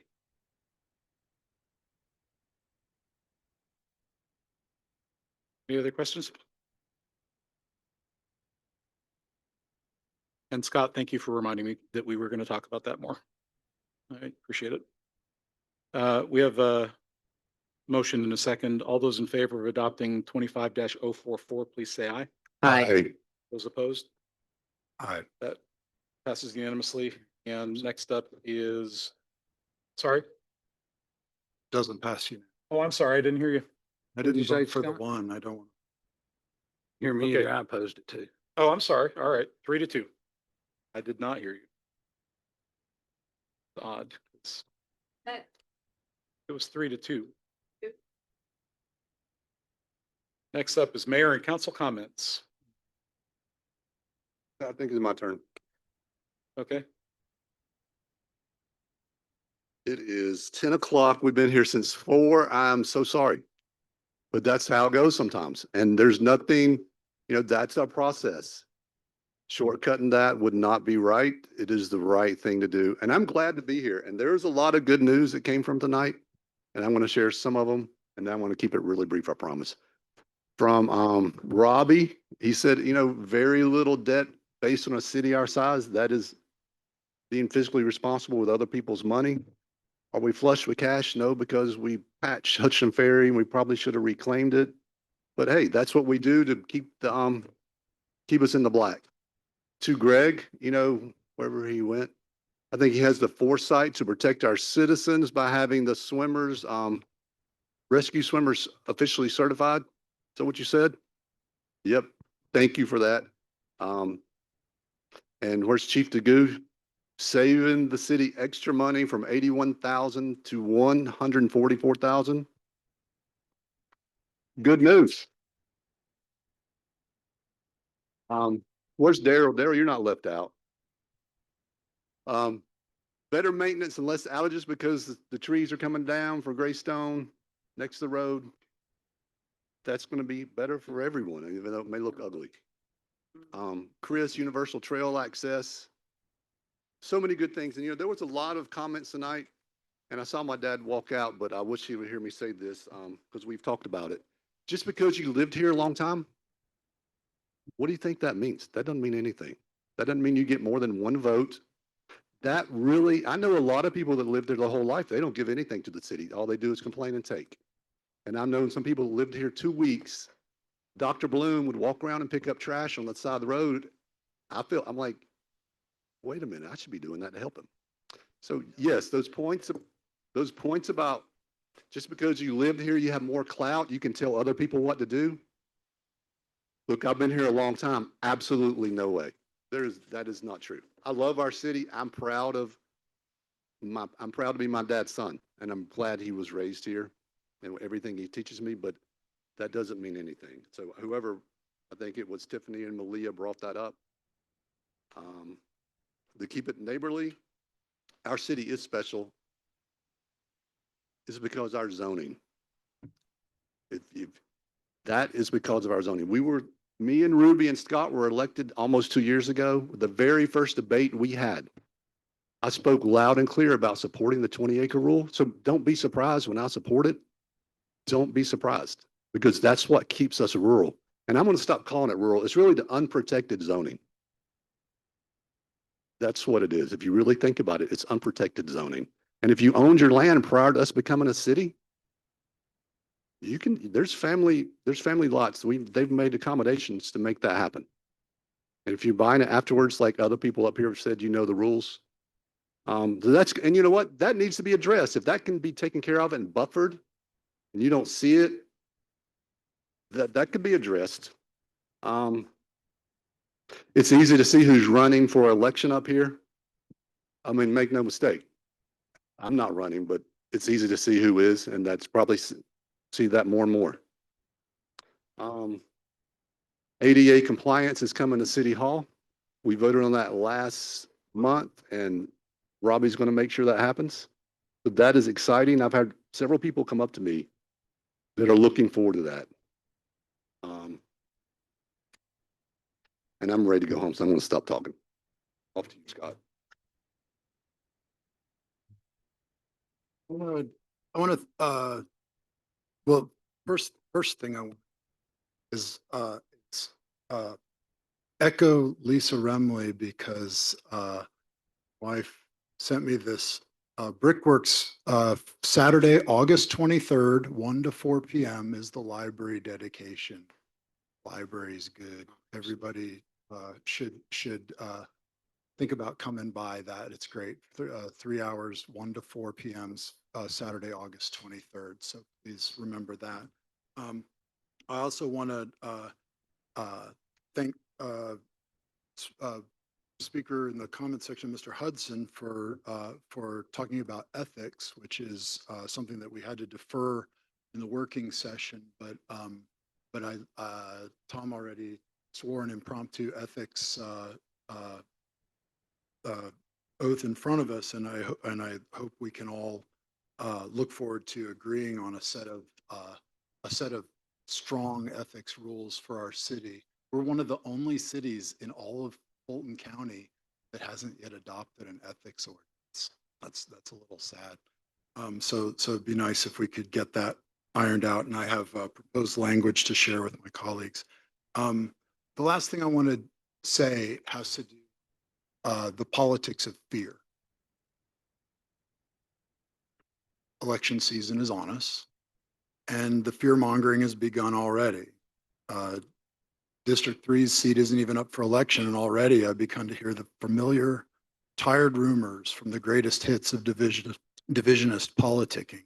The other guy wants to get rid of the UDC. The other guy wants to do whatever he wants on his land while limiting yours. Don't even listen to the other guy. Well-meaning good people, as we all are, state what we believe and critique the opposition thoughtfully instead of distorting it, and behave earnestly and genuinely instead of just talking about civility while acting otherwise. Proper form is worthless as a cover for poor character. We live in a small community where you can still actually interact with the people running for office. So let's not disappoint our neighbors by mindlessly repeating exhausted talking points and whispered innuendos. And instead, if somebody makes a claim, ask for the source. My whole working life is based on drilling down and finding out what the sources are. It's what makes me so nervous about this approval tonight. I felt like there was more to know. Maybe that's a fault of my character, but I think it's an honest one. But I think instead, if someone makes a claim, ask them for examples. Who are these supposed moral monsters your interlocutor is vilifying? And discuss meaningfully the people who want to guide the future of the city and their actual ideas instead of cheap caricatures. This is the only way to arrive at an honest decision when you enter the ballot box. And we owe it to ourselves and our city to behave accordingly and mutually instead of, You're here. we haven't even started, and the politics of fear are being spread. Half a dozen calls today. So I hope that we can all behave civilly and in a neighborly way. Thank you. I agree. Well, I like Steve, appreciate what we have. So to me, tonight was about that, protecting what we have.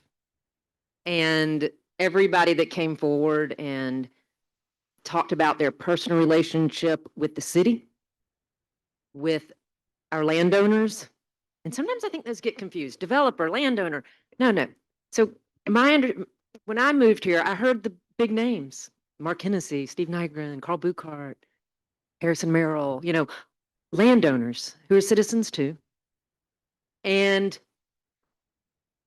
no, I don't own anything that large, but I can tell you this, I appreciate the fact that we can work together and come out with a great outcome that helps our citizens. And that's what we're here for. That's what I'm here for. Yeah, I don't have the training, but I look around us in every city and every government. Nobody goes, I went to training for city council. I went to training. No, but what we can do is listen to citizens, including landowners, large and small, my 0.13 acre neighbors too. So I just feel like, and I also think, you know, in this process, as Ruby mentioned, and her efforts to speak and still continue to work with our neighbors, neighboring cities, the county, that is still so important. Have they done things that haven't been the best for us? Yeah, sure, they haven't. But we are not a place for warehouses. We've stayed strong. We cannot control what they do, but we can surely tell them what our plans are, and invite the type of businesses and small business owners that we want to see here. So I think next year will be great, talking about our comprehensive plan and continuing the discussion with some of these items that is maybe not perfected, but I think we continue to do a really good job with what we have and want everyone to come out and be a part of that. And so I'm really positive about where we're at. I mean, I love Chat Hills. I did not grow up here. 10 years into it, I really love it. And I have loved the interaction with everybody through every single project. I think it's very important that people showed up tonight and appreciate all comments. But I will say one thing. I realize from some folks have been threatened, disparaged, lies have been told. I do not appreciate that, or hearing about that as a council member. It saddens me for the residents of my district and outside of my district. And if, as leaders, we should not accept that. But I just want to thank y'all for being here tonight. Richie? Listening to your citizens, you had that opportunity. You could have done a referendum. Since we all know this town is split in half right now about this. When you hear the number 120,000, that was me. And I'll dispel that rumor. That encompassed the movie studio, that encompassed Rico, that encompassed Village. Now that encompasses this. Other than this, understand, right now you would already have 100,000 people moving here. Okay, so when you talk about protecting something and you talk about a special place, the last thing I want to do is become another 10-minute ride to wherever I'm headed through traffic. Everybody, like I said, everybody knew Carl was going to develop. Nobody knew it was going to swing all the way South Fulton Parkway.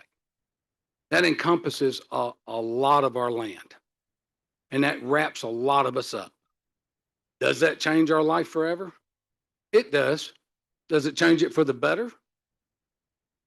I don't think so. People say change is imminent. Change is always coming. Change comes when people force change.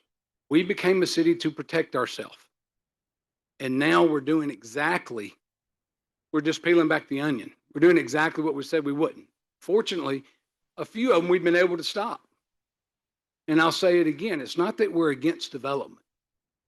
Slamming 3 of these down on our desk, like Mr. Lightsey said, in 12 weeks and expecting anyone up here to understand it all. They don't. We already know that. So, you know, the fact is the decision has been made, and may God be with us, and may you and your family enjoy the rest of your evening. Thank you. All right, I just want to say thanks for everyone who's been here since 4 o'clock. I got here a little late, running late. The next thing that I want to say is that we are so divided, and it's so sad that we have leaders in our city that's continue to try to do this division.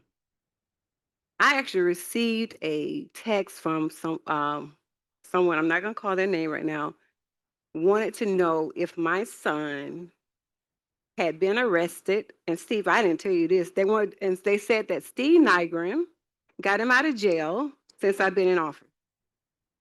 Okay? I mean, My son is in the United States military. He's a captain. And he's out here right now on a mission to protect everybody. So if you don't have your facts right, don't talk about him. Just like Mr. just left out the door talking about secretary, you don't know me. You shouldn't be saying things that you do not know. I can say more, but everybody have a good night.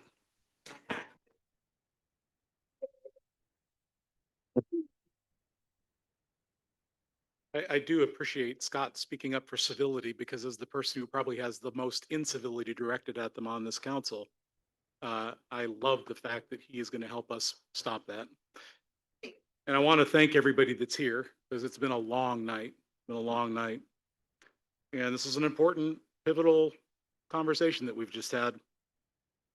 I recognize reasonable people can disagree on all sorts of things, right? And it's always smart to have good, reasonable conversations about those things in an era of facts and truth and like come to the right decision as a group. And we've had at least some of that tonight, right? And so I appreciate everybody for participating in that thoughtfully.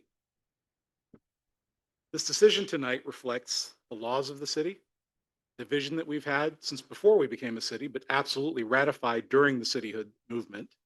And you can go back and look at those materials.